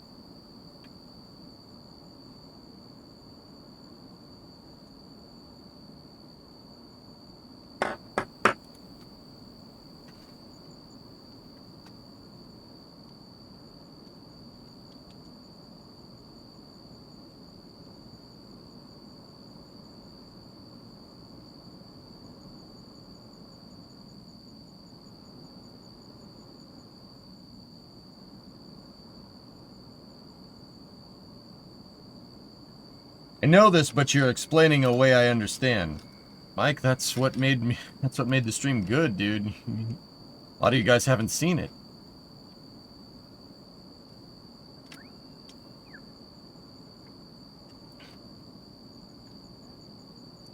Are these SBMTs new when SpaceX started to use them? They've been around for a little while, Joe. Yeah. I just know a lot about them because I kind of have to. I think these things are... SBMTs are so cool. They're used all over the place in heavy industry. Oh, there we go. Hear the hydraulic? They make a little whirring noise. That's the hydraulic motors going.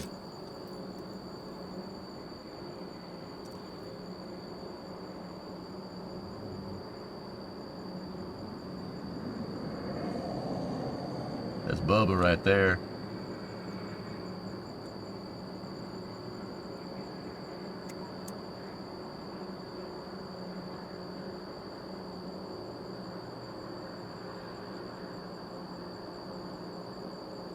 What the frick? What the frick?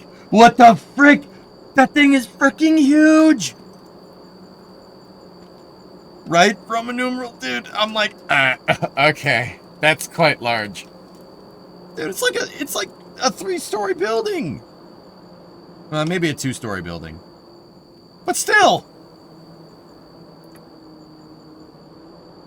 Do we know what this is yet? That's the launch mount, dude. Starship's gonna attach to that thing.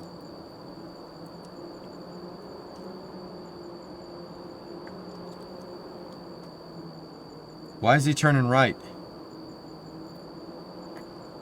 I can drive a pallet jack pretty good. I don't know about this. Nervous? Are you forklift certified? Dude, look at the freaking hardware, man.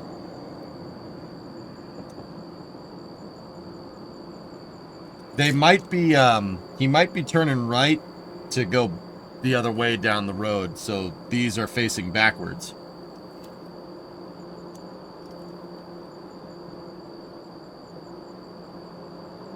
Oh, no, he's straightened out. I'm certified to lift a fork. Oh, dude, me too. High five. The motors, the power packs are usually in the back. Why not just build it in place? There's a big trench underneath it, Niroku. They dug a huge flame trench underneath it. You can't build it on top of the flame trench or they dig in the flame trench. So they built this thing at the same time that they dug the flame trench, and now the flame trench is finished, and now they're gonna... Probably tomorrow or the day after, they're gonna lift this damn thing up and put it on top of the trench. Holy balls, dude!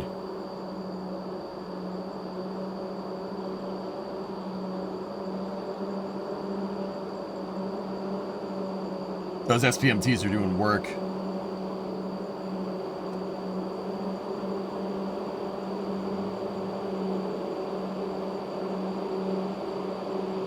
I want to see him parallel park it at the north end.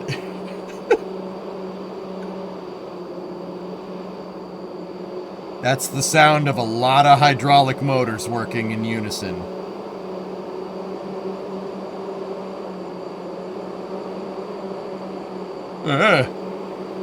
That's the driver's seat right there, by the way.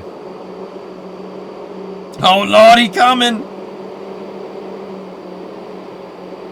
How heavy are super heavy boosters compared to this? About a third of the weight of that, or mass. What's up, bro?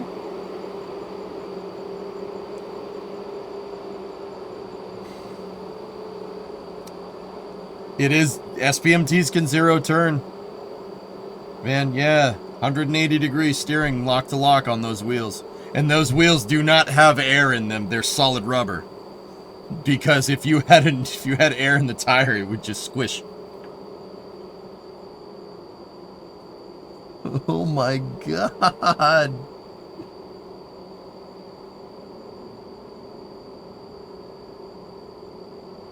Oh yeah, she can crab. It can, yeah, you can go any direction with SPMTs. You can go that way, you can go this way, you can go that way, you can go forward, back, left, right, up, down.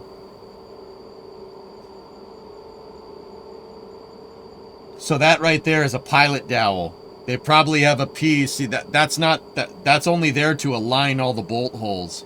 There's probably a piece on the legs when they go to drop this thing down that thing is gonna, that sword looking thing on the left is gonna pick up on. Dude, look at how thick that damn steel is.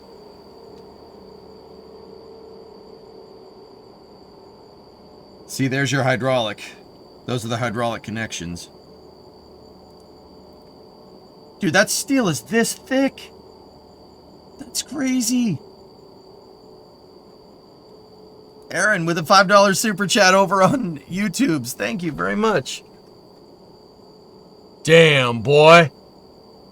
Damn, boy. She thick. Boy, that's a thick-ass boy.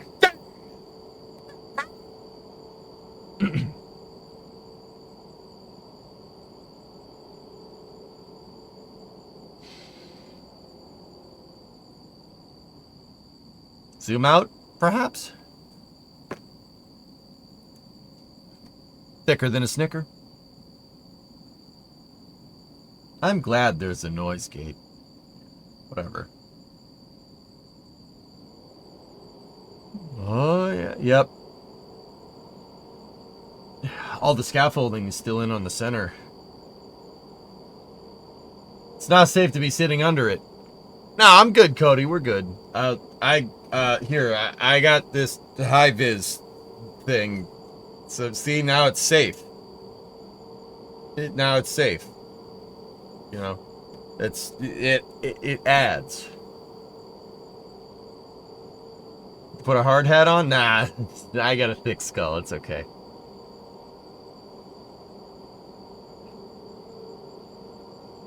Day 676 of asking for YouTube membies. I've been only streaming for 400. Dino. No, we should be good. I got the AdSense stuff figured out, dude. The next thing is membies.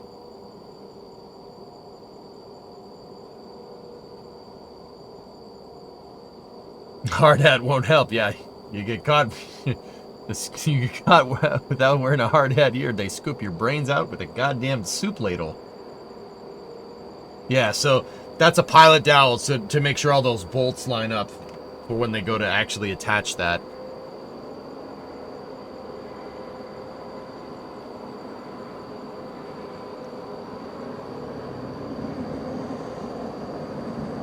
Oh my goodness.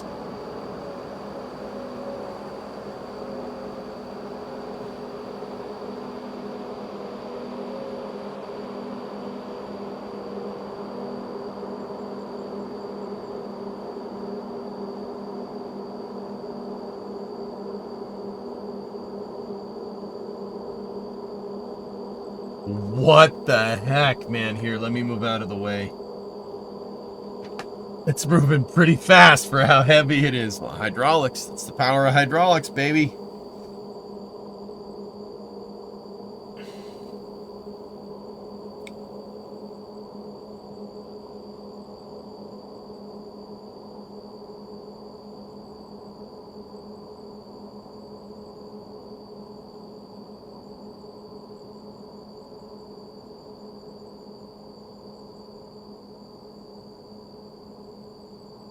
Might trim a few bushes along the way. You're right, dude. They're gonna yell at that guy for getting too close.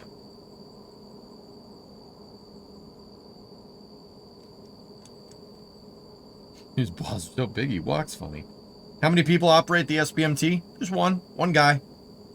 It's the guy with the that guy right there. He's driving it right there.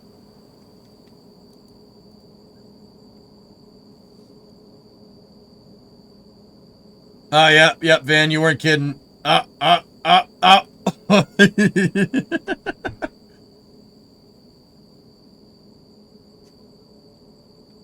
usually have high vis on? That guy's not NSF. I don't know who that is.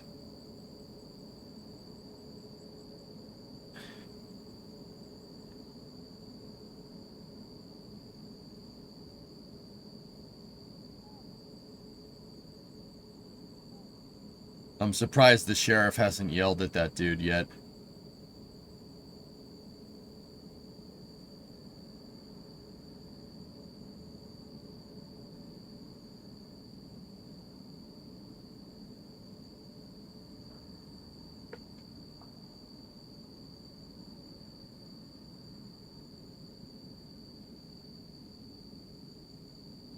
Look at the size of that damn thing.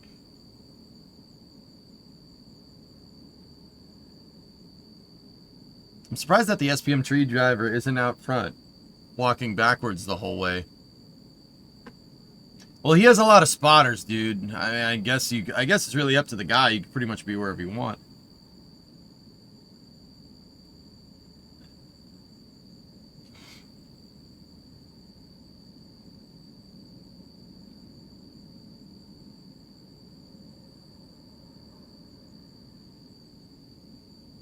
How does this compare to the crawler transporter? It's about a quarter of the size. Yeah, about a quarter. I wouldn't want to be walking backwards controlling that. Yeah, me neither, Mutter. I would be pretty much exactly where that dude is. If I couldn't be there, I'd want to be up on the top, but I'm pretty sure that's out of the question.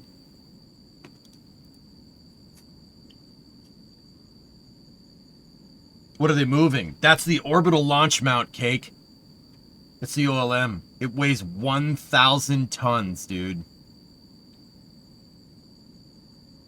And then just don't mind the SPMT op. The guy's just casually, he's just casually driving it down the road. The control won't go that far? Ah, okay. It's about a quarter of the size of SLS's launch deck, guys. About of the ML.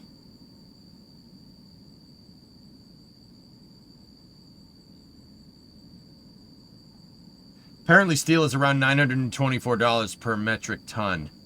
So almost $1 million in steel alone.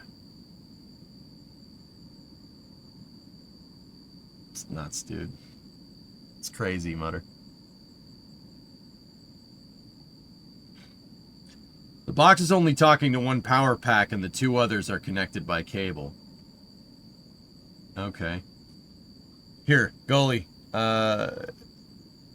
Jump into mod, the voice in mod chat. Mod voice.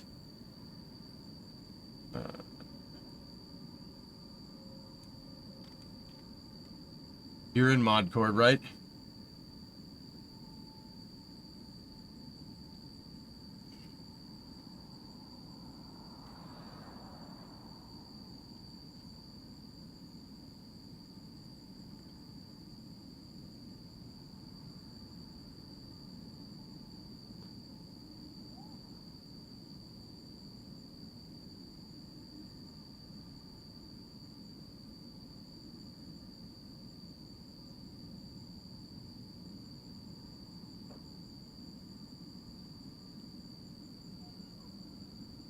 Which Graham are you betting on to win the race to Graham Moon KSP? Predominant. No? Alright. Give me 1 second. We'll go on Discord Prime then.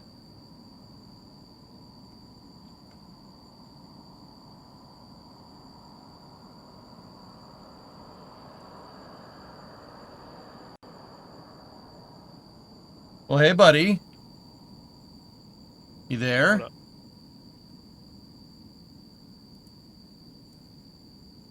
What up? So, you know, I know a guy who knows a guy that tells me that you've driven one of these before. A few times. Yeah?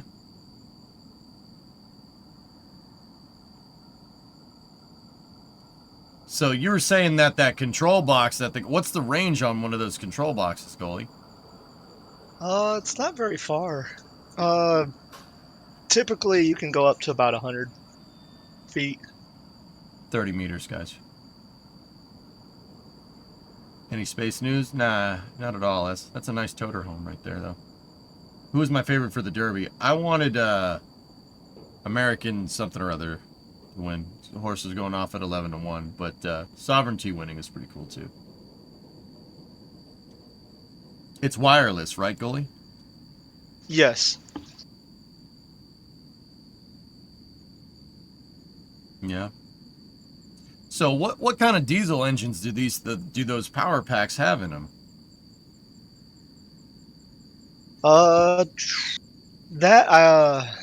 Good God. It's got to be like a Cummins generator, right? Like it's not.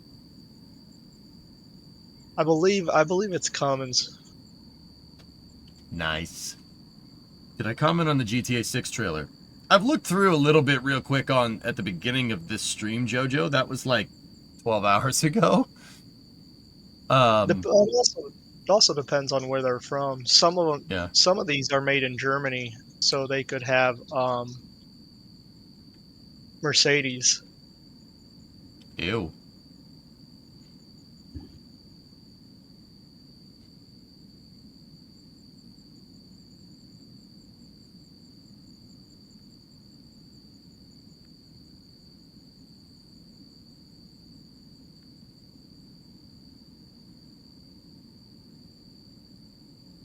Speaking of the Derby, the train went through my town on the 4th. Neat. I looked at the VOD to see what you had to say. Jojo, I didn't watch it with any sound, dude. Maybe I'll give it a more detailed go through, like, tomorrow for Space News, dude. I just kind of buzzed through it real quick.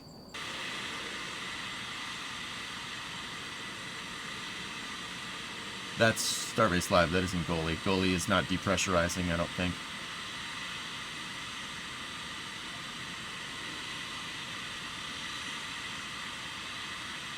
Has driven them, as in the type or the ones belonging to SpaceX? I don't know.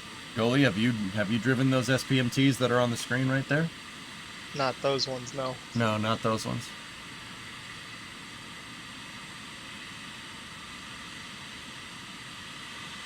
Dama, they're moving the OLM. Hi, by the way. What's up, man? What's the biggest thing you've moved on an SPMT, Goalie?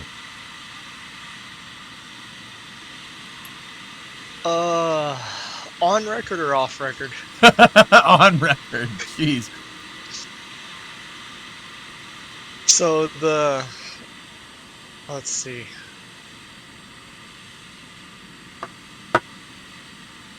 $1.2 million. Jeez.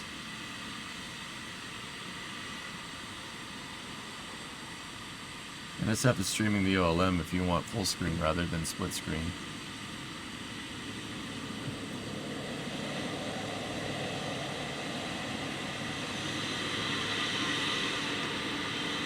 Something is depressurizing.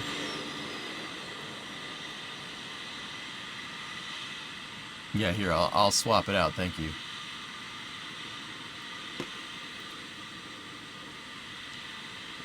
What does Goalie do? Methane, Goalie lifts things. Let's just say he's the reason why I like cranes so much.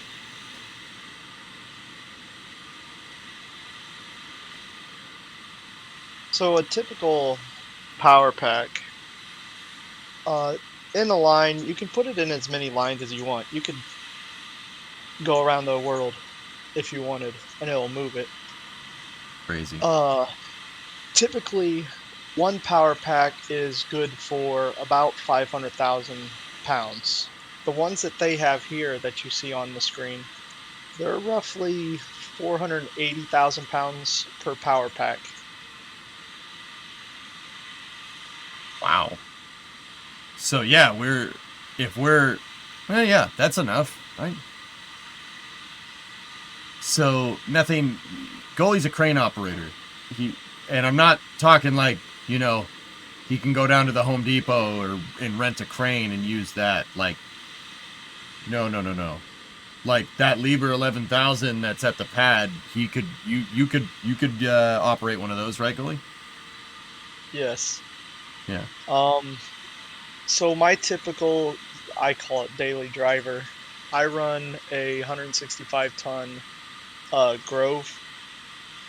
The biggest hydro I've ever ran is a 700-ton D-Mag, and the biggest crawler that I've ever worked on is actually a LR 11,000. Won't say for who, but I guarantee you guys have seen that crawler in pictures. Is the crane black by any chance? It could be.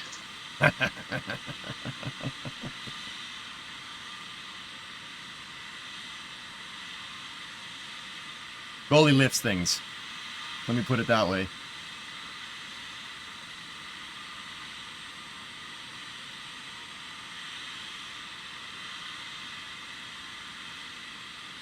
It's a German diesel engine on these SPMTs. Yeah, it should be a Cummins.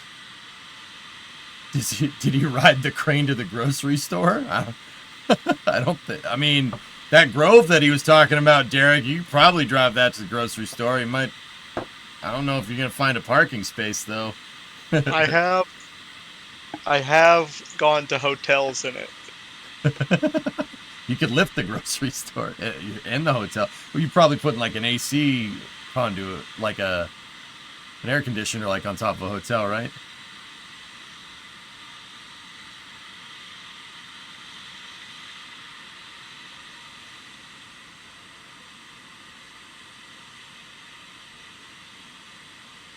He wasn't driving the crane that dropped the scaffolding earlier, was he? Nah. Take it through the McDonald's drive-thru. I don't think the Grove could fit through the McDonald's drive-thru, homie.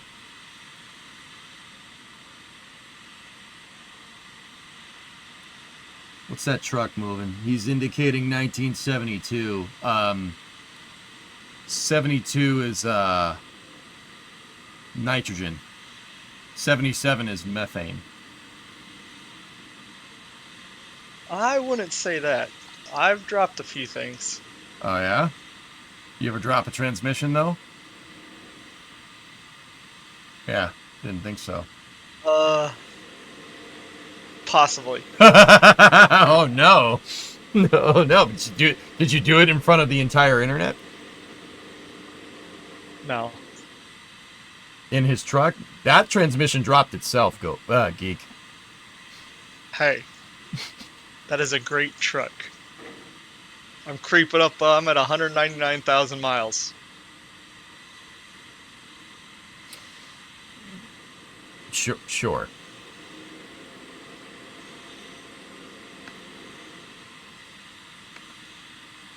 At least Goalie didn't destroy people in Milwaukee in 1999. Nah, the Big Blue. Yeah, that was a dumb thing to do. Yes, it was. Yeah, that was really stupid. Is this Jack? Does Jack have a... Is Jack in the convoy here with the truck?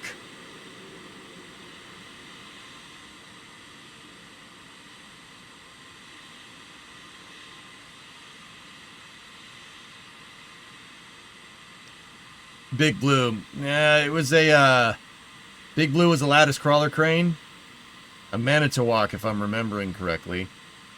It's the NSF truck.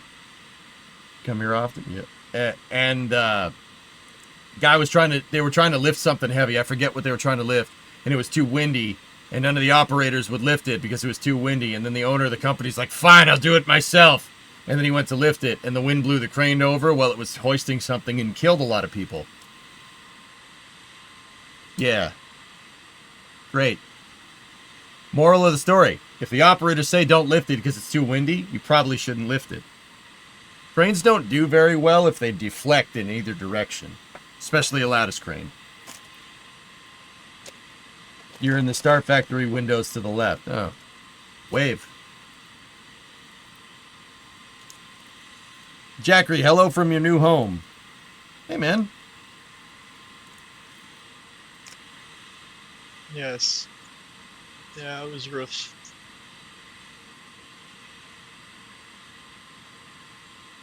So did Goalie theoretically help take apart a tall building that is now half apart with holes in it? No. No, Trey, he didn't.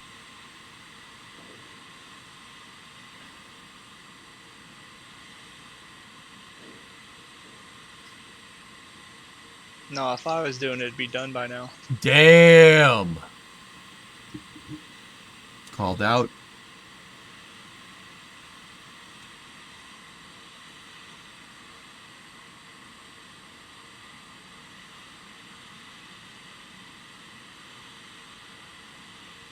Mutter, that's awesome. That picture of the train. Not this year. Last year's race I did.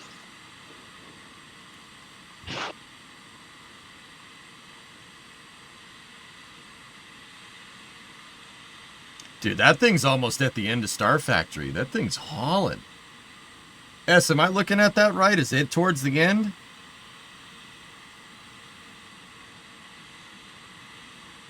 It's a beautiful shot, by the way.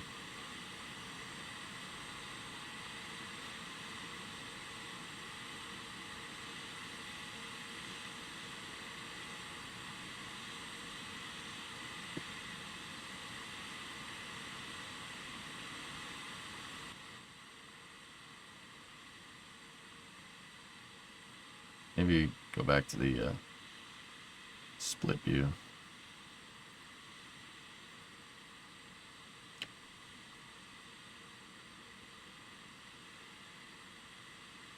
Dude, I can't believe how freaking large that thing is. Look at it compared to the truck. Don't move the camera when you... There you go. What is the world's largest crane? Ooh.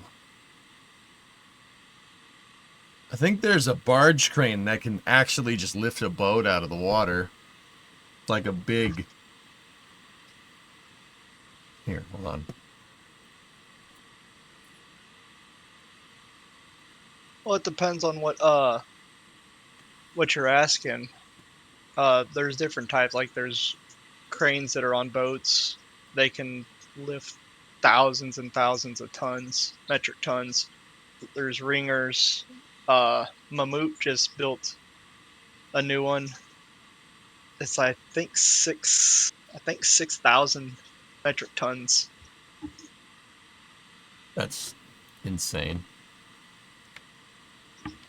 Here, how's this? Is that a big enough crane? That one's AI generated. Hold on. There's a real video of that.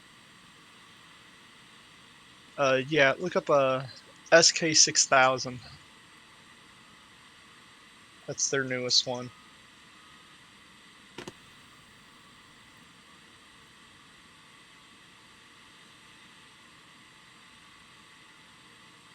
How's that? That one's pretty big. It's a pretty big crane.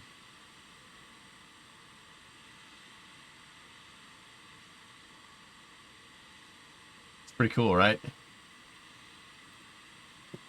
How do you determine the weight and balance of a load before lifting it? Goalie? It all depends. A lot of time it depends. Like small stuff, it's guesswork. But when you're talking something like that, picking up a boat or what they're about to do with this OLM, there's going to be engineers involved. There's going to be lift designers. So they will go and they will form what's called a lift plan. And it's going to break it down to what rigging you need, how heavy the rigging is. You got to put all this into effect. What the ground bearing pressure is going to be. There's so for like this here, they've been engineering and coordinating with this lift months and months in advance. Yeah, I'd believe that.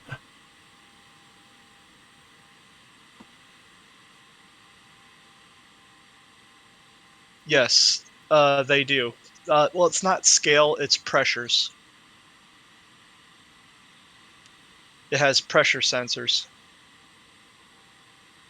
Hey, could that crane lift that ship out of the water with a counterweight, or does it have does the surface tension of the water help or something? It's counterweighted, dude.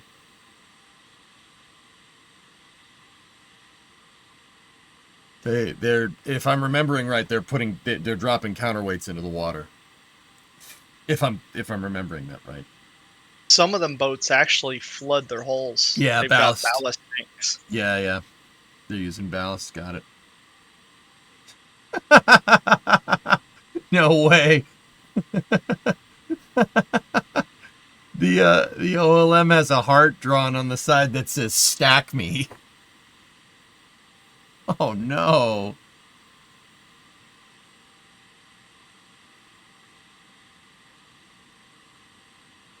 Look, see?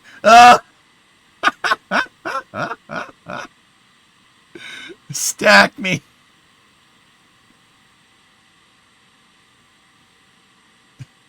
Oh, God.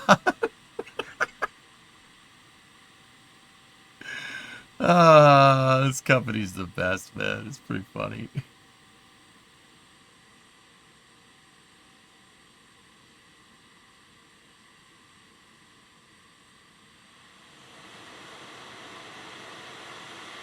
It's a Valentine's candy. They're a little late, but all right. Any new estimation on the Starship launch date? I'm thinking probably the 19th, 20th, 21st, chicken head.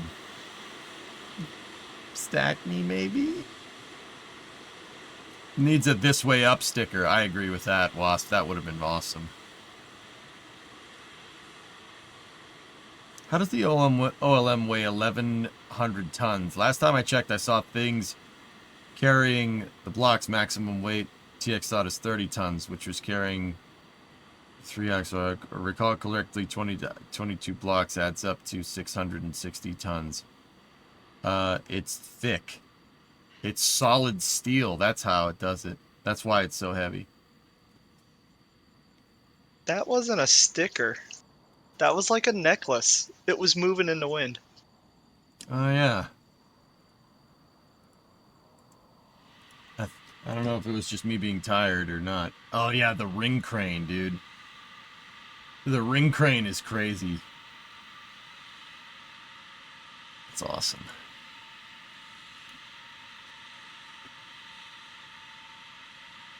If it goes on the 21st, I can't. I'm gonna cover it here, guys. I'm not going down. Not going down this time.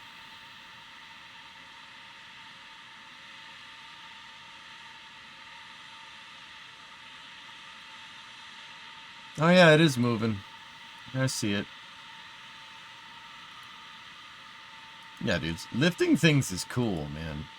It's cool. It's cool being able to have that kind of power. Just moving something like that. Give me a freaking break, dude.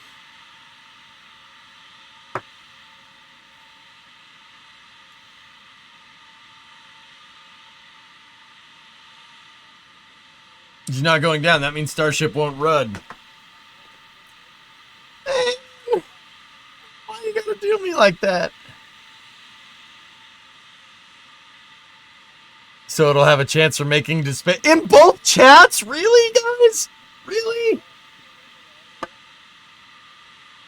Every time you've gone down, it's exploded. What about Flight 1?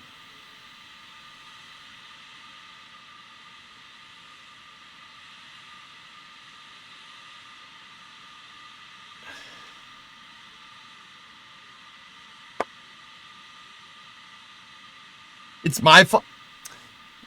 And I hope this thing blows up again, damn it.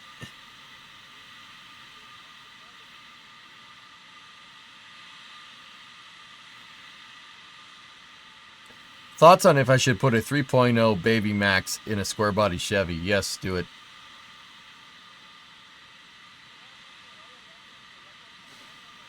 What have we learned today? We can absolutely build the pyramids if we wanted to.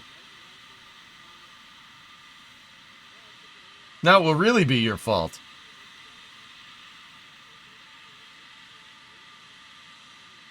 Man. I'll coin it the EJ Sniper theory. Oh. What's happening here? That's the OLM, the orbital launch mount, Jesse. 1,000 tons of metal being moved down the road from the build site to the pad. The thing is not small.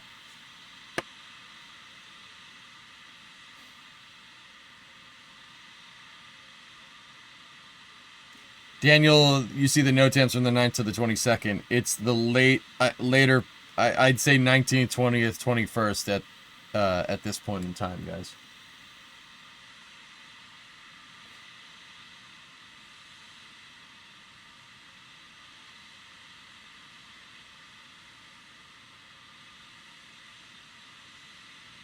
I'd love to spec a cam for it. It would be kind of awesome. All right. We'll talk later, my friend.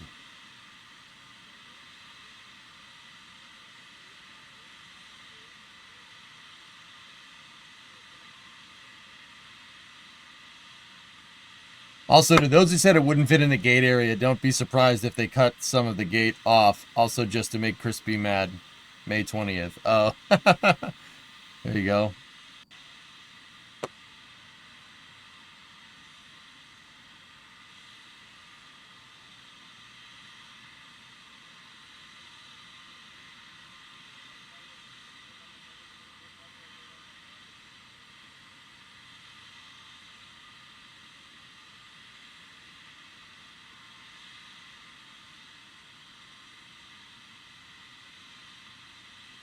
Must be one hell of a road to handle that much weight. They redone the road, Geek, from basically the pad all the way to Massey's. The road is redone with a 12-foot subgrade, so it can handle the heavy weight. Highway 4 from Massey's to Brownsville, though, still the original road. Remember when I said that Brownsville is not nice to vehicles? There you go. Highway 4 will destroy a car. We're talking Michigan Road bad.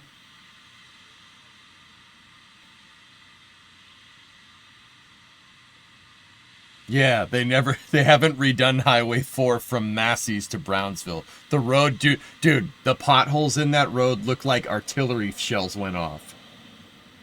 Oh, yeah. It kills our stuff. Yeah.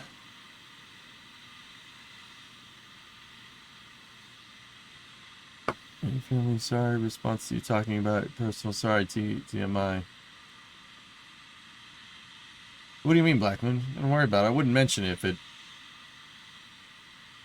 it was too personal, dude. I'm very, very particular about that. Time to start driving trophy trucks over there, or old cars with truck suspension. Just saying.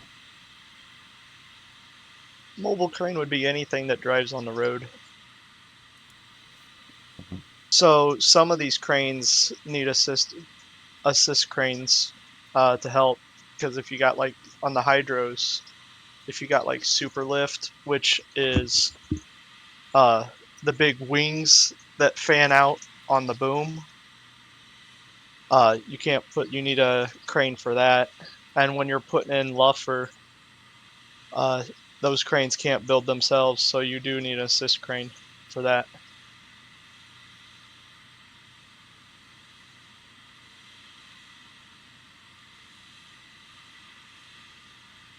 I want to see you drive that off-road at 80 miles an hour.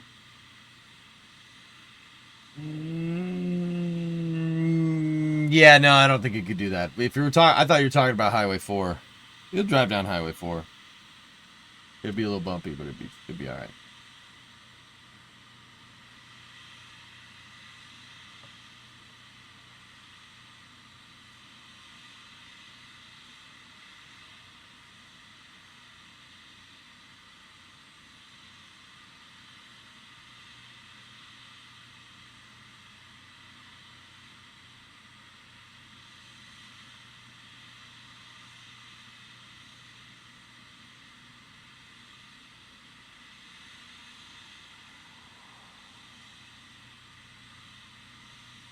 No, it's not a mobile crane. The Liebherr 11,000 count as mobile. No, it's a crawl. That's a lattice crawler. Lattice cranes need to be they can't be moved in one piece. You got to take them apart. That's why it's called lattice, because you could configure it.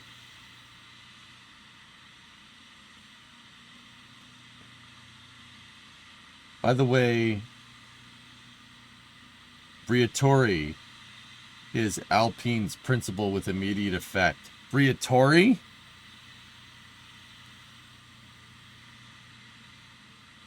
All right.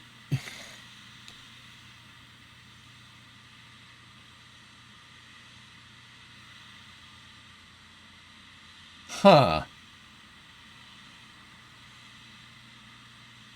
Flavio freaking Briatore. What the hell? Are you serious? Okay. I thought he was banned from F1.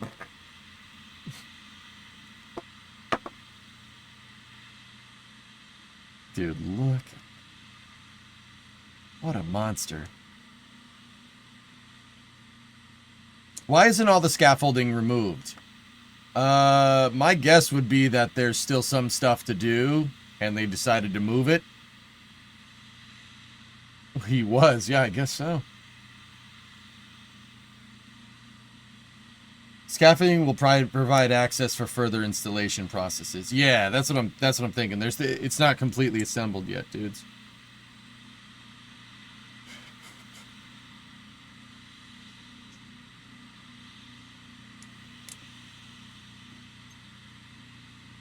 Do you think they will wait to attempt the first ship catch until they first launch from Pad B? It's hard to say. Since catching Super Heavy is proven, I'm thinking it would be safer to catch Super Heavy with Tower B and attempt to catch the tower with Ship A.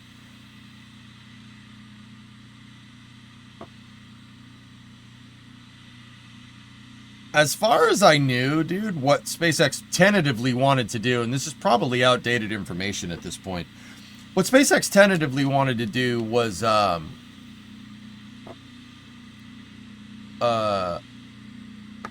they wanted to launch from A, catch the booster at A, and then catch the ship at B.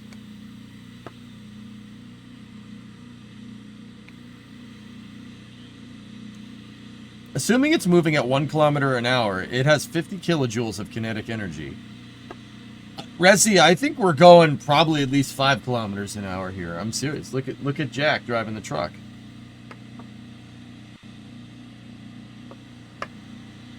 Yeah, dude, look at that thing is moving.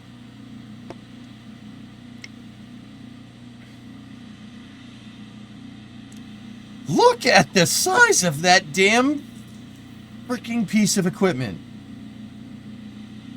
I was about to swear, I'm not gonna lie.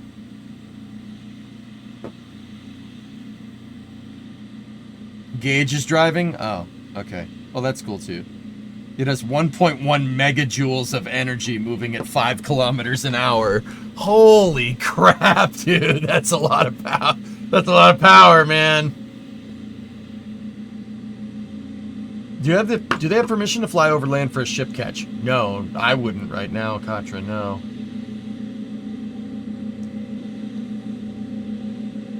What's in there? It's the launch mount unused. Yeah, that's the launch mount. So what's in there? It's a gigantic circle. And a bunch of hold down points to hold the rocket to the pad before they let it go. What are you talking about? Not normal. This is normal. The scaffolding won't be there in the final design. Like when it's on the pad, no. Just got back in. Yeah, Element, it's out.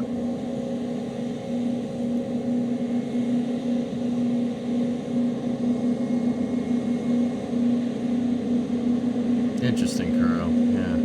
Yeah, I can see it. What's in there is SpaceX's hopes and dreams. It's the actual square hole.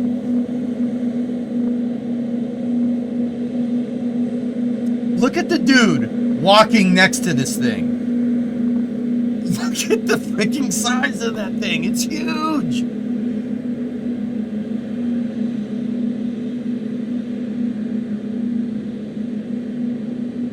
The NSF highway cam is on the left over there. Did the rest of the car fall apart? No, it's actually it's pretty strong, dude. The bracing was the right call. Frame rails are still good. We need a banana for scale.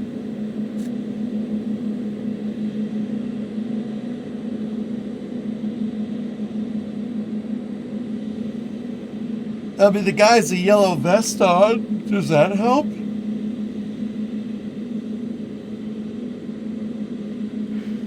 Does it have turn signals? I don't think SBMTs have turn signals, Goalie, do they? No. I don't think so. Oh my goodness.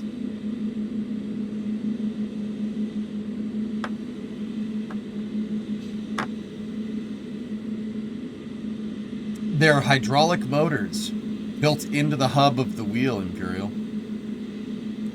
Right, Goalie? That's what that is, right? Yes. So each wheel or each axle has its own independent drivetrain. Yep, hydraulic motors. And somebody asked this, and I actually didn't get a chance to ask it.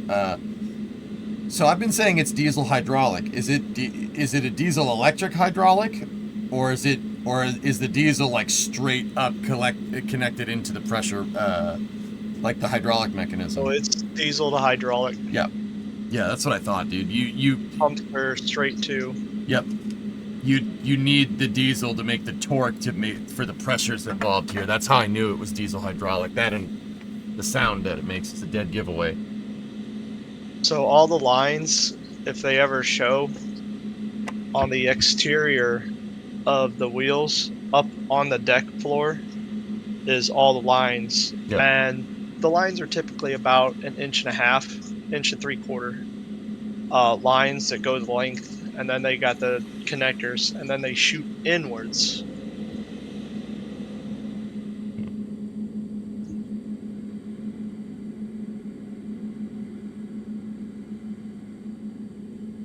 Will Goalie be operating Marvin for this lift of the Pad West launch mount? I don't think so, unless he hasn't told me something. Something you're not telling me? No, I won't be there. I'm a little tied up at the moment here. Yeah. Hey, you gotta do what you gotta do. Dude, can you believe that thing? It's bending the SPMT deck. Look at it. It's bowing the dang thing. That's how heavy that thing is. Well, those are beams. The deck is just a little bit lower below that. So that's sitting on giant girders. Yeah, I got you. But the deck, that's what I'm saying. The deck of the SPMTs, the one at the front and the one at the back is bent up.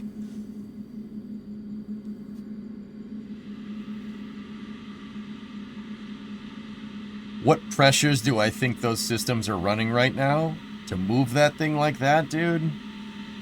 Pretty high.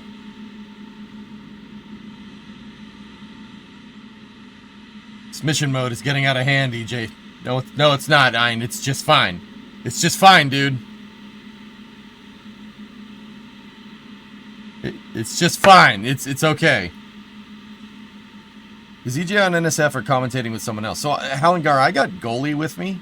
Goalie is a heavy equipment operator. Like a very heavy equipment operator. Knows a lot about the SPMTs that this thing is moving. That's moving this thing, so I have him commentating with me. This is through Twitch.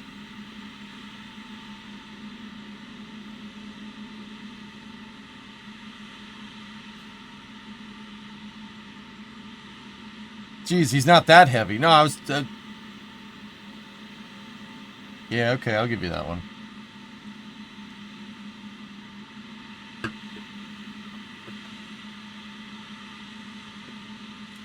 Let's just hope that the front doesn't fall off. I have faith that it was clearly built to rigorous standards. Yeah. That would certainly be very, very, very anomalous. That'd be very weird. That doesn't happen a lot.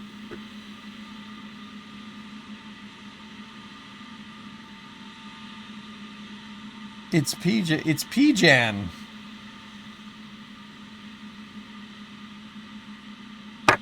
Ow.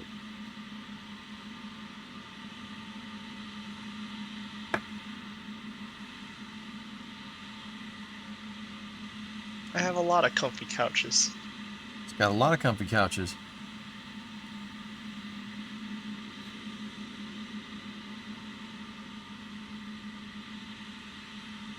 Are they going to put that thing in the square hole? Yes. Yes. Where does the square go? That's right. It goes in the square hole. Did they check all the lugs? Who wouldn't want to lose a wheel?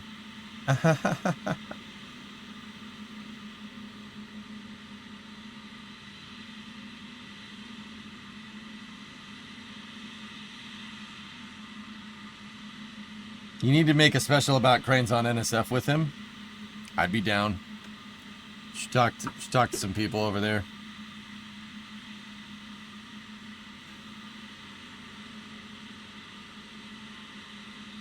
Question for goalie: would a move like this require a plan for if one of the SPMTs were to break down? In this situation, if one breaks down, it's sitting on the road for a little while. Yeah.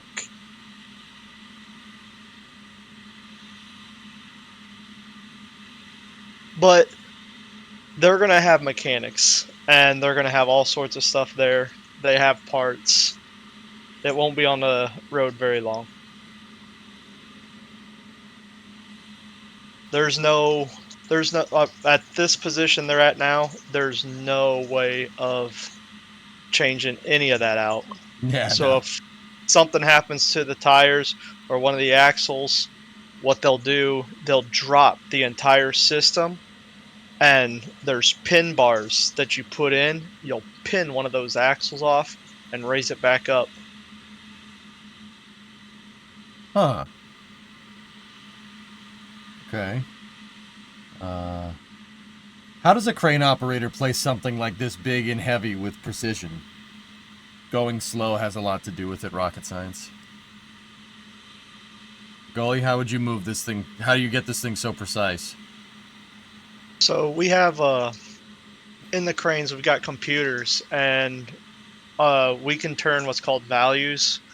You can turn them down to where you could literally move, like for my crane, or even bigger, like the LR 11,000.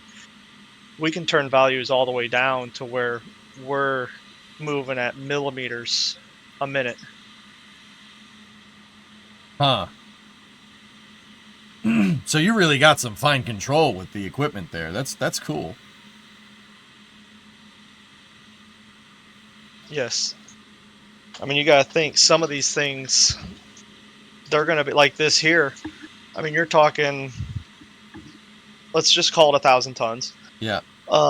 You've got 1,000 tons that it's just like driving the crawler that moves Artemis or the shuttle. When they start going up that ramp, they have to, it's got to be precise. They only had, what was it? I think it was a quarter or a half inch of their alignment, or they would have to completely reset.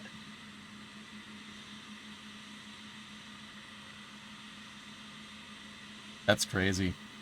Yeah, you got to steer that thing right in, huh?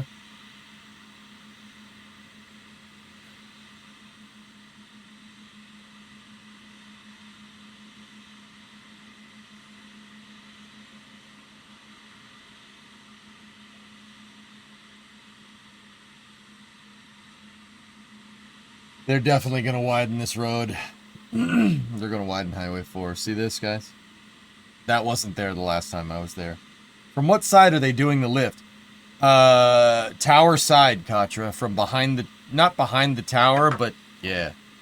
Let's see where the... Actually, that... It's... Over there. On the other side, there's another crane. The other crawler crane is... On the left, it's stage right, screen left. Looking at it, I think this is how the orientation's going to be. I think we're looking at the north face of the OLM right now. They have to... The power packs for the SPMTs have to be over here, because if they're on that side, they're going to touch the tower. So the power packs are going to be over here, and the two cranes are going to hoist this thing by the hold down points, which is with some rigging, which is pretty crazy.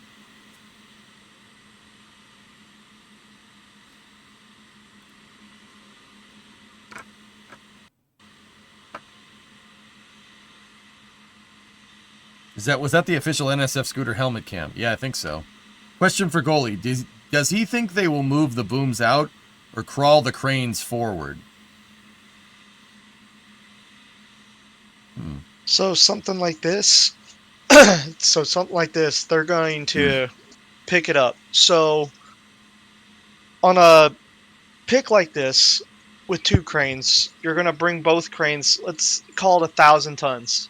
So we're going to be working with 1,000 tons. So I would bring both cranes up on the initial tightening of the rigging. I'm going to bring both cranes up to about 5,000 pounds. This is if I was directing it.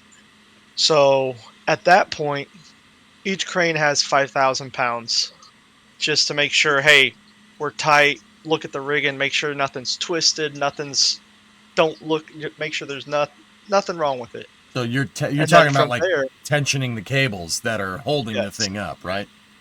yes. And then from there, I would bring both cranes up to about 100,000 pounds.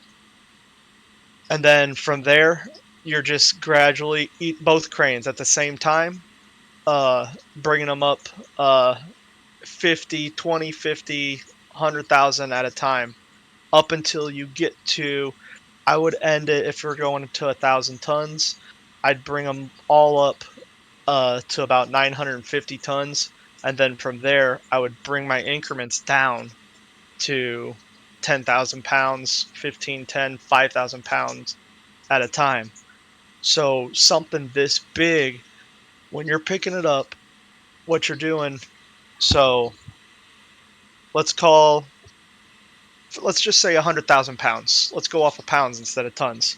So when I pick up something like that, I would cable up at about 10,000, 15,000 pounds. And then from there, it's just straight boom because there's so much deflection. Deflection is the boom bowing. These booms are not rigid, they will not stay straight. They are meant to bend because if they don't, they shatter. I'll snap. Yep. So you're basically giving nothing but boom. Every so often you give it cable just to, if you're starting to come out of what's called your radius. Radius is the distance of what's the turntable, your ring, what's on your kingpin. That is the dead center of the Rotex. That's let me zoom in on the diagram. So that's this part of the crane. That's the pivot point. So the crane, Yes. picture the house. The house of the crane, guys, is this part. The house of the crane is on a big turret. It's a big turret, but it's called the pin. See that? That's what he's talking about. So you would hold pretty much whenever you're picking something up, you always hold your radius. Period. So it involves boom or cable. A lot of time it involves nothing but boom. Once I get it up off the ground, most likely what these two cranes are going to do, they are going to walk. That's nuts, dude. That's absolutely crazy. Imagine moving the thing with that much on the end of the into the cables. That's crazy, man.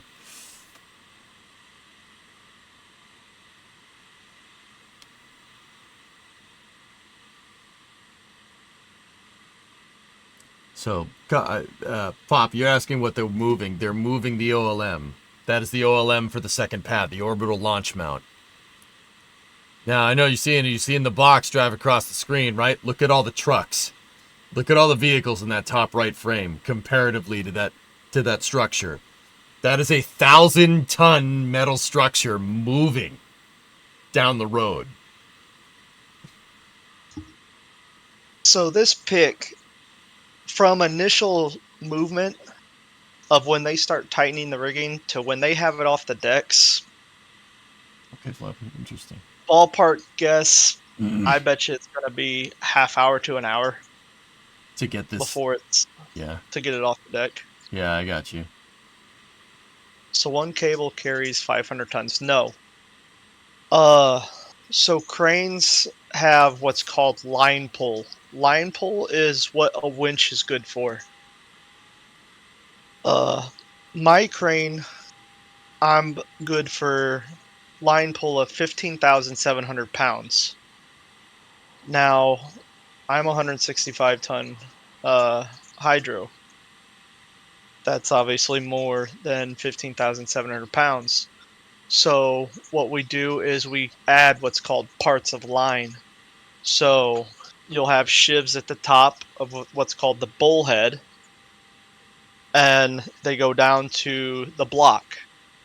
And when you're looking at a crane, each cable you see is a part of line. And if for like my crane, I'm good for 15,700 pounds of line pull. So if I have 2, you take 15,700 and times it by 2. If I have 4, you times it by 4. 5, 5. So it's just a pulley. It's just a pulley. Yes. So Yes. So guys, like, okay, the crane, right? This is just a crappy drawing. Just bear with me. The crane, you know, will have the string go up here, right? The cable will go up here, and then you have your block, right? But picture this kind of like a, you got cylinders here, and what the wire is going to do is it's going to loop around, and then it's going to loop around again, and then it's going to loop around again, then it's going to loop around again, and then it's going to loop around again.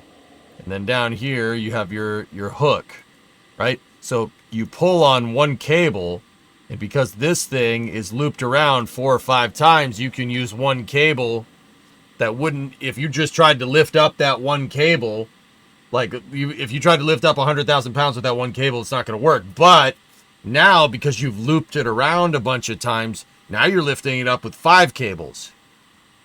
See what I'm talking about? Now, in these bigger cranes, this crane will have 2 winches that are connected. So there'll be one winch going up the right-hand side of the boom and go over, and there'll be one on the left. Like how the CC88 here at the Cape right now, he's running dual winches on that block, and they're tied together. When it comes to bigger cranes like this, for me, I don't have to take into deduction weight of the cable. Typically, you're looking at about 2 pounds a foot, 1.5 pounds to 2 pounds a foot for your cable. You got to be very, very careful with what you're doing and which block you have, because the more cable you have, the heavier the block needs to be, or you can what's called bird nest or bird cage in your winch, and that'll destroy cable. And like for me on my crane, I carry about 850 foot. We actually just replaced the cable on my crane, and it was just shy of $100,000. How thick is the cable on these things? On like the Grove, for instance? So my cable, my crane is it's a true German crane. Everything is in the non-freedomed people's measurement. Those Yeah. millimeters or whatever. I don't know what those are called. Yeah, so my cable is 19 millimeter. Okay, that's three quarters of an inch. Yes. Some of these cables can be up to 2.5, 3 inches, and it all depends on what it is doing. Cable that runs the derricks, which is the boom that's facing backwards, is thicker. It's heavier. So that's the derrick connected to the mast, right? Like that. Yes. So that's this part. See the part back there, guys? Not the main boom, the derrick back here. Yeah, that's going down to the mast on the crane.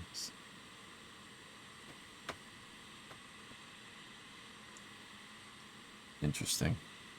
So, like for these cranes here, line pull, I'd have to look. I don't remember what it is, but let's just call 30,000 for one part of line.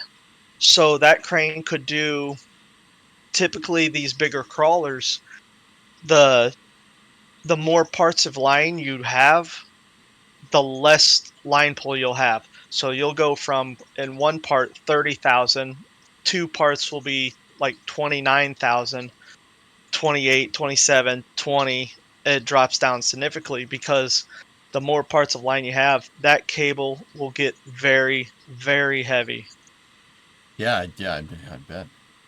The block alone for that, so we've got like one of our cranes we have here.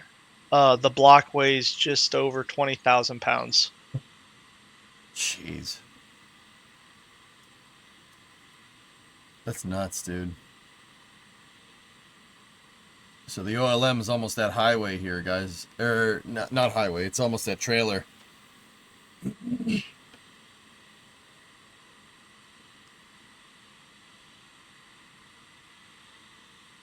Ewok says hi, Billy. No. Hi.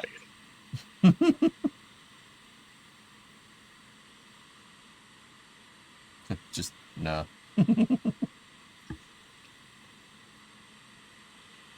Damn. Dean is asking, is Goalie doing crane stuff at the Cape? Yes. He's known to operate some cranes down there from time to time. Not all the time, though, right? No, not all the time. A lot of the time, yes. I'm actually scheduled here soon to be going to a power plant where we will be changing out some rotors.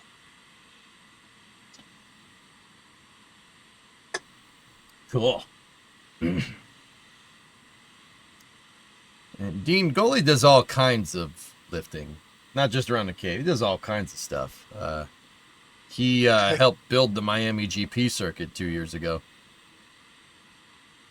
So, the dumbest thing I think I've ever lifted, I have flown a pizza box up a cell tower because the guys didn't want to come down. All right. Probably some of the most expensive, most impressive things I've ever done. I have helped trip Falcons.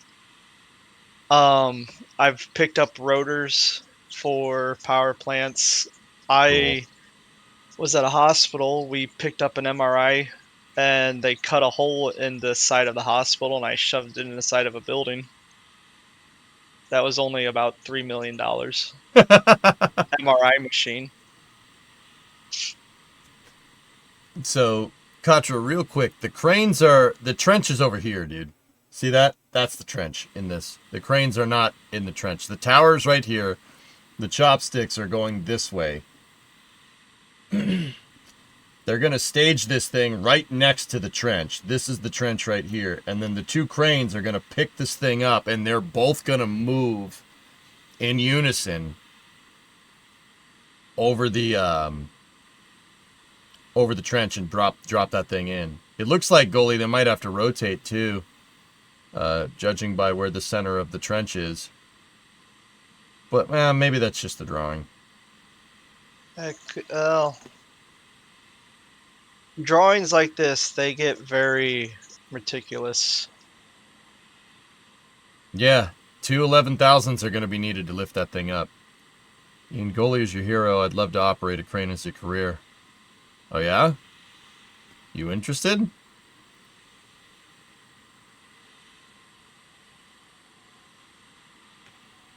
If you're interested, let me know, Dean. I know people. A question, how do you get into it? Well, there's multiple ways. You could get into the... I can't believe I almost say it. You could get into the union, or for like us, you could go into us and become what's called oilers, which are apprentices. And I'll basically teach you everything I know. Tell you what, guys, if this streaming thing didn't work, that's what I'd be doing. Freaking love cranes. Cranes are awesome. The trade industry is hurting extremely bad.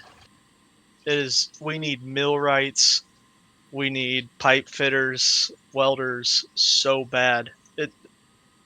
Everybody's desperate for them.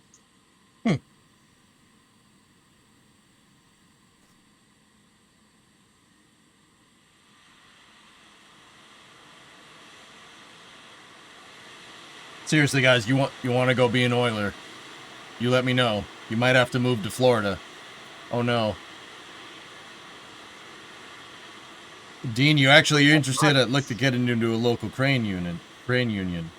Dude. Pipe fitters. Is that your truck, Big Rig Wrecker? Yeah, the Big Rig Wrecker's mine. Gotta go truck driving school. You mean software devs aren't writing AI to drive cranes?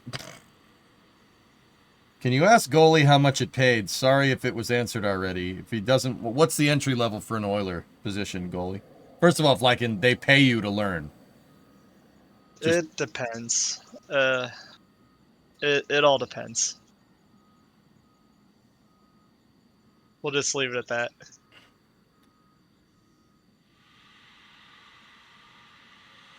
I would never trust a computer to run a crane in my life as AI. Were you saying it depends when it comes to like an oil? What's the entry level for an oiler position, like entry level salary?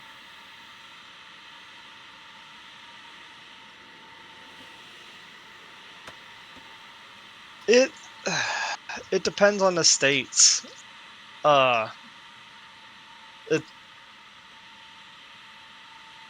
Honestly, I don't know. I have no idea. It's been years since when I started. It was 15. 15,000? No, 15 an hour. Oh, that's okay. That's not. I mean, that was a long time ago. That's not bad. That was a while ago.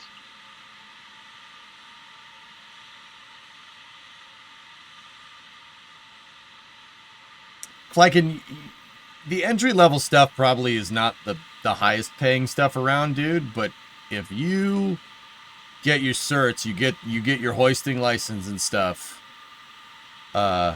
Crane operators, well into six figures, dude. Well into six figures.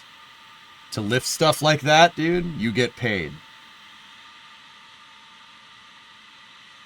So yeah, I mean, if you want to get into hoisting and stuff, like it's not going to start, the pay is going to be okay when you start, but remember, you're getting paid to learn. It's an apprenticeship. That's what an oiler is. You get paid to learn. It's like getting paid to go to college instead of you paying to go to college. Welding is the same way. Pipe fitting is the same way, guys. Dude, you could, if you show the drive, you could walk into these jobs and, after like 5 years, you're making 150 G's, no problem. Plumbing, welding, pipe fitting, HVAC. Like, you'll make money. You make money. Trades pay very well, dude. Why do you think I'm teaching myself how to weld with the car? I'm doing that as a fallback just in case this streaming thing doesn't work out. Electricians make bank. Electricians, you make thousands of freaking dollars. Trades are awesome, and you know what the cool thing is? Trades are fulfilling as hell. Like, you see the metal work that I'm doing. You see how cool that is? It's cool, man. Metalwork is fun. It's like playing with the best kind of Legos where you can make your own damn Lego. All right, geek. See you, buddy. Machinist. If you're a machinist with a welder cert, you're a unicorn. There you go. Did I raise you because I'm proud of your dad? My dad's a machinist. Mike. Like, I come from the computer world, guys, no doubt. Like, that's why we stream on Twitch, but I love this stuff, man. This stuff's so cool. Yeah, it drives me nuts. If you want to go to college, go to college. But the people that sit here and say you'll never do anything, or you'll never make anything if you don't go to college, The words I want to use, I can't use right now. Do they rhyme with puck and goff? Yes. Yes. Pretty much. Because I'll tell you, some of these people that, like, look at me. There's a meme that goes around Hey, that I see every so often that the teacher said I would never amount to anything looking out the window. I get paid over 100K to literally look out a window every day, all day. And guess what? I never went to college. There you go.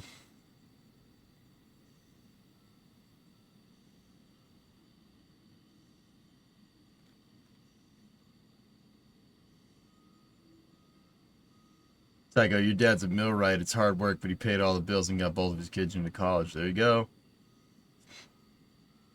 Yeah, I'll never take your job in the real world. There you go, man. I mean, Cherokee, this is why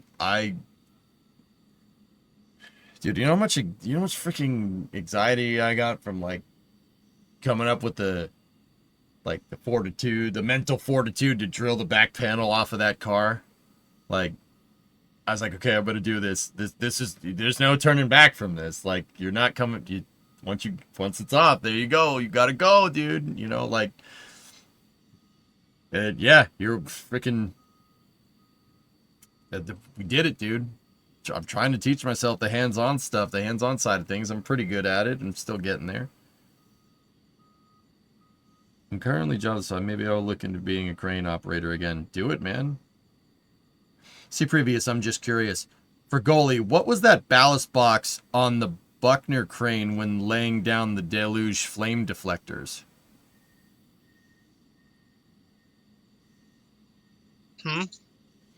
The ballast box that hangs way off the back. So that there, it's got a couple names. Maxer or wagon. That's basically, you put that on for either one. If you're reaching way out, if you've got a lot of boom, you'll put that on. Or if you're picking up something stupid heavy. Like this? Yes. Those things, the wagons on the back.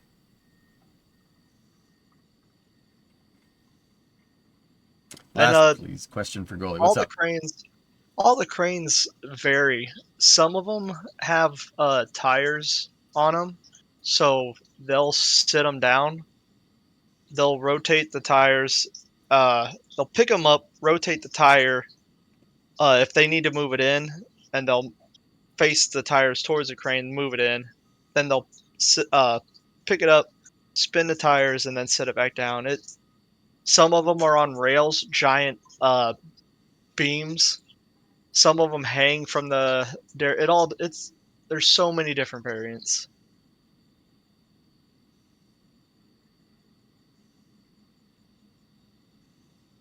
Lycan is asking, do you always have to move and go where your crane is needed, kind of like trucking, or can you get something similar to a local driver? It depends. It depends on what type of crane you're put in. For me, I go wherever that crane goes, I go. Now we call them taxi drivers. Basically they're the guys, they go out and they come right back into the yard that day. But people like me, we call them suitcase cranes. We basically live out of suitcases.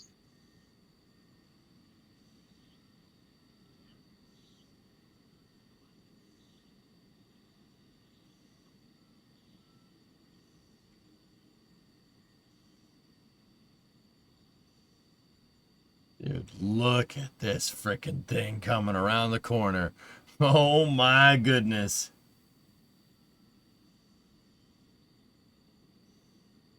It pays pretty well to do that, but I couldn't. I don't like moving. It's fun, dude. You get to go around and do stuff. It's a good time, man. A lot of companies pay. There you go, man. They'll pay to put you up in a pretty nice hotel, dude. Oh, whenever I stay in hotels, I stay in the extended stays. Full kitchen, fridge, stoves. There you go. So I don't get per diem. I get per diem. Like for me, I get $25 a day. That covers some food. But when you're talking, like for me, I stay in extended stays. When you're talking $250, $300 a night on a hotel, I'd rather than pay the hotel.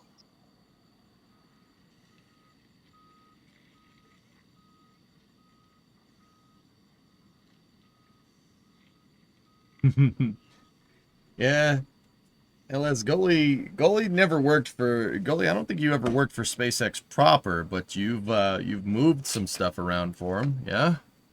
Yes, no, I've never officially worked. Well, I've worked for them. I've never been a SpaceX employee.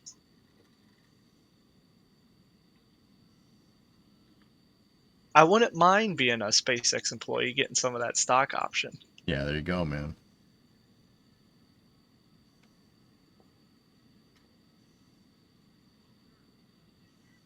Yeah, pretty much, T-Man.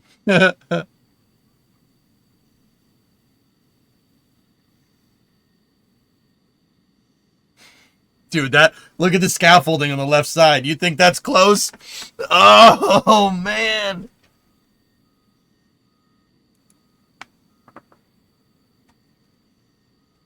It's got a pretty good, unless it's the camera, it's got a pretty good little lean. I'm surprised they haven't stopped yet and readjusted.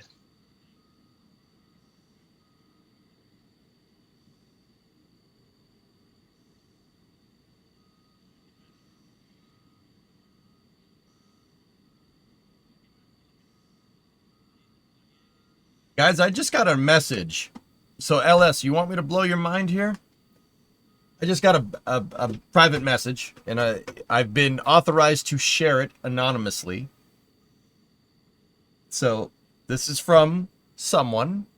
I'm not saying who. Somebody that just watches the stream. Here's what it is, and I quote, "This is all very true. I didn't spend a day in college, and I was just promoted to a structures engineer. I'm working on Starship fuel sumps. It's hard work, but it's doable. Just a data point if you want to share it with the stream. I didn't go to college, and I'm an engineer at SpaceX. Next time it comes up, let's mention it, or mention it now." So, how about that?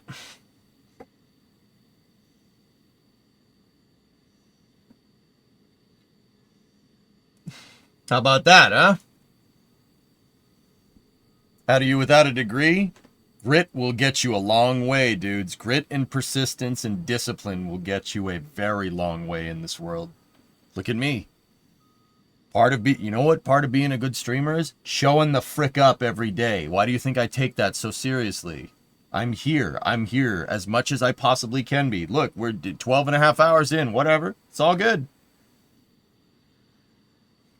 SpaceX, Blue Origin, Relativity, all these companies, Stoke, soon Via. When you look on the websites and the applications and it says bachelor's degree, you need a bachelor's degree.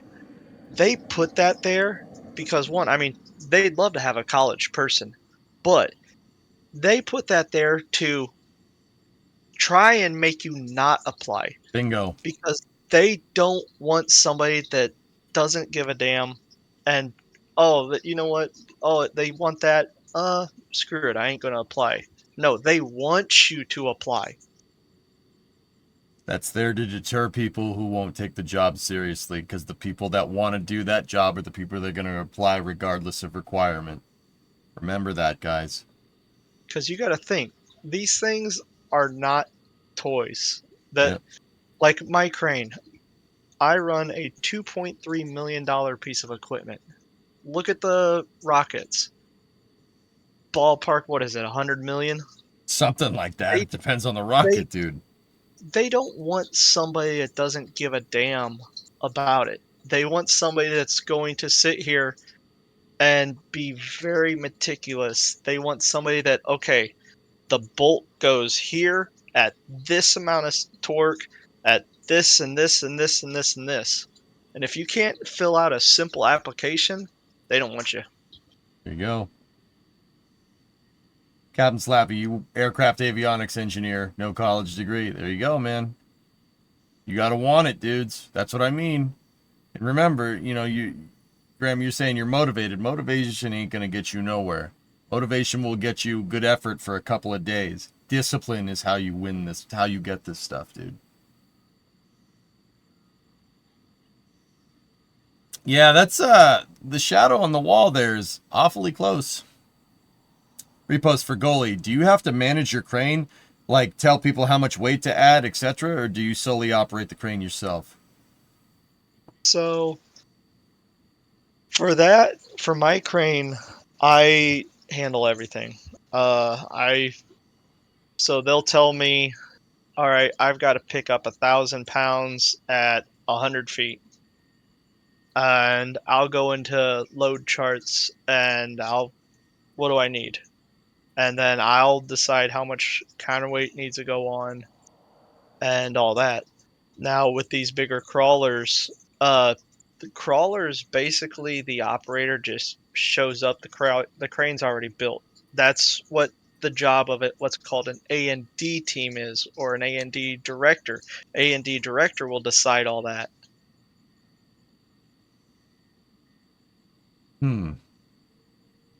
And that ain't good. Yeah, you seeing that? You seeing that? That's not ideal.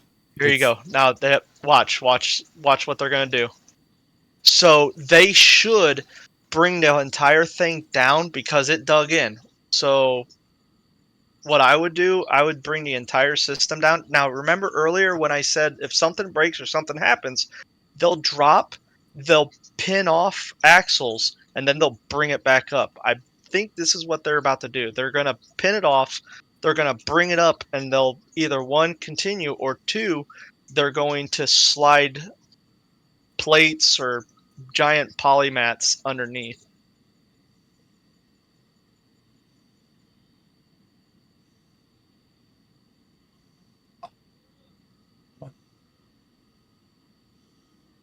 You guys standing in front of the way. They pinned one for sure. One axle, one of those wheels was rising when they moved the thing up.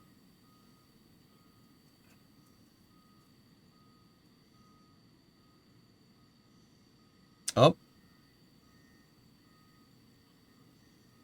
Oh. Yeah, dude. That thing dug in hard, man. They're dry steering it too. Ugh. That's like turning a power steering pump when the car's not moving. Ooh, that wheel's struggling, dude. Stop! Stop! Oh, that wheel is struggling, man. Yep, there you go. He just dropped one of the axles. So they're gonna continue doing that.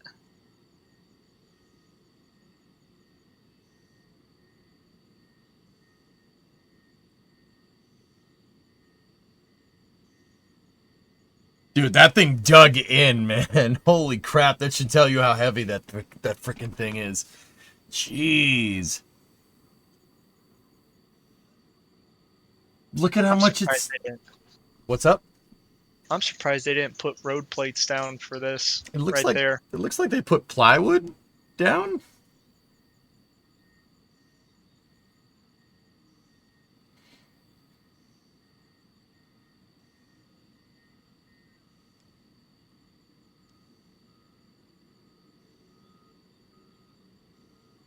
Dude, look at it. Just move the dirt out of the way. It's like a bulldozer. There you go. Just shimmy it. Rocket, Barb. Rocket. One of those wheels is not turning. Yeah, they're raising and lowering them. Yeah.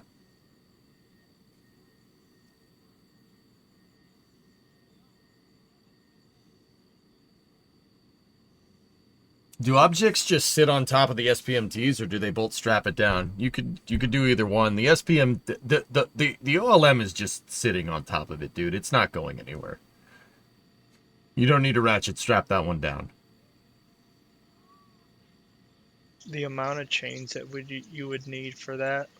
Yeah, it's just going down the road, and you're not going very fast. The 1,000 tons it's not moving. It's not going to go anywhere, dude. Who's the camera person? This is one of NSF's remote cameras. Yeah, look at the trench that it dug over there. Holy crap. It's bananas, dude.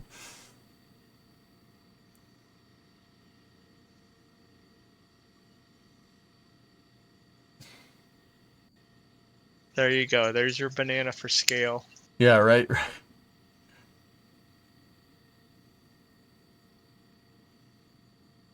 Is that concrete? No, that's dirt. It's too wide for the road. The reason why it's too wide for the road, guys, is because of the wall that SpaceX built on the like on the launch site over there, in the scaffolding. You can't move it any. See, they had to. You see how this SPMT is off in the dirt, and why they put all that plywood down. At least I think that's plywood. I can't really tell. It looks like plywood. It looks like plywood. Need a World War I trench line in minutes? Use this neat trick. Yeah, an 1,100-ton mobile launcher will dig a trench for you real quick. They're almost out. Last couple of wheels. It could be road plate, but that's some pretty rough looking road plate if it is. Yeah, that's what that's the only thing I'm thinking. Those are huge sheets of plywood if it is. Should maybe they have removed the scaffolding on that side to get the OLM closer? Well, they got to have the OLM go outside a little bit, Katra, because it's got to turn. This thing's got a pretty wide turning radius. Would plywood do a darn thing? Yeah, maybe, Yark? That would require scaffolders to actually do some work. And no, I'm not sorry. What am I watching? Dello, this is SpaceX moving their orbital launch mount. That's a rocket launch pad that they're moving in one shot from their production site to the launch pad. It's 1,100 tons of rocket launch pad being moved. It's pretty big, man.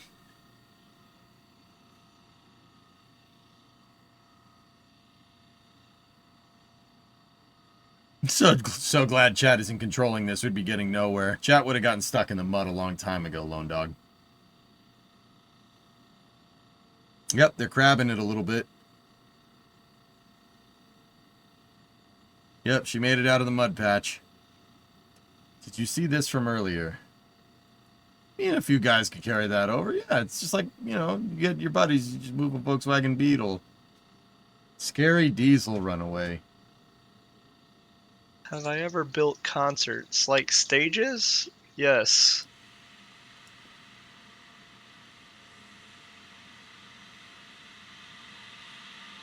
I actually last summer built a stage in Camping World Stadium. Cool.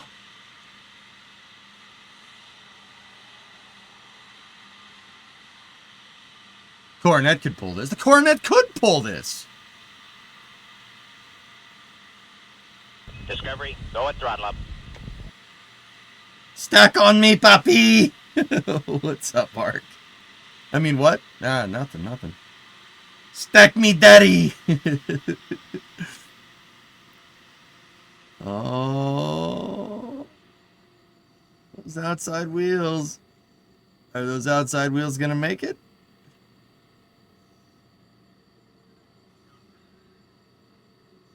If Ford was pulling this, it'd still be at the price. Notice how you typed that. You didn't say it. That's weird. I'm trying not to verbally hurt your feelings. I'm trying not to verbally hurt your feelings. It's you. That's what you sound like.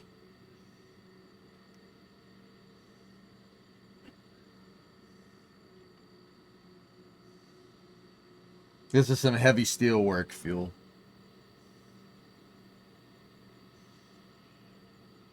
The front wheels turn in while the back wheels turn out. Yeah. Yeah, depending on how many SPMTs you have hooked up, yeah, it'll adjust the radius of the tires.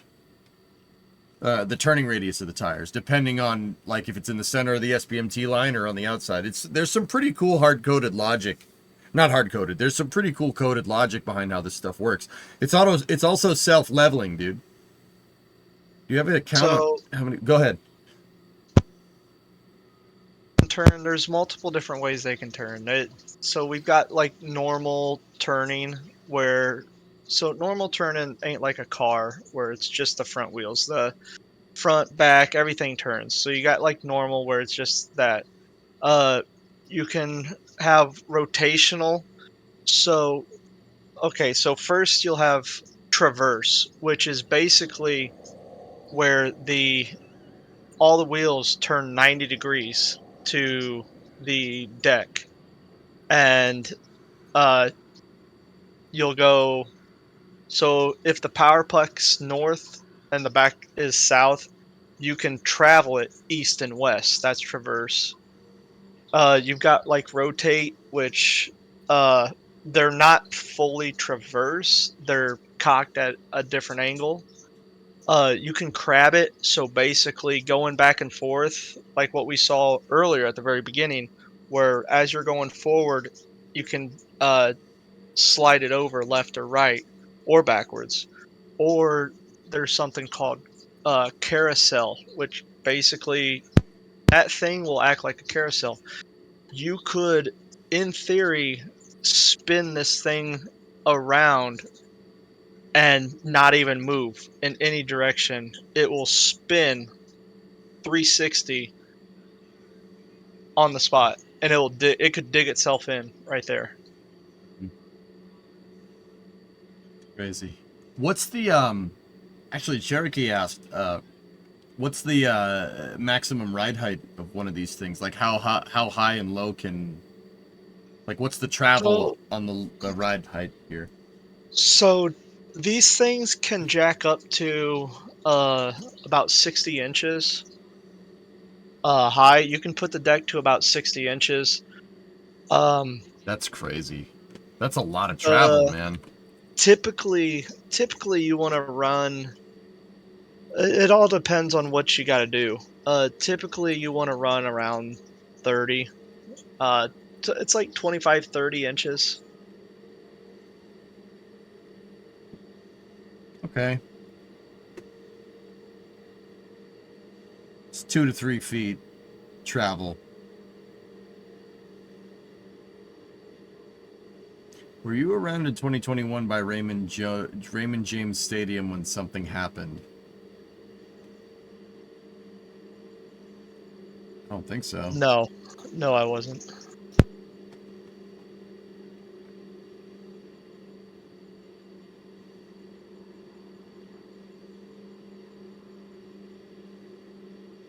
How are they going to offload this? 2 Liebherr 11,000s will pick it up off the SVMTs.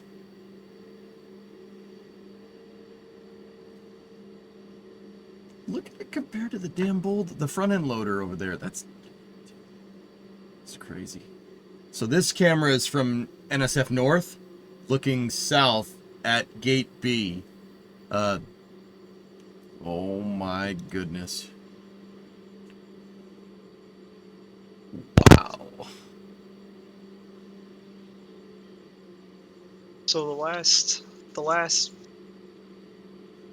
bad thing that I've been a part of, I went down it's been probably 3 years now, 2 or 3 years now, I think, was the condo in Surfside down in Miami when it collapsed. Yeah, that was bad, but that's what happens when you don't take care of the roof and water intrusion. Basically, rust the building from the inside out. That was probably one of the roughest things I've dealt and seen. Oof. I didn't know you were at that, dude. Jeez.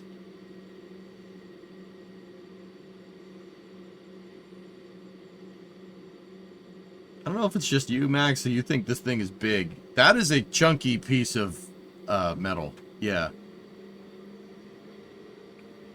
I'm actually flipping my schedule. I work today. I'm staying up all night because I have a night job tomorrow I gotta work on. So, Yeah, the columns were no good, Fluffy. Yeah, there's a good YouTube channel that had a good analysis on that. On NSF, finally a box big enough for Jack to stand.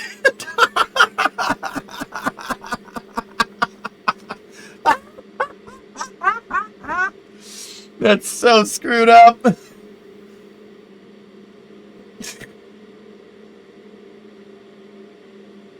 See, look at, it's self-leveling. You see that?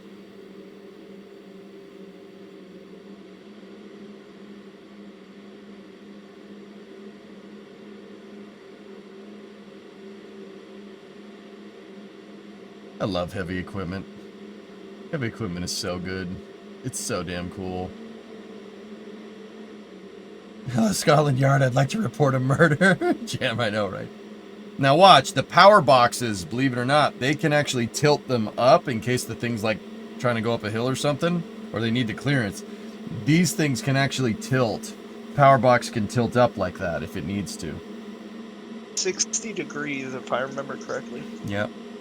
That's timber it's sitting on, not steel girders, I see. That's right, Yard. Yeah, put it on wood. Yeah, that way you won't screw up the metal on the SPMT or on the launcher. Yeah, dude. I do that when I jack the car up, dude. I have a 2x4 that I put on the jack. So when I go to jack the car up, right, the 2x4 gets crushed and you don't have to worry about scratching the bottom of your car and breaking something. So for anybody that's ever been down to the Cape and like gone to the KSCVC, the visitor center, if you've ever done the tours, the buses sometimes, depends on what's going on, will take you out to 39A, 39B. A typical, like these are 6-line, we call them 6-line. A 6-line can go up 39A or 39B's crawlerway and keep something flush. That's gives you an idea of how high we can jack these up. Wow.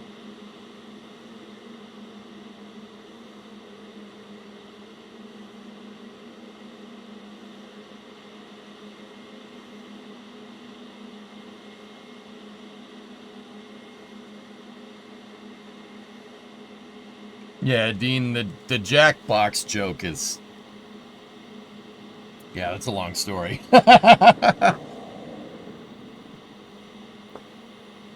Sounds like a swarm of bees. Yeah, those are hydraulic motors doing their thing, Ender. They sound very weird. But yeah, it's hydraulic fluid being pushed through a fluid impeller at very high pressure that's making that noise. Have we counted how many wheels there are? I don't know.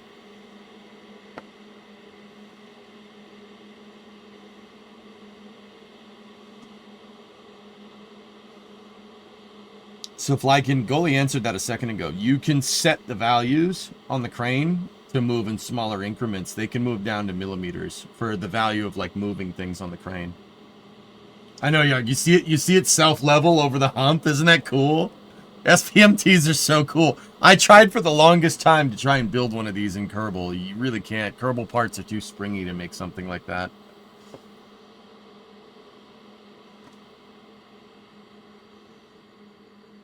I don't know how many axles there are total. Somebody did the math, but in Kerbal, build one in real life.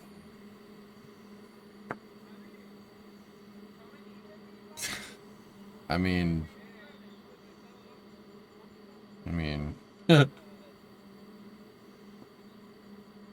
nice Ferd. Turn the Coronet into an SPMT. Nah, you know what? you know what, Max? I thought about it, and I don't want to do that. Yeah. Just trying to understand the joke so you can laugh too. Okay, so Dean, once upon a time, we were doing a flame trench down in Boca, right? And Gene is 6'2", I'm 6'3", so we set up the set that we did the Starship streams from, right? We set it up with the tables and everything around Gene and I because we're super tall. Jack is not tall. Jack's like 5'8", maybe a little bit less. 72 axles. Thanks, Cyborg. So the joke is, Jack, you know, we were using the set piece in a flame trench one time when we were down there, and Jack had to step on a box so he would appear at the same height as Gene, and it didn't look like Gene had take your kid to work day. So that's the joke. And Jack, doing Jack things, decided to tell everybody that he was on a box. I know it's a common thing to do, Yuri. I work in show business, technically, dude. I know. Jack just decided to do a Jack and self-own himself on the internet. Yeah.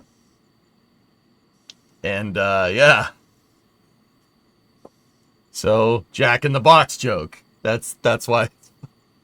So, somebody in the NSF chat said, wow, Jack finally found a box that's good enough for him to stand on.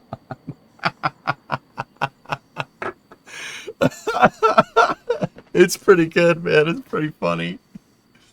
Hello, Pace. What's going on around here? Just 1,100 tons of launch pad being moved. No problem.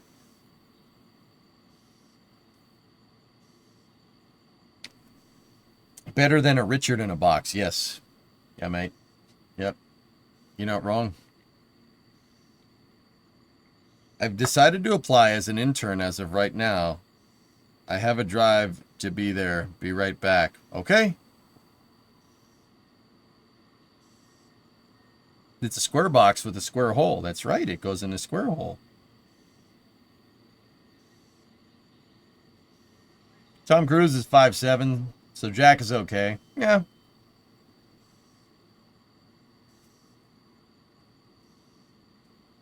Have we seen? Is the deck on that thing flat, or does it have a water well? Is it gonna pool up top? Here, let me show you. So Ryan Hansen did a really good render. Check it out. This is how it's built. It doesn't need to be recharged Flecken. It's diesel. You just fill it up with more diesel.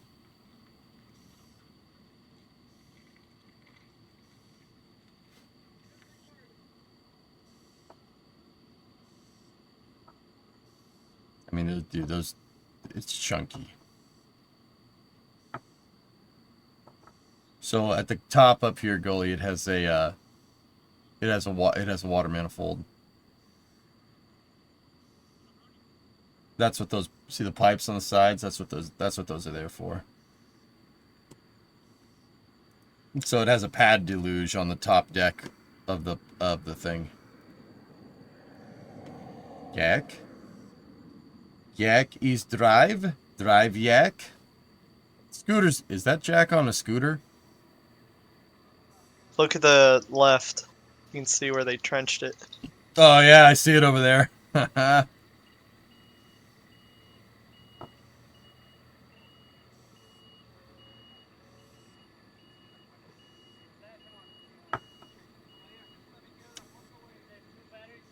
What are those circular actuators for? Those are the hold down points, Slappy. That's Jordan Guidry from What About It? Oh, okay. Oh, the sheriff got out of the car. Sheriff got out of the car.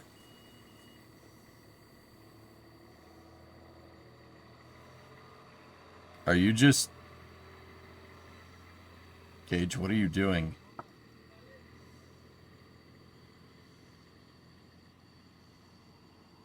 Is the truck just parked sideways on Highway 4?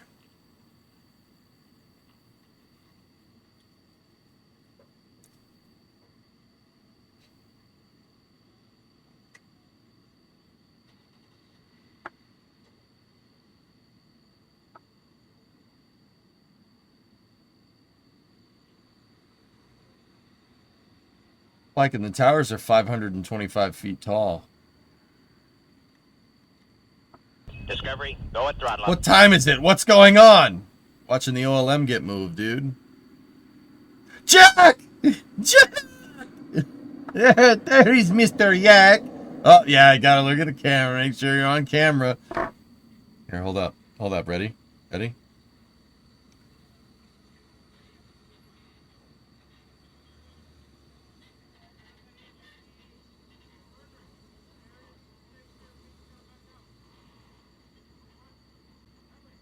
No, Jack! No! No, Jack! Come back! No! No! Damn it! I was gonna text him. That was Mr. Yak. Wait, if the NSF truck is over there, who's in this truck?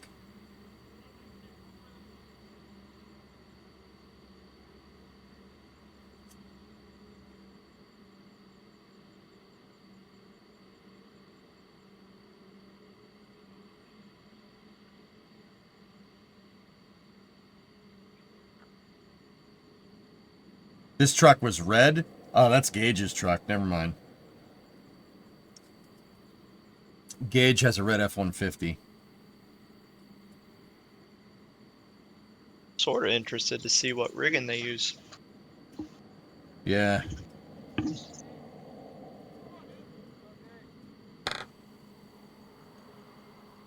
Dude. I wish I was down here for this. This would have been sick. Jack waved bye to the camera, Mr. Yak. It's an auger. Yeah, that's a hole digger, yes. It's not a pile driver, it's an auger. Are you staying up all night with goalie? Nah, I should... It's 1 o'clock. I should probably go to sleep soon. But this is super freaking cool, so... Them drills are actually pretty cool. Oh, yeah. They drill down, and then they backfill grout or cement as they're pulling the auger back out. Yeah, they got a pump going down the center. That's cool.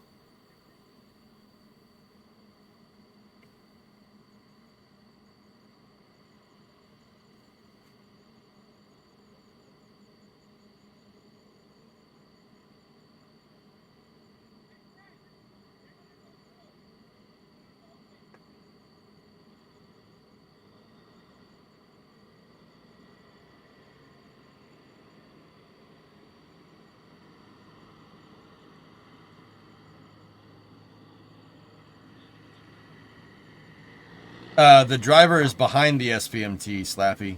He's the dude that looks like he's got a backpack on the front, like 2 suspenders.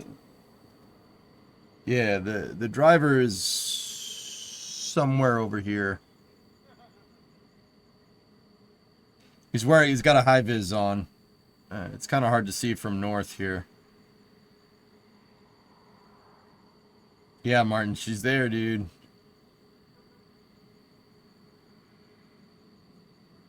They seem to move as fast as they do for a booster. Yep. It's Hopper. No, it's not.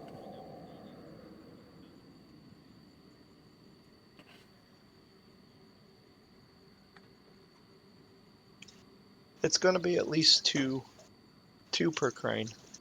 Mm-hmm. But it all depends on the rigging they use.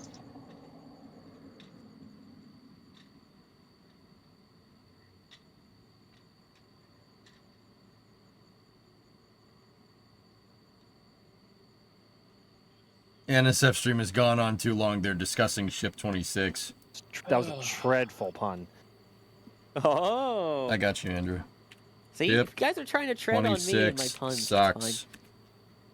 There we go. Space Ignorant saying when Jack said tireless air, my brain blue screened. Error 404, brain not found.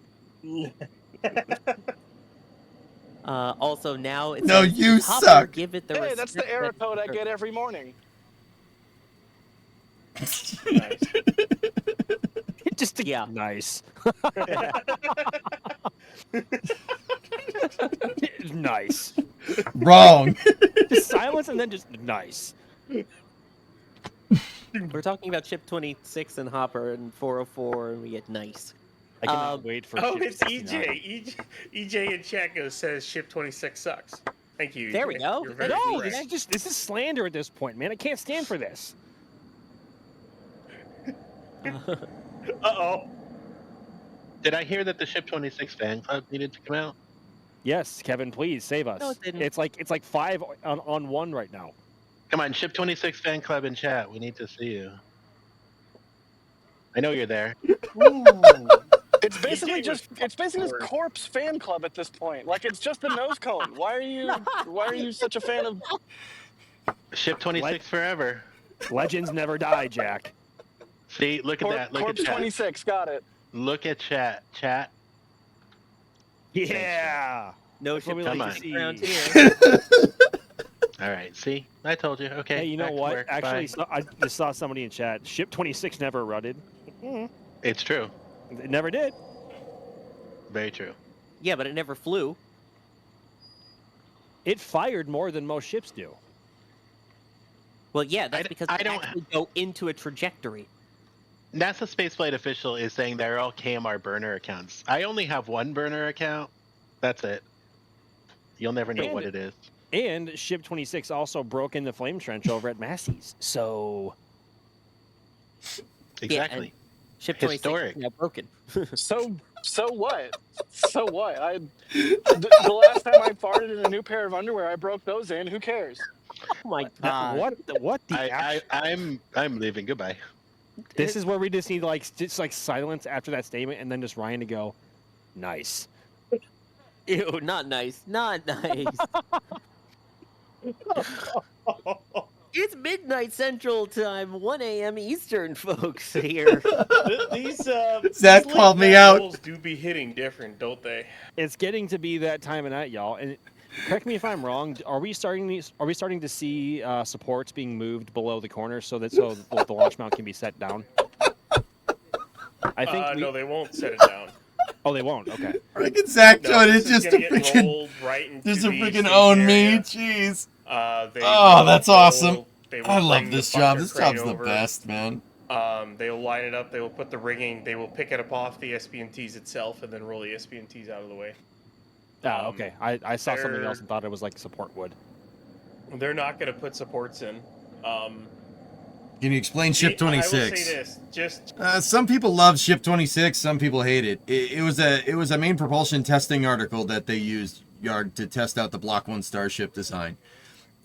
It was a starship that had the tanks and everything, and it had the payload bay and a nose cone, but it didn't have any wings on it or anything. No tiles, no wings. It was just a tube with a point on the end. Zach said you just hated. So some people hate it, some people like it. I don't understand the hype. It's a freaking tube. Like what like it's a tube. I don't get it. they're going to keep it on the SPNTs until they lift it, most likely.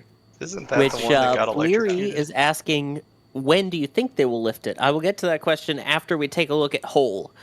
On your screen on the left, remember when we saw the SPMT kind of getting stuck in the dirt and they paused for a moment and eventually worked their way out?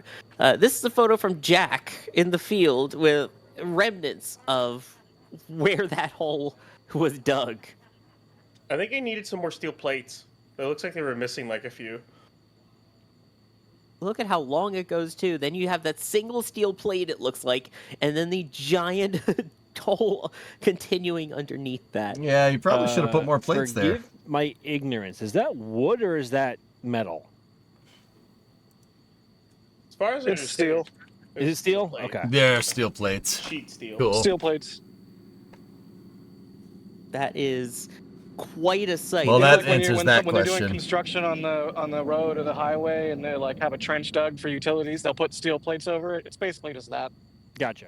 Okay, cool. Cool. It is a yak hole. Yep. Alright. The sideways slide there. I don't know if they're trying to get out That's of it. right. It or- goes in the mud hole. Oh my god. It's digging its own flame trench. If there was ever a perfect demonstrator to see or show how much this thing really weighs, it's this. That is also shout out to the team that's working late nights to roll this. Ignoring the cameras because they're actually doing their jobs of making sure that everything is within the safety limits. All right, Look Flagon. at that. That is fantastic. I think a better demonstrator, Max, would be like if you had a giant scale and on one side it was like gorillas, so you could see how many gorillas it took to, balance out the weight. I think that would be more impressive than, this. Also, Rocket Bird using their 32-month member milestone for a very significant question. How many waffles will it take to fill that hole? About that many. Okay. All right. You guys want to keep watching this? You go. I'll link up the NSF stream. You guys can keep watching. I think I'm done. I think I'm done for now. That was a fun space news. I'm gonna head out, dudes. I will see you guys all tomorrow at noontime.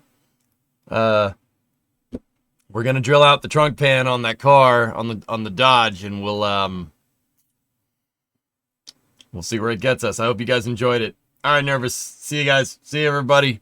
Thank you very much for watching. I'll talk to you guys all later. Have a good night.